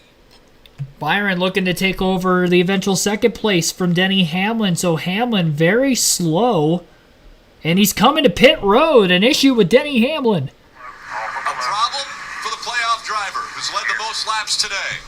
Ricky thinks he has a loose wheel for Denny Hamlin. We talked about how you cannot make mistakes here in the playoffs. Hamlin had driven a perfect race to this point. Chris Gabehart even said the crew has been perfect all day long, but Hamlin saying he thinks he has a loose wheel. You're on board with him riding down pit road right now to be able to get 4 fresh Goodyear tires on. Man, Steve, we talk about it all the time. I don't know what it is about the Southern 500 and the playoffs that brings out mistakes from crews and drivers as well. But a mistake here on pit road for the Joe Gibbs crew. A little slow out of the box there, trying to get the car refired for Hamlin as well, adding insult to injury. This will put the race leader lap down and put Tyler Reddick now to the top of the charts. Byron will be second, Harvick third. Harvick pitted a few laps after those other cars that are in front of him, so that's why he is now 4.7 seconds off the lead. He was about a tenth and a half quicker than both Byron and Reddick, who ran almost identical lap times that last lap. So we'll see if he can chip away by having a couple lap fresher tires than those in front of him. 92 laps to go. Denny Hamlin is the first car lap down in 30th place right now, dropping him obviously from the lead. Tough break for Denny Hamlin, who has dominated the race. I mean, needless to say, he won the first 2 stages. He has led 177 laps. But now with the loose wheel, it's Hamlin's pit crew that bites him again. And not just that, but that is the second Joe Gibbs Toyota to have a pit road blunder today. Also a loose wheel for the 19 at Truex, and he has not been able to capitalize off of that today as well, as he is still back in the 25th place position. So Hamlin's going to need a caution to get the free pass, and even then it's going to be very difficult to drive from the back to the front. Honestly, with 91 laps to go, I think his chances of winning are over, barring a miracle at this point. And he will not have a chance to win his 5th Darlington race of his Cup career and get the weekend sweep after winning the Xfinity Series race yesterday. William Byron trying to close the gap on Tyler Reddick as he tries to go for the Darlington sweep in the Cup Series this season. Won the spring race earlier this year. He's 1.1 seconds behind Reddick. He was a tenth of a second quicker than him 2 laps ago, though that last lap as they crossed the line, it looked like Reddick was about 0.03 of a second quicker than Byron. Kevin Harvick, even quicker than both of them by about a tenth or so a lap over the last several laps. He was 4.7 seconds off the lead when he first exited pit road. Now he's 3.9 seconds back. Staying out of the pits just a few laps longer might be the strategy call that may help Kevin Harvick. He's still out in front of Larson, who of course was fading over the course of that long run. Looked to be just a little too loose. Harvick maybe made a slight mistake that last lap. I'm not sure if he had a lap car in his way, but was 2/10 slower than the Reddick and Byron car in front of him. Now, the lap times between the 45 and the 24, for the most part, have been very equal with one another. And one thing I've noticed with a lot of cars that are equally fast throughout the course of the race today is that the lap times are not consistent with one another. One lap, one driver's running quicker than the other. And that's the slight miscues you can make on the racetrack as a driver around Darlington Raceway.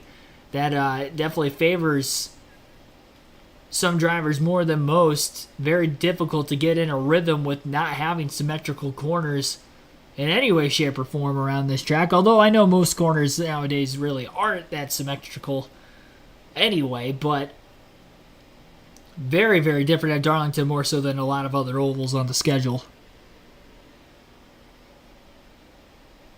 Problem is Hamlin won't even be in the free pass position anymore once a lot of those drivers at the tail end of the lead lap start going a lap down again. So he's going to have an even harder time trying to get back in the lead lap unless we get a caution very, very soon, which we have only had a couple for incident all day today. If you take away the stage cautions and the caution for the lights going out on the racetrack, we've only had 2 incidental cautions today, with the 78 having a blown engine, it looked like, and come to a stop on the back straight away at lap 215, and then at lap 224 shortly thereafter when Cindric and Gibbs got together, bringing out the only crash of the race so far tonight. Reddick has opened up the lead to 1.3 seconds now over William Byron. Harvick has cut the lead down, though, to 3.4 seconds off the lead. Another 2.5 tenths quicker was Harvick the last lap. He is the fast man out there. Can he run down Reddick and Byron to the end of this race to get a win to start the playoffs in his final season in the NASCAR Cup Series? And if he does win this race, too, just think about how this is huge for Ford. They would win 4 of the last 6 races if Harvick is able to go to victory lane today, or one of the RFK Fords if they could somehow get to victory lane as they sit 6th and 7th, where they have pretty much ran for most of the day, other than Brad was like 4th or 5th very early in the race, still trying to get back to that. Once he fell behind Buescher, he really hasn't been able to get back in front of him in the running order. Everybody will have to pit one more time in this race yet. Maybe twice. It could be a 3-stop strategy for certain drivers.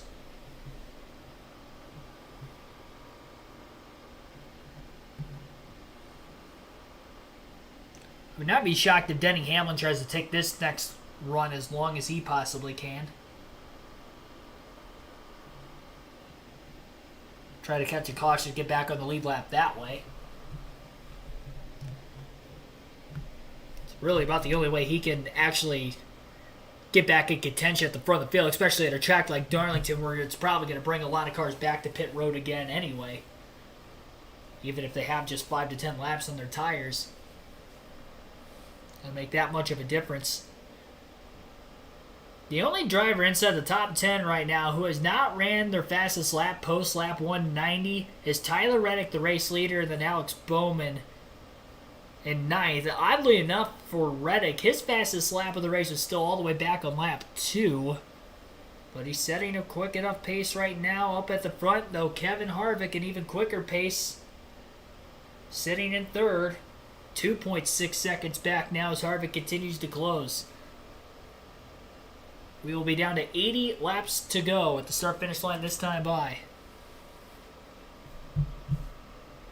Reddick finishing podium, 2nd and 3rd in both races last season at Darlington Raceway, 3rd in the Southern 500. Trying to get just his 2nd win on an oval in his Cup career. He's got 4 career wins, 3 of them on road courses with this next-gen car, including Coda earlier this season, which is his only win with 2311 this year. All of his other 3 wins came last season with RCR, winning at Homestead in the fall, and then obviously winning on the 2 road course races in the regular season at Indianapolis and Road America. 1.6 second difference. Reddick still pulling Byron, but while he pulls Byron, Harvick still running on a consecutive 10th or 2 faster a lap than Reddick. And I think pitting just a few laps after Reddick is the difference there. Now, he gave up time, obviously, on the short run. He was 4.7 seconds back when initially, I think when they pitted, he was about 1.5 seconds off the lead. So he's trying to get it down to that. And we'll see leading into these next pit stops how much he can run down Reddick. Because if he only gets to within about 1.5 seconds again, I don't think it's going to be worth staying out, giving up that time again, because he only got back to about where he was anyway. Where if he pits a lap earlier than the 45 car, he can leapfrog him there, and we'll see if he can be able to hold on.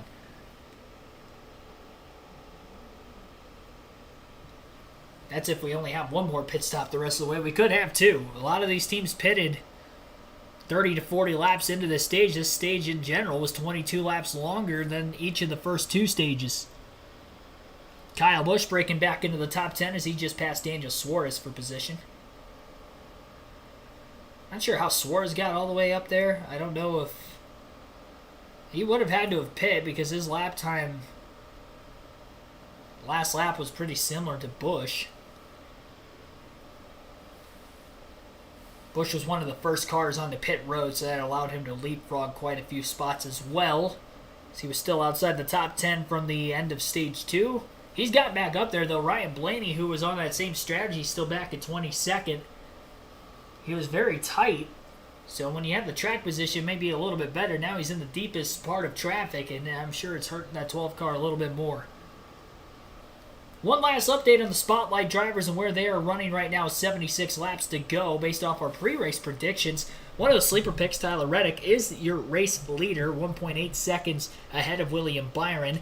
As far as the other sleeper pick was Michael McDowell. He is 23rd right now. I wanted to keep the playoff predictions with playoff drivers on a race-to-race basis, so that's why I had McDowell as a sleeper. But he was quick in practice and qualifying yesterday. Qualified in 9th, was second fastest overall in practice, but it just has not translated to the race very well today. Quickly fell outside the top 20. He was a lap down at one point. He's slowly kind of working his way through the field back to 23rd, but still not good for him. As for the don't have picks drivers, I've predicted to finish outside the top 10 today.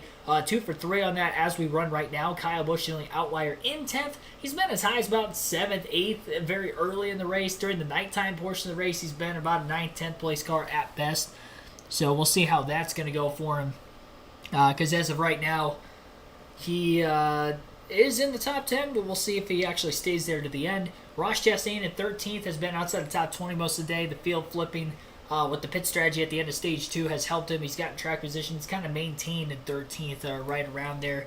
Was actually in the top 10 for a brief moment and then fell back over the course of this long run. And the other don't have is Ryan Blaney in 22nd, who was top 10, top 5, really top 7 most of the day, but staying out to get the stage points has not worked out well for him. And J.J. Yaley got up against the fence a little bit ago as he was slow down the backstretch. And Tyler Reddick also got into the wall a couple laps ago as well. Still has a pretty decent lead. Harvick now has trimmed his gap down to 1.7 seconds as he is within a couple tenths behind Byron and battling for second. Back to the predictions for the pre-race real quickly. The must-have picks, both RFK Fords in the top 10 with Buescher in 6th, Keselowski in 7th, and then Denny Hamlin, of course, my pick to win the race, back in 30th, and no longer the first car lap down. Justin Haley's the first car lap down now, and that was after a loose wheel during the last set of green flag stops. Hamlin won the first 2 stages, has dominated the laps led total, will go on to lead the most laps today, but more than likely now will not get the win, nor at the very least getting a top 10 finish. So it looks like that prediction more than likely will be wrong to the end of this race. Sorry, I accidentally clicked out of the leaderboard there. And then the other must-have pick would have been Kyle Larson, who is in 4th and has been pretty much top 5 most of the day, despite the fact that he started 18th. He still got the 3rd at the end of stage 1, and he's been top 5 ever since. Faded a little bit during that last run, not quite as slow this run as what he was, and actually lap time-wise was quicker than the 3 cars in front of him, but not by enough considering he's 4.2 seconds off the lead, so he's going to have to chip away a little bit more than that, considering there's still a few drivers ahead of him for position with 70 laps to go. Last 2 drivers right now in the bubble for the playoffs, Logano +2, Bubba Wallace -2. In the late going of race 1 of 3 in the round of 16. Reddick with still a 1.4 second lead over Byron. Harvick got to within 1.7 seconds of the race lead, and he's kind of stuck behind the 24 car. Hasn't been able to get around him. Byron now only 1 second behind Tyler Reddick. I think Reddick might have gotten into the wall again. Potentially. Yeah, that or a lap car. Something happened. Martin Truex Jr. at the tail end of the lead lap.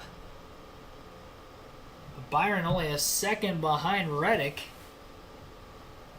Byron was 4/10 quicker than Reddick the last lap, so Reddick made a mistake of some sort. And now Reddick another 3/10 slower the next lap, and the lead's down to 7/10 of a second. Harvick and Byron nose to tail as they close in on Reddick for the lead. Not sure what's going on with Tyler Reddick. Harvick to the inside of William Byron for second. Byron might have grazed the wall, and Harvick's clear for second place off turn 2.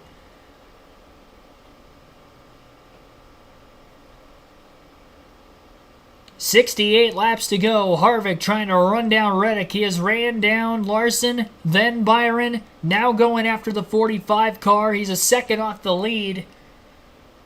Can he keep the lap times up and put a close on that 45 car in the closing laps of the race? He is the closer after all. It's still his nickname, I think. One of the more clutch drivers in NASCAR history, and that's how he earned that nickname. We have hit our goal, by the way, of 200 likes. We're at 202 likes on the stream. Be sure to hit that like button if you guys have not done so yet. As we watch the battle between Harvick and Reddick in the late going to this race. Again, still one pit stop yet out from the finish. Eric Jones getting passed by Chris Buescher. So we'll move Buescher into the top 5. He's clear. What a hot streak for Chris Buescher. Continuing it here today at Darlington. He's 6.7 seconds off the lead. Still about 3 seconds behind Larson for 4th. But now in the top 5 for the first time in this race. As that team just continues to click off solid finishes even if they're not winning. They're up in contention. And that's just what they need to make a Championship 4 run here late in the season. Not going to rack up any playoff points today, but the consistent runs to get them round by round at this point, they've got 3 wins in the bank. Reddick's got quite a bit of lap traffic right in front of him. Both the top and the bottom lane have been occupied by lap cars. This is going to help Harvick out just a little bit more with Reddick dealing with more clean air. 0.6 of a second back now as Harvick off of turn 4 that last time by.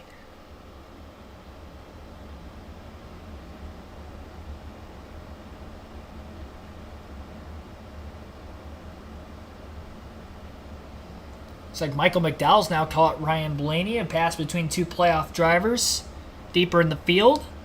McDowell moving up to 22nd on the 12.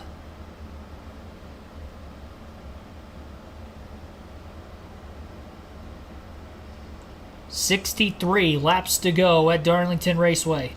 Harvick 0.3 of a second off the lead now and still charging after Reddick. Reddick gets by Martin Truex Jr. in the middle of turns 3 and 4. And now Harvick's going to have to get by the 19 car as well. Of course, those are 2 Toyotas.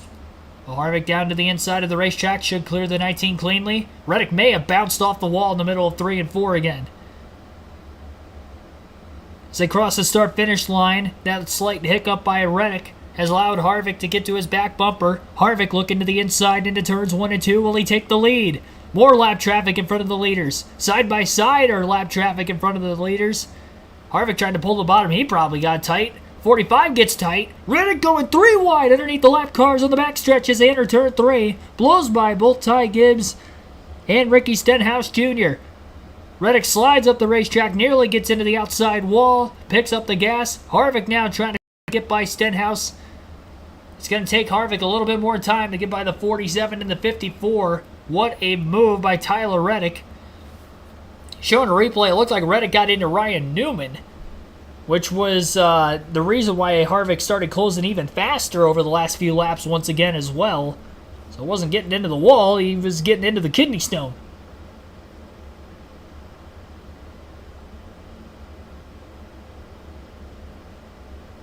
Even as a part-time driver for Rickway Racing, Ryan Newman is still the most difficult driver in NASCAR to pass. 26 cars on the lead lap now with Stenhouse and Truex going a lap down. Denny Hamlin again going to have to fight by those guys to get back into the free pass position again. Harvick still within a couple tenths of Reddick. He lost a couple car lengths to the 45 car. Looks like Ryan Newman, the next car in front of Harvick. I think Newman might have fresher tires and is kind of running down the 45, who is struggling to get by the 7 of LaJoie, who's trying to stay on the lead lap. LaJoie on the outside. Harvick with a run to the inside of Ryan Newman. He's going to carry the momentum into turn 1. Reddick is going to go low and try to take the line away from Harvick. Kyle Busch slow on the racetrack coming to pit road. Maybe a 3-stop strategy from Busch. He'll be the first of the leaders in. And Kyle just now saying on the radio, I nailed the wall with that right front. So the damage on the right front and the right rear. And now a battle for the lead with the 45 and the 4, Rick. Here comes Harvick on the inside of Reddick off of turn 4 as they're door-to-door for the race lead. Trying to side draft him but can't get it done on the front stretch, and Reddick holds on for at least another lap. Harvick closing huge in the middle of the corner. Maybe got into the back of the 45. He checked up to keep from wrecking him. And as a result, Tyler Reddick going to pull away. Briscoe, Gillen, Bell into the pits. Logano's in. Harvick is coming in. He's going to try to leapfrog Reddick. Reddick is going to try to pit late. It looks like, oh, Newman got into the back of him. He's spinning. Harvick hit pit road. The caution flag's out, but did Harvick hit the commitment line before the yellow? That will be the question. Did Harvick get to the commitment line before the caution came out? It was very, very close in real time. Dave, they tried to keep him out. They said stay out, but it was too late. Having just came on the radio, said dang it, and then he came down pit road. What a disappointment. They had such a plan. Well, so his option is this. If you can't get back onto the racetrack, you just roll pit road at pit road speed without service. Let's take a look at what happens. We see Kevin Harvick right here coming to pit road. The 51 gets jacked up behind the 45, somehow loses control. And now the real key is, where's the red light? Well, right there you can see it. So the 45 slows down. He sees the 4 pitting. He says, I'm going to try to slow down and make it to pit road, but that was an impossible thing. Newman had nowhere to go. Here's the 45 right on board. He's trying to downshift to get to pit road and then decides against it. Newman has nowhere to go. Is that what you're seeing, Jeff? Something very odd there. I mean, but I just don't, there's no way Reddick was going to make pit road when he slowed down that much. It would have been impossible to make it. But he put Newman in a terrible spot. Well, you see right here, obviously, a red light for the 4 car, who's about a car length from the line. Guys, I think you're absolutely right. Dale Jr., you called it, right? You cannot get beat to pit road. As soon as you saw the 4 pitting, you said it. Oh, he's going to leapfrog the 45, so we were on board with the 4. And now the 45 is obviously, you see the backfire out the pipes. Like, I don't know how he thought he was going to make the left and get underneath the orange box, but then poor Ryan Newman, I mean, he was getting back at the gas to exit turn 4. He had no idea. And I mean, what a terrible break for Harvick there. I mean, he did nothing wrong. He was committed to pit road. Another break, but a good break for some guys that did get to pit road. Well, now everyone who has yet to pit will make their trip to pit road, and this is going to be very important. Dave. And William Byron almost hit the commitment box there, so he did not. He will now need to be freed up in that 24 car. He'll get 4 Goodyear tires and an adjustment there. As for Kyle Larson, his car is loose on throttle. Now, they believe they have a toe problem on the 5 car from that earlier wall hit. Don't think they can fix it here, but they're going to try to fix the handling, Marty. Well, Dave, what a day it's been for Chris Buescher. They have raced their way into the top 5. Buescher saying, I just need more rear grip, especially late in the run. Tyler Reddick has had a flawless day to this point. He's led 90 laps. The pit crew has delivered as well, and they will lose maybe 1 spot here to the 5 bunch, but a solid stop here for Tyler Reddick and his team. We'll see if they can finish it off.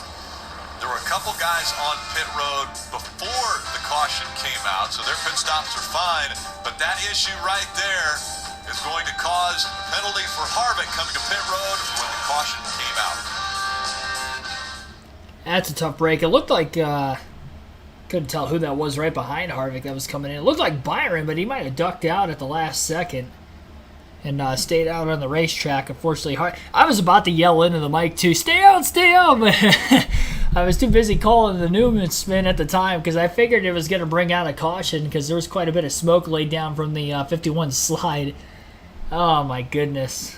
Penalty for what? For pitting under caution when pit road was closed, technically would be the caution. And as Steve Letarte mentioned, and I've heard him state this over the broadcast of recent races too in this situation, that if you get to the commitment line after, you just don't pit the race car and you maintain your track position. But because they pitted the car under pit road closing situation, that's why they get penalized for it.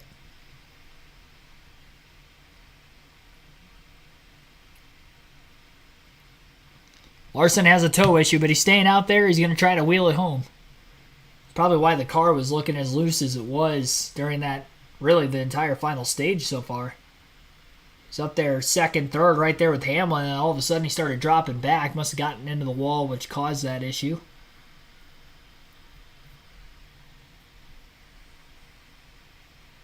No, Harvick didn't make the stop. He came into his box. They changed 4 tires. To go here in Darlington, and then we go to Kansas. Next weekend it will be the final race for the Xfinity Series of the regular season. That'll be on NBC and Peacock. Countdown to green at 3 o'clock, 3:30 for racing. Then on Sunday on USA, race number 2 of the playoffs for the Cup Series. Countdown to green at 2:30 and racing just after 3 o'clock. So there's a lot to digest in there, right? Because the 4 came to a closed pit road. Behind him, I saw the 24 who was coming, and he came out. So let's listen into the 4 of Harvick and what they're discussing with the penalty.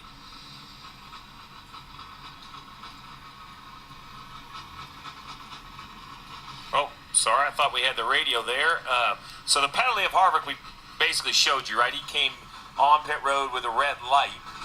But the caution was caused from the 45 trying to come to pit road late. So let's take a look at this. There's a lot going on. On the top of your screen, you're going to see the wreck coming in. So there's a couple cars coming to pit road. Now, if we freeze it about right here, you'll see, okay, this first car is the 4. It is close. Behind him, that's the 24 of Byron, the 5 of Larson. So now as we spin this forward a little bit, what you're going to see is Kevin Harvick stays committed. Larson sees it. He goes, oh, I'm staying out. And then right there, William Byron, right hand, stays on top, stays on the racetrack. So for that reason, and that decision by Byron kept him in the race. The decision by Larson kept him in the race. And for Harvick, it was just a timing thing. I don't think he even had time to make the decision. The only real option they had was to not pit. They would have lost track position. But now, with the penalty, they're going to be all the way at the tail end.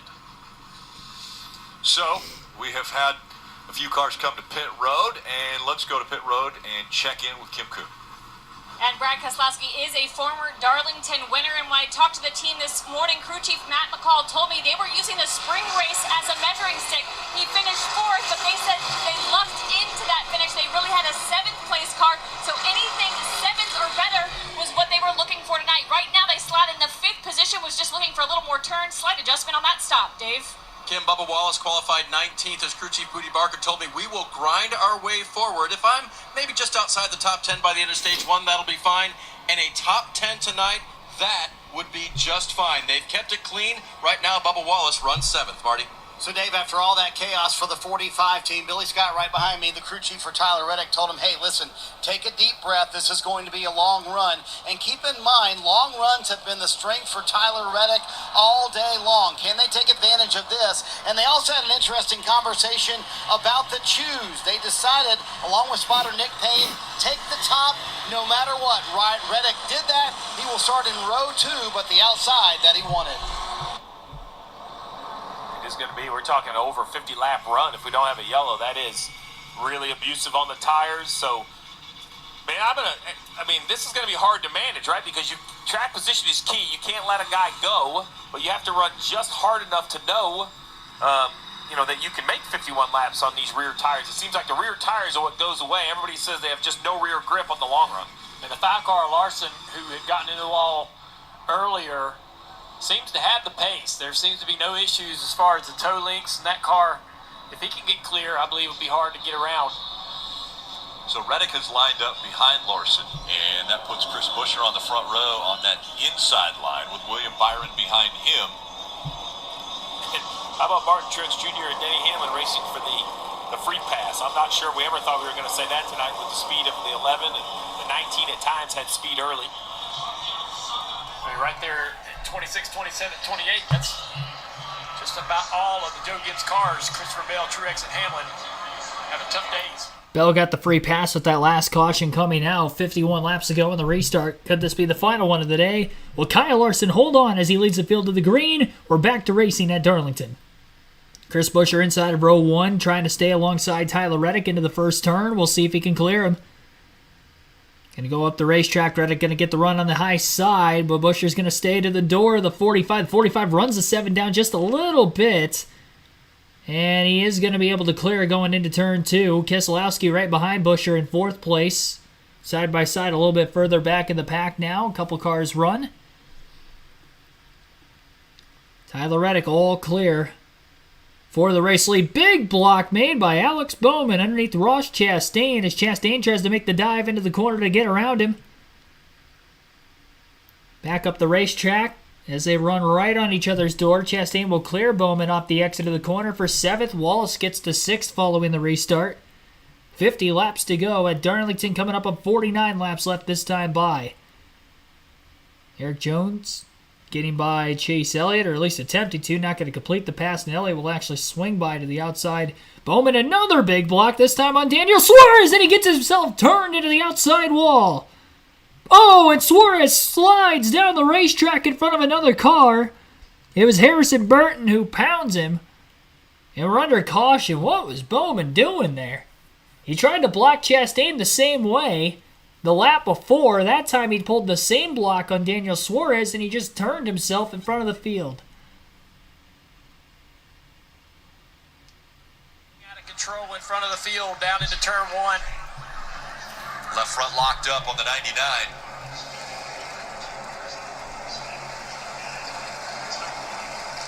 Alex Bowman aggressively blocking that 99 of Suarez, and the fuse was just a little too short.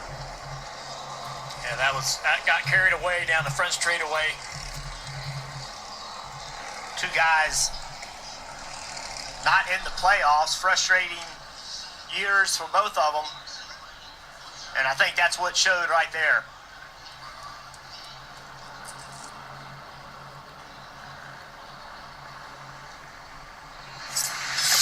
So down the front straightaway, the 99 of Suarez has the run. It's looking low, and Bowman's going to take him all the way down the racetrack. And as they go back up, the 99 hooks him in the right rear. And I think Bowman turned back to the right again. I get the first block. The second block's ridiculous. Yeah. I mean, you block a guy on the inside, that's fine. Guy turns to the right, and then block him on the right again. I mean, that's just not good. So I agree with you. I don't put that on Suarez at all. Bowman, if he wants to turn left and run him down to the bottom, that's fine. But then, you wrecked yourself. You turn right, and the guy is next to your right rear bumper, in my opinion. So I get where Bowman's at here, but, I mean, you just drove across the 99 nose going back to the right. I mean, is that how you guys see this? Right along with Denny Hamlin.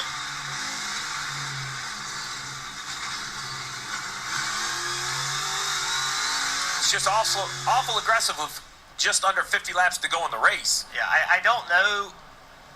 The only thing I can say is maybe the 99 turning back to the right pulls the bumper of the 48. As he's correcting the car, he has to turn the car back to the right. I'll give Bowman the benefit of the doubt on that. I'll get you. So right here, he turns left to go bottom. But what you're saying is now the 99 kind of gets on his right rear corner here, and now the 48's kind of, he just knows. You see the backfire out the pipes. Yeah, it looks clearly like Bowman was making that second block, but potentially he's pulling the rear bumper around, and Bowman has to correct. But see right here, he's going to his inside, block, and he goes to the right, and there is contact. Well, one thing's for fact. Two drivers that have not had great years were having great runs inside the top 10, and now neither of them are going to be able to finish there. Yeah, I put that on both drivers. The blocking was a little aggressive. The 99 didn't cut him a break and stayed in his back bumper. And the 99 realizes that he has him turned, and they both end up in the fence. I just feel like that both drivers could have made some decisions there that would have been able to avoid all of that. I chalk it up as that's why you don't block. And Alex Bowman on pit road. You see the team, they are fixing the toe link. It was a broken front toe link. Crew Chief Blake Harris said, shut the engine off. We will fix it just as practice and to make sure we can try and finish this race. A huge disappointment, though. They were running in the top 10, like you guys mentioned. That was the goal for the next 10 races. Top 10 finishes over these next 10 races. And remember, Bowman missed the spring race, so he has not been here since last fall after he had a back injury for the spring Darlington race. You think about how we race at Darlington now in turn 1. There are two grooves there. It's not over. The position's not lost when somebody gets that inside position down the straightaway. You get to race off into the outside of turn 1 and 2. I think Bowman, could have chosen that option to say, hey, okay, you got the run, take the inside. I'm going to race you into turn one. I'm going to try to beat you off of two and keep the position. But Suarez, I think, also got frustrated by the block and then chose to stay in the back bumper as he's turning the 48 back into the fence. So just late race. This is a hard race. This race will ruin relationships, friendships between crew chief, driver versus driver. This racetrack brings out the worst in you. And when your car's not being good all night long, you're frustrated, you're mad about the way things have been going. You got some track position late, you get a run on a guy and he does that. It can be really frustrating. One of the indicators I've learned from listening to you guys call these races for so long is when you get out of the gas, you get the flames come out of the pipes, and I don't think there was ever flames coming out of the 99. It didn't look like he ever got out of the gas as they were going into turn two. Dave. Free pass, number 19. That is Martin Truex Jr. getting back on the lead lap, and boy, what a night it's been. Loose wheel early on caused them to repit, went down laps, did wave around, now gets this free pass back. They also had a bad adjustment they had to undo on the race car, and then other things have gone on as well. So it's been quite the night for Martin Truex Jr. We'll see if the 19 has some of that early speed he showed this weekend as he goes down to the final 40 or so laps when they go back to green here. Really, it's going to be considered a sprint. So you think about what has happened. Multiple playoff drivers have had issues. And you come to a racetrack like Darlington with so much history, and we've seen so many things happen, that now we have Denny Hamlin, who led 177 laps, still scored a lap down because of issues that he had, thinking he had a wheel that was loose. We've got some guys coming to pit road now. But Larson's out in front. Reddick, who has also been very strong running second, he's been out front for 90 laps. Kim. And Ryan Blaney, that car has just completely changed since the sun went down. He said, I am plowing tight, no grip, especially in turn 4. I don't know what to tell you.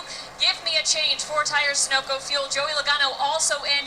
I don't want to call it a rebound, but this car seems to have stabilized after an early tolling issue, Dave. And Kim, the 9 car, they continue to work on it. The driver was asked, hey, did you feel anything with the last adjustment? He said, it was only 2 or 3 laps, so I'm not sure that they're going to bring him back in for more tires, Marty. This is interesting. Pretty much from 9th on back, all came down pit road. Not a ton of laps of the tires for the leaders. You see both Kyle Busch and Christopher Bell here on pit road. Busch has survived contact with the wall, said he lost all of his drive off after that. So Randall Burnett saying, hey, why not? Let's try 4 fresh Goodyear tires. I actually think it was an opportunity for a few drivers to not pit and maybe get some track position. You know, I was thinking of Kevin Harvick specifically. He ended up coming down pit road, but I know he thinks he needs fresh tires, but I think he could have restarted inside the top 10. 7th caution came out, and it was aggressive blocking by Bowman and aggressive driving by Suarez that brought the caution out. We will have roughly 40 laps, give or take, to go when we get back to racing here at Darlington for the Cookout Southern 500. Kyle Larson is your race leader, currently under the caution flag period. Tyler Reddick is in second. Chris Buescher will be third. Brian Keselowski fourth. Eric Jones fifth. Chase Elliott sixth. William Byron 7th. Actually, hang on. We'll wait for this leaderboard to update because Elliott just hit pit road as well as Eric Jones, so that is not the case. There we go. Again, Kyle Larson, your race leader. Tyler Reddick 2nd. Chris Buescher in 3rd. Brad Keselowski 4th. William Byron is 5th. Bubba Wallace 6th. Ross Chastain 7th. A.J. Allmendinger 8th. Chase Briscoe 9th. And Ty Gibbs, despite being in that wreck with Austin Cindric, is in 10th place. Carson Hocevar in his 2nd career start in the 42 car.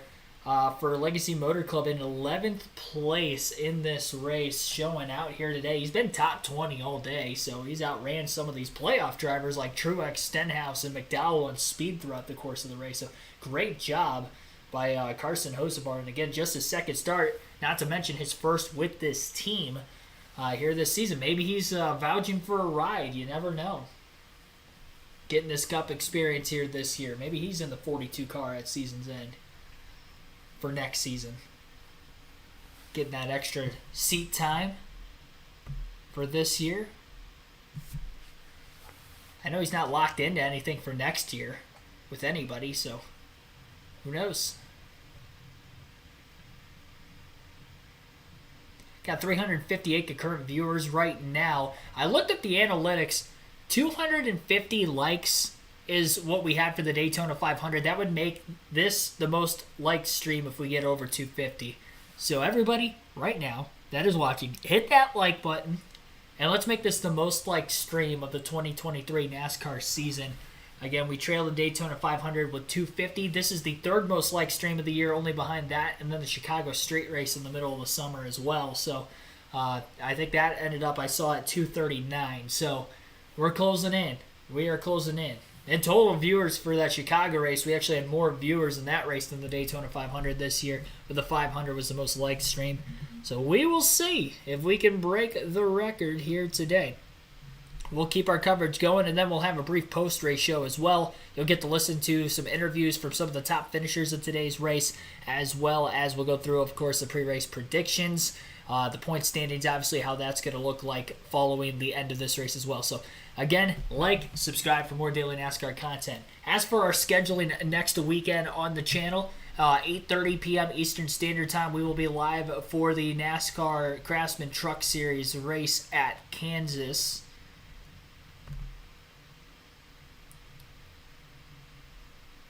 Let's pull that up real quick. Yep, so 9 p.m. Sorry, so Friday night, 9 p.m. Eastern Standard Time, the Kansas Lottery 200 for the NASCAR Craftsman Truck Series, the elimination race at the round of 10 of the playoffs. We will have live commentary for you guys again, 9 p.m. next Friday night.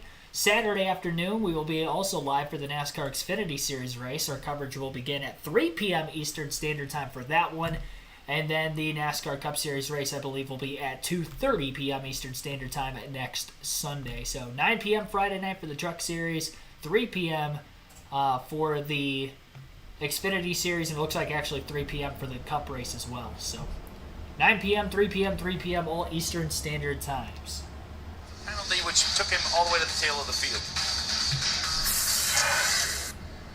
And with 41 to go, Rick, I think we can have a recap that long again of what might happen in these 41 laps.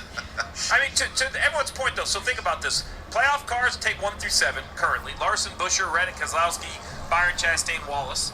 Blaney, okay in 15th. Logano recovered to 17th. Stenhouse, Harvick, and Bell. And then we have Busch, Truex, who just got back on the lead lap. Hamlin trying to get back on the lead lap. And McDowell. It has been quite a mixed bag. And the one thing that Hamlin has going for him, he won stage 1, he won stage 2, so that's an extra 20 points that he got for stage points, which are going to help him. But he does want to get back as one of the most dominant cars tonight, but wants to get back on the lead lap. This left rear wheel right here looks like, and he's a wheel nut. It looks like only the fender's holding it on, and they can only hold on for so long. Now, the good news is, on pit road, the penalty will be served during this race. It won't be a suspension. If it would have came off on the racetrack, the penalty would be different. Pretty interesting lineup right here. Some guys pitted. Chase Elliott hitting on lap 323. Leaders on 312. 41 laps to go. That's a long time, Steve. 40-lap dash for the checkered flag in the 2023 Southern 500. Kyle Larson, Chris Buescher on the front row. Larson on the outside, Buescher down low, trying to go for 4 wins in 6 races as Buescher. Green flag back in the air. Larson gets the launch. He's dealing with maybe something of a toe link issue, so we'll see if he can hang on. Keselowski pushes his teammate Buescher clear of Reddick for second place as Buescher slides up in front of the 45 in the middle of turns 1 and 2, and it'll be Keselowski in 4th. Right there in front of a hungry pack of cars behind him. Chastain and Wallace battling side by side into turn 3 for the 6th place spot. Wallace on the inside, Chastain on the outside. Does Chris Buescher have anything for Kyle Larson in the late going to keep the hot streak alive? Are you kidding me, Chris Buescher? What a month. I mean, what a month. He wins at Michigan.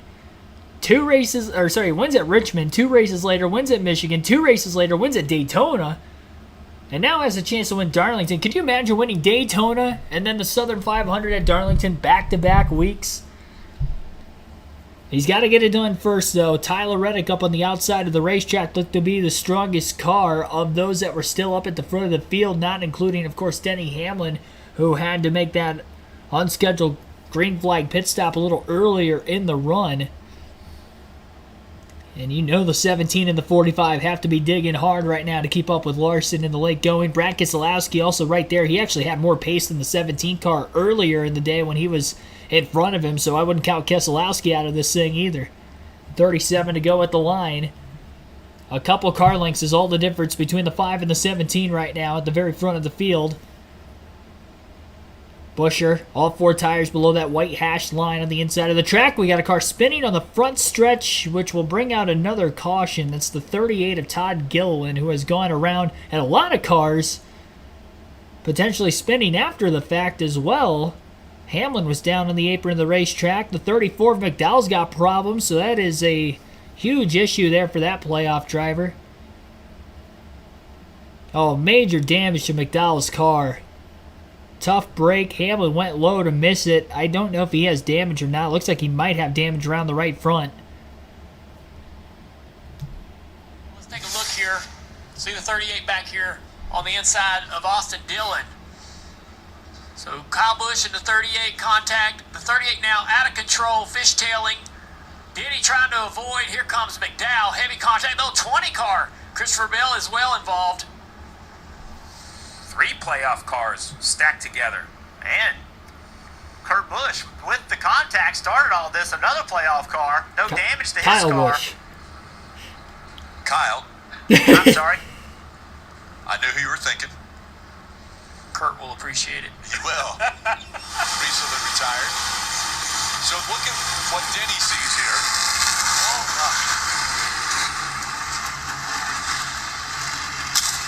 See a contact right there with the right front. And I'm wondering, I believe the tire may have survived the toe link as far as that 11 car is concerned, but there is some splitter damage. Gilliland tried his hardest to regain control of that car down the straightaway. He just got behind on the steering. Yeah, here it is. They're 3 wide. You wonder if Kyle doesn't recognize that they're 3 wide. Goes all the way up the racetrack, expecting more room. And McDowell and Hamlin had nothing to do with it, but they got caught up in it. Truex and Harvick were right in the mix too. They got through without damage. And because Hamlin was involved in the incident, even if he was in the free pass position, he wouldn't get it. Yeah, so basically NASCAR said there's no free pass. You can't be scored. Here's why the rule's that way. You can't be the first car 1 lap down and be part of the yellow. If you were the only car 1 lap down, you could spin yourself out and try to get the free pass. So this is unfortunate for McDowell as he comes into his pit stall. Bell also down there on pit road. Dave. Yeah, looking at Michael McDowell's car there on the upper left, and what a shame because they had finally brought that car around to a drivable state for Michael. They changed the load on the track bar. They had adjusted both front suspension parts by taking the wheels off, rounds in the front rear. They changed shock on one of their stops, so they threw everything at it. They got it right, Marty, and of course then the irony is this happens. Boy, it's been a night for Christopher Bell. Led 40 laps early on, been in several incidents. They had the issue on pit road earlier, and now they're in this one as well, trying to make sure that the steering wheel's tracking the right direction. Once again, Chris Rowe with the car chiefs had his hands full trying to make repairs on the 20 all night long, but yet still, they are still on the lead lap here. We'll see what they can get done here and see how bad this damage is, cutting away some of that left front fender. Keselowski in his pit stall, Kim. And a great debate on the radio between Brad Keselowski, crew chief Matt McCall, and spotter TJ Maynard. Who was going to come? Who wasn't? Would they benefit from sticker tires? The answer was yes. Brad felt confident for fresh Goodyear tires, Sunoco fuel. As you see, Joey Logano at the top there, also taking 4 fresh tires, as well as Ricky Stenhouse Jr.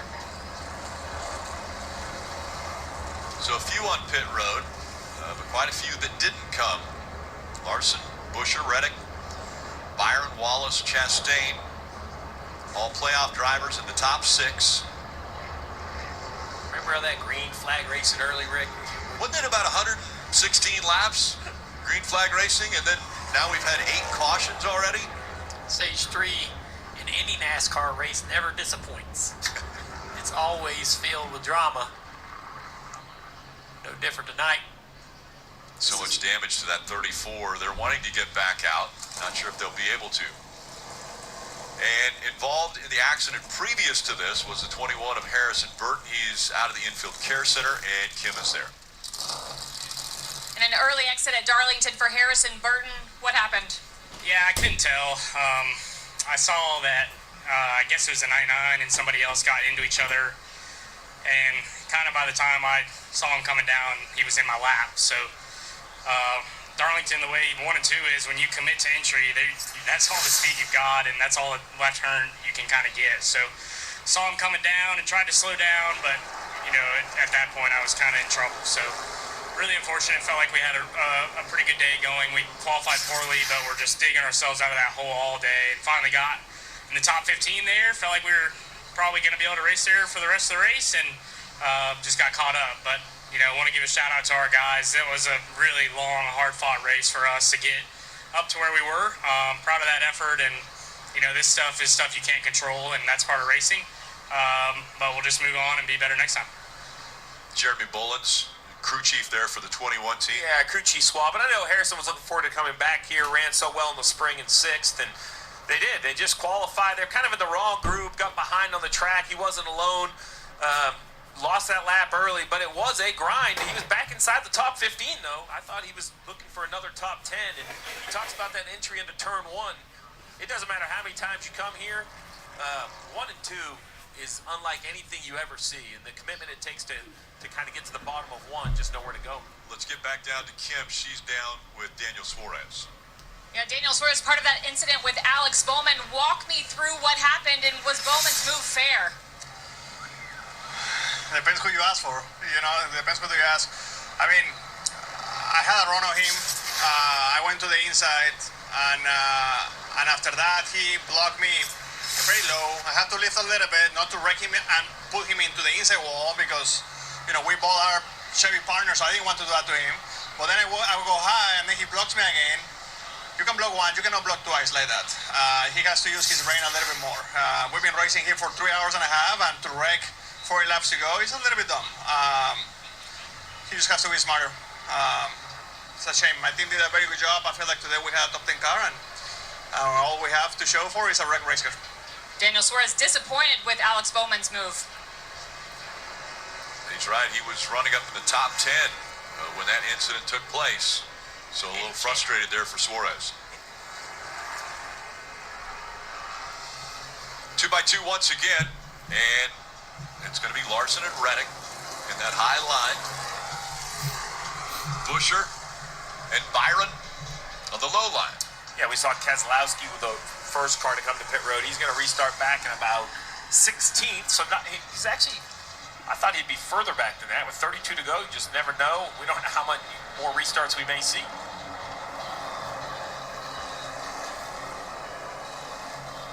It's kind of, it amazes me. We talk about how long this race is. I've been here many times, yet still, look at, you have Bubba Wallace back in the picture. You have the 1 of Chastain. You have the 14 of Briscoe. These are drivers we haven't seen inside the top 10 for most of the night. And with 32 to go, here they are. Larson and Buscher on the front row once again as they were the last restart. Now just 31 laps to go. Larson spins the tires as he tries to get going. Buscher doesn't have much of a push from behind him, though, as it looks like Tyler Reddick trying to push the 5-car clear into turns 1 and 2. And successfully, he'll be able to do so. Reddick now trying to take that outside lane and move his way to second with Chris Buscher underneath him, and he does just that. So Tyler Reddick to P2. Kyle Larson out in front of the field. Reddick immediately going to the outside near the wall as he tries to run down Larson. Middle of the corner, Tyler Reddick is going to work his way back to the bottom of the racetrack. 3 wide, a lot of contact further back in the pack around Logano, Harvick, and LaJoie. At the front of the field, Kyle Larson blocks Tyler Reddick to the inside lane, getting into turns 1 and 2 as he tries to hold on for the race lead with 30 to go. Reddick has closed the gap down to a car length and a half again. Back to the outside goes Reddick into 3 and 4. 3 wide again back in the pack around Keselowski, Logano, and Allmendinger. Brad on fresher tires, of course. just outside the top 10, trying to work his way forward. Reddick with a run on the front stretch after Kyle Larson. Goes back to the outside. Larson went to block low. Reddick gets the run in the middle of the corner. He cuts down to the middle lane of the racetrack. Got a little tight in the dirty air. Maybe picked up the throttle too soon. And Larson again holds on to the lead. Chris Buescher still right there behind both of them in third. Reddick has a chance to get back to the outside. He probably has a better car than Larson. Who will make the least amount of mistakes and control their destiny to the finish? Can their tires hold on to the very end? And for Buescher and Byron, third and fourth, will they be able to just kind of sit back, wait, manage their tires better than the 5 and the 45 and try to attack later into the run as we still have 28 laps to go? Eric Jones back into the top 10. 10th place position. Chase Elliott, Ryan Blaney have rebounded to 7th and 8th once more. They pitted a little earlier in the stage. At the stage end, in fact, and they were outside the top 20 for a while. Bit of a recovery and a slight war of attrition for some drivers up in the top 10 here in the late going to this race. Reddick trying to, again, mount a charge. Buescher and Byron are over second behind Larson and Reddick, who have been the two fastest cars on the racetrack basically every lap since this restart. And they are going to be racing each other super hard. You can probably imagine that they're pushing it maybe harder than everybody else as well, which is a fair testament. Who's going to get it done? Reddick is able to close that gap back to Larson again. He needs to get a little bit closer before he pulls out to try to make the move on the 5. Getting bigger in the rearview mirror is Reddick on the 5 of Larson. Win and you advance to the next round, the round of 12. That is what everybody in the top 8 is really trying to deal with right now as they're all in the playoffs. Elliott, of course, with the 9 team, battling for the Owners' Championship still. As they look to advance to the next round there with a win.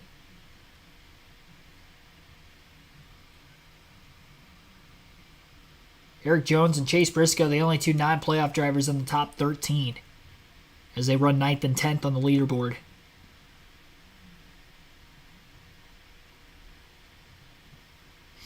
But Wallace in the top 5 for the first time today following that restart. He is in 5th between Byron and Chastain, 2.1 seconds off the lead. Larson doing a good job. Not really overdriving the car anymore. Might have done that the first couple of laps, starting to settle in. Tyler Reddick still going to be pushing really hard himself. And Larson's going to pull Reddick just a little bit in turns 3 and 4 this time. Larson's just ever so close to that wall all the way through the corner. Into turns 1 and 2. Reddick a little deeper into the braking zone. Larson bobbled just a little bit more, it seemed like, in that outside lane. But still maintains that gap he has over Reddick. It's a 0.4 of a second differential. It's going to be a racy kind of race here to the very finish with the 5 and the 45 if we continue to stay green the rest of the way. It really is just a matter of who can save their tires the best over the course of the run.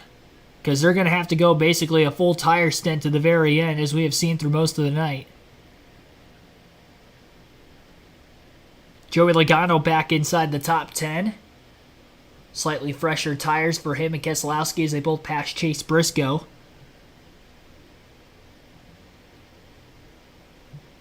As they're stuck back in traffic, their lap times really aren't that much different than those at the very front of the field. As they try to navigate through traffic.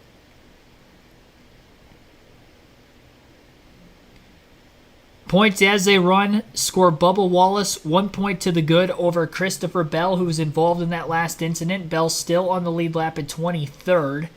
Denny Hamlin is now the first car lap down, who was also in that incident. Daniel Suarez, Alex Bowman out of the race from their crashes. Michael McDowell obviously out of the race with the heavy damage he sustained during the last incident. As we currently have 5 cars in total that are out of the race and in the garage area. Eric Jones underneath of Ryan Blaney as they are side by side for 8th. Kyle Busch also underneath Chase Briscoe will make the pass for 12th place. Blaney able to hang on his positioning on Jones for just a little bit longer. Jones seems to be a bit quicker than the 12. Tyler Reddick trying to close that gap back down on the 5 car. Lap times just so even with each other. Once again, Reddick just 23 one-thousandths of a second quicker than Larson the last lap. But quicker nevertheless. Chris Buescher still only 1.2 seconds off the lead, and Byron losing just a little bit compared to those 3 cars in front of him as he's 1.9 seconds back. Tyler Reddick trying to find something, having to put his car in the dirty air. Turns a half a lane off the top to try to catch the bottom half of his race car in clean air now in the middle of 3 and 4. 18 laps left for Kyle Larson to try to get his first career Cup win at Darlington. He's come so close so many times. 5 top 3 finishes in his last 9 races here, spanning both with Chip Ganassi Racing and with Hendrick Motorsports.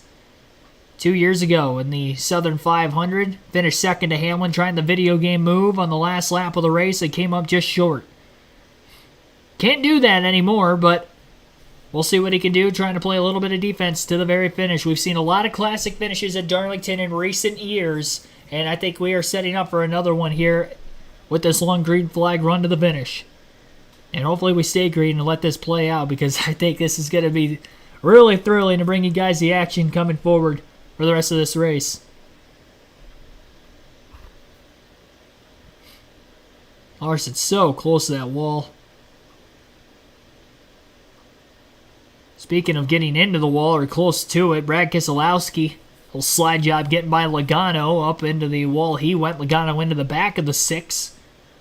The pass was made at that point in time. Logano fell back just a little bit more after the contact. Brad has gotten by Eric Jones for 9th place. Logano still remains in 11th. Larson a 10th quicker than Tyler Reddick the last lap. Lead stretched out to a half a second once again. And now that lap by Reddick, 15 one-thousandths of a second quicker. 15 laps to go now. Reddick really loose in the middle of turns 1 and 2 as he tried to cut his car to the bottom of the racetrack.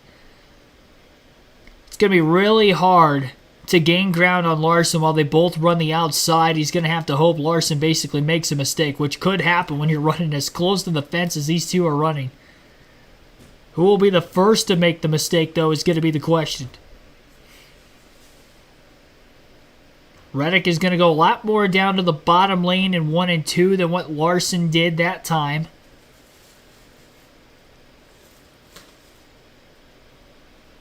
Get to watch a couple of dirt trackers try to run the cushion here at the hardest racetrack to try to navigate single car-wise in this sport. Brad Keselowski is now gotten by Ryan Blaney, who maybe got up into the wall in turns 3 and 4. Brad is up to 8th. Rebounding, slightly fresher tires.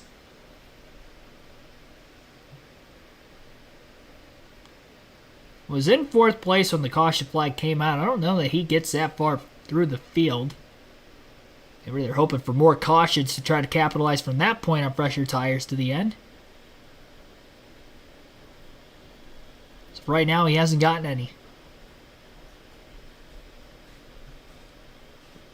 That last lap, Chris Buescher was just a little bit quicker than both Kyle Larson and Tyler Reddick. Into turns 1 and 2, 0.3 of a second is the difference.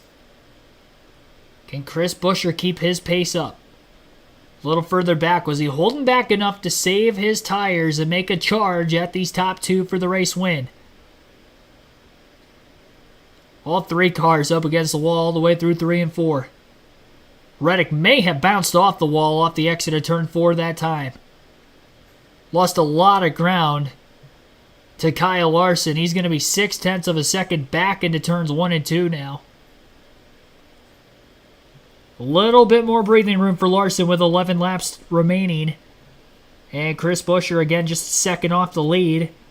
Problem is he's going to have to get by the 45 and the 5.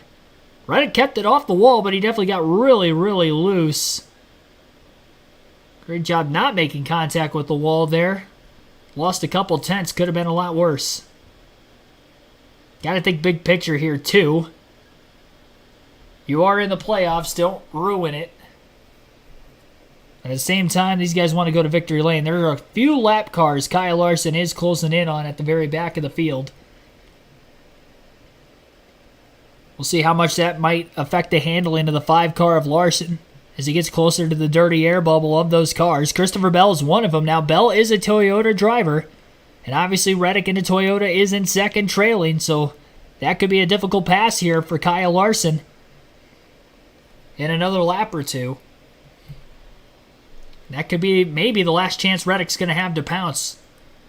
He hasn't looked consistently as strong.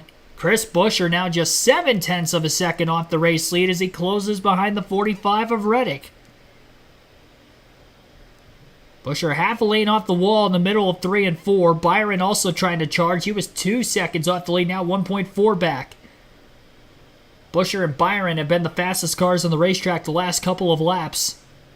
Byron quicker than the 3 in front of him right now, but he isn't quite close enough to have much of a dirty air wake on the 17 yet. Christopher Bell will stay to the inside. The leaders will race by to the top.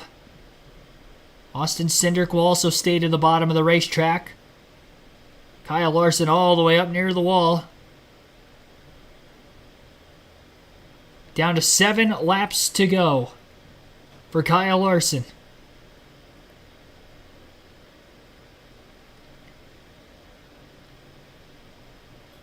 Through turns 1 and 2. You have to assume this is a win Kyle Larson has wanted for a really, really long time. To come as close as he has so many times to winning at this racetrack, specifically at the top level. I'd imagine it's going to be a huge sigh of relief if he could hang on. Reddick seemed to have chattered the front tires a little bit more than Larson through 1 and 2. Another slight mistake has opened the gap up to about 0.7 of a second on the backstretch with 5.5 laps to go for the 5 of Larson. Trying to pick up his 3rd points win of the season. He has not won anything since the All-Star race back in May. His last points win would have been at Richmond in the spring. Martinsville, I think. They were back-to-back weeks. Martinsville was the latter of the two. Good battle for second that is definitely heating up right now with Chris Buescher and William Byron. Reddick's going to do whatever he can to hang on to second and hang on for every point he can if he can't catch Kyle Larson.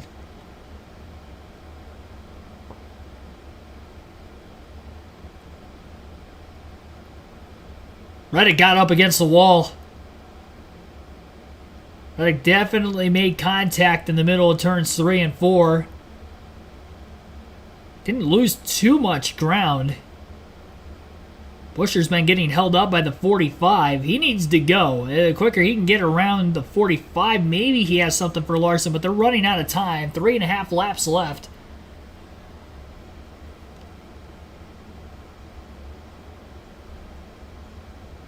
Just don't think there's enough. Reddick is basically on the wall. I mean, he has hit it 2 corners, or 2 laps in a row through 3 and 4.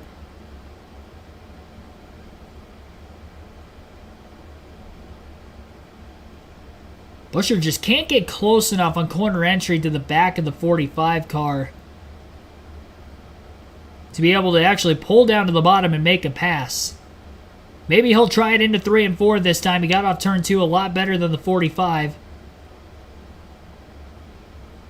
Oh, Buescher got into the wall that time in 3 and 4, and Byron's going to look to the inside of Buescher for 3rd, but he's not quite going to get there. 2 laps to go. Larson is very gradually pulling away from the 3 cars behind him, battling for second.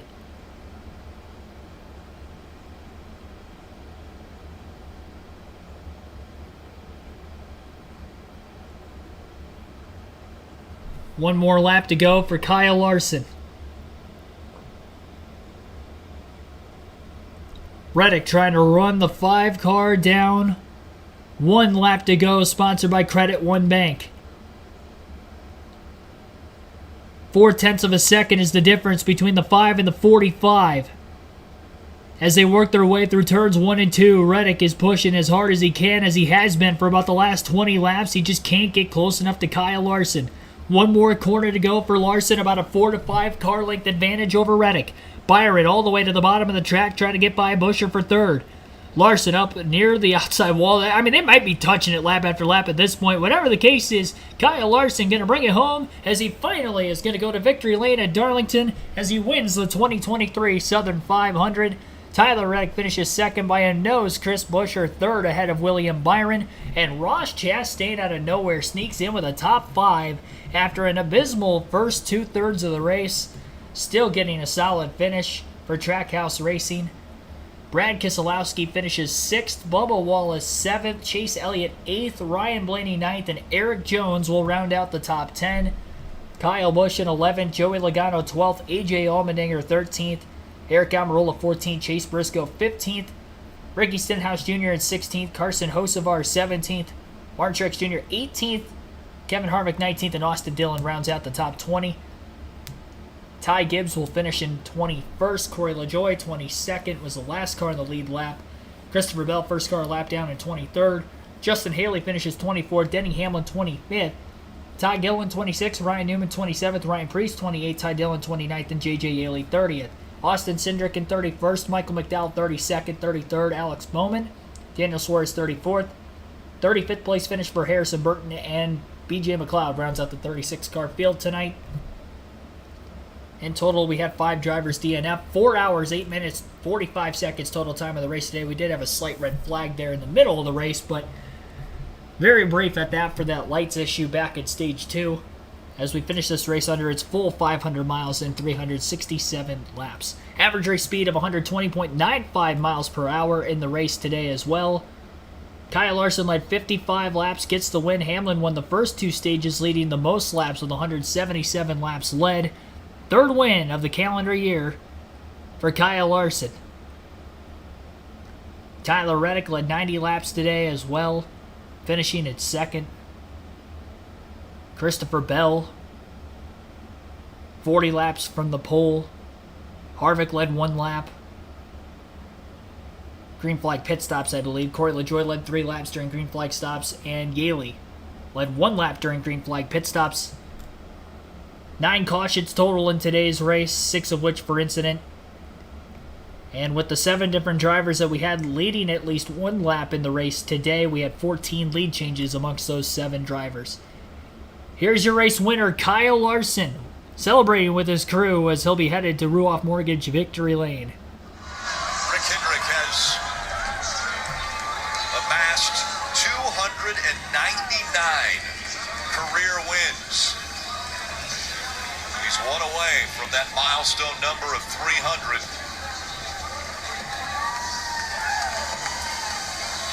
Kyle Larson removing the helmet. Crew right there on the wall. A long day and into the long night. Started off with 115 consecutive green flag laps for stage 1. And now he climbs on victorious.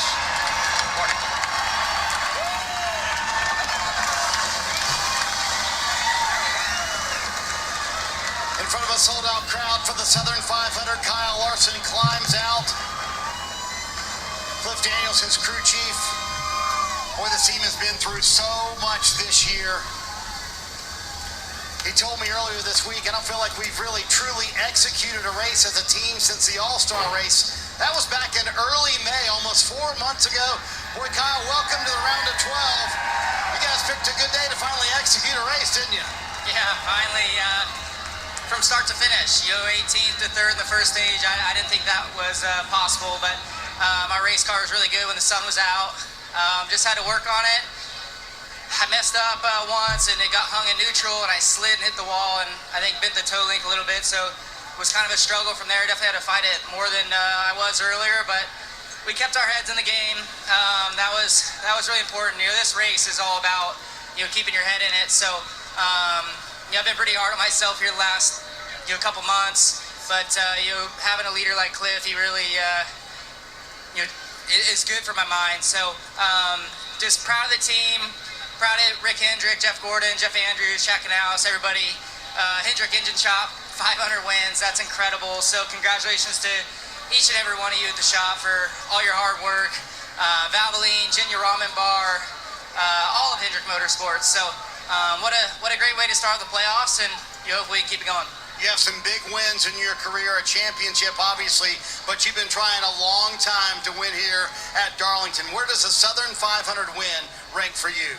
It's definitely in the top 5. This has been one of my favorite tracks my whole career, and been really, really fast here my whole career. Just usually get in the wall, and finally we have the next gen car that's tough enough to allow me to hit the wall. So he was able to make some mistakes and get a win. So adding this trophy to the collection is going to be amazing, and just such a prestigious race. This is one of 3 or 4 crown jewels, and I feel like besides the 500, maybe the only one I haven't won yet. We get to hopefully go back to the Brickyard next year on the oval, and would love to win that one too. But just proud of this bunch again. Pit crew came in clutch here at the end to get us out in the lead. Had some things work out, staying out when that car was spinning out too. So just kind of fell in our lap there, and we were able to take advantage of it. Cliff Daniels, his crew chief, was emotional on the radio, Rick. You can tell this one means just a little bit more. Not only the Southern 500, but also now advancing to the round of 12. He's going to go collect and maybe even keep this checkered flag. Kyle Larson has won some big races, and not always in a Cup car. He's been successful in all forms of racing, and he knows the magnitude of this one. A crown jewel, the Southern 500. Names of former winners include David Pearson, Dale Earnhardt, Jeff Gordon, Bobby Allison, Bill Elliott, Darrell Waltrip, Cale Yarborough, Harry Gant. All Hall of Famers, exception of Gant there, but what a win this is for Kyle Larson. And he's now going to head to the Ruoff Mortgage Victory Lane, where they'll celebrate once. Congrats to Kyle Larson for winning the race here today. We'll go through the pre-race predictions and how that unfolded. We'll take a quick break here real quick. Any other interviews on the other side of the USA Network's commercial as well, you'll get to listen into that in our wrap-up of our pre-race, or post-race, for the Southern 500 on KRC.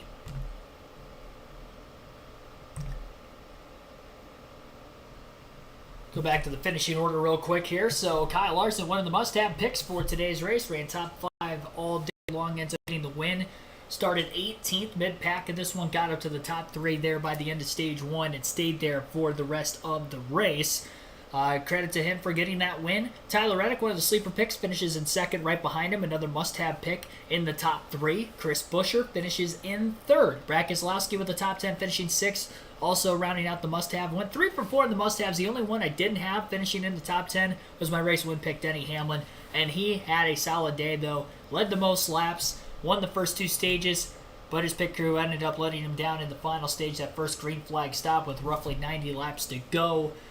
Loose wheel had to come back onto pit road, make an unscheduled pit stop, so he ended up finishing back in the 25th place position, 1 lap down. Hamlin led 177 laps today, over half the race. Unfortunately, did not get the win.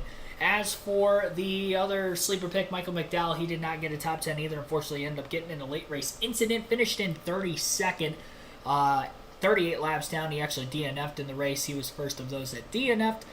So 1 for 2 in the sleepers, 3 for 1 in the must-haves. Don't have picks for drivers who are predicted to finish outside the top 10 today. It looks like I went 2 for actually only 1 for 3 there. Kyle Busch finished in 11th. Was hovering around 10th for most of the day. Ended up finishing in 11th. Ryan Blaney, 9th place. Had a lot stronger of a car than what I would have thought. Ran top 10 for the most part. Kind of slipped back on strategy in stage 3, but then got back up on strategy and maintained himself in the top 10. And ends up finishing in the 9th place position. Ross Chastain, top 5. He was outside the top 20 for the entirety of this race until the field got flipped with that late caution in stage 2. He stayed out. Then he pretty much ran top 13 from then on and was able to chip away and get a 5th place finish at the end of it. So congrats for Chastain on the top 5 run. All playoff drivers finished in the top 9 today, if you include the owner's playoff driver of Chase Elliott, trying to get the owner's championship with the number 9 car this season, but he's not in the running for the driver's championship. Wallace, who holds that spot, did get a top 10 as well, finishing in 7th. As for the point standings exiting this race here tonight, I paused it, so if there's any interviews on the other side of this, it'll be a little delayed for those that are actually watching the race coverage on the USA Network. Kyle Larson gets a win, so he is locked into the next round of the playoffs by winning the Southern 500 tonight at Darlington, so he is the only one locked in.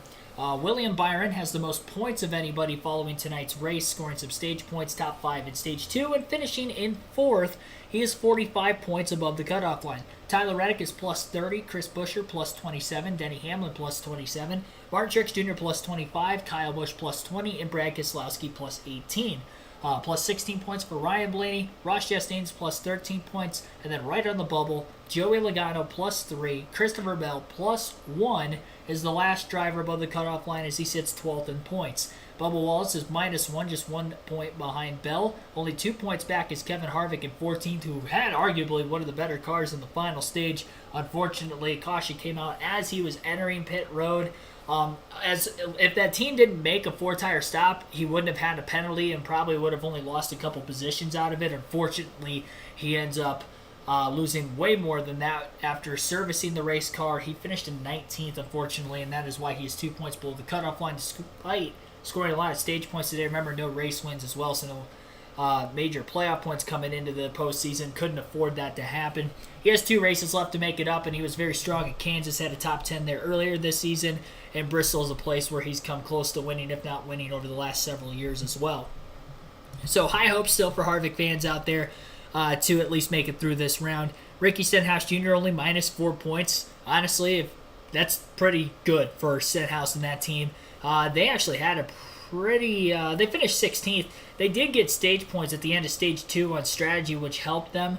And then was running very poor. I mean, like 30th earlier in the race on speed, and then he ends up getting up inside the top 15 by the end of the race on speed. So they definitely made a good recovery, and he's only 4 points behind Christopher Bell for that last spot going into Kansas. Michael McDowell, even with the DNF, he was the only playoff driver to have a DNF today, and he's only minus 19 points. He could still point his way back in, even though he's got a few drivers to have to jump as well, but he needs to be on his A game at Kansas and Bristol over the next couple of weeks. So that is your playoff standings outlook going into Kansas.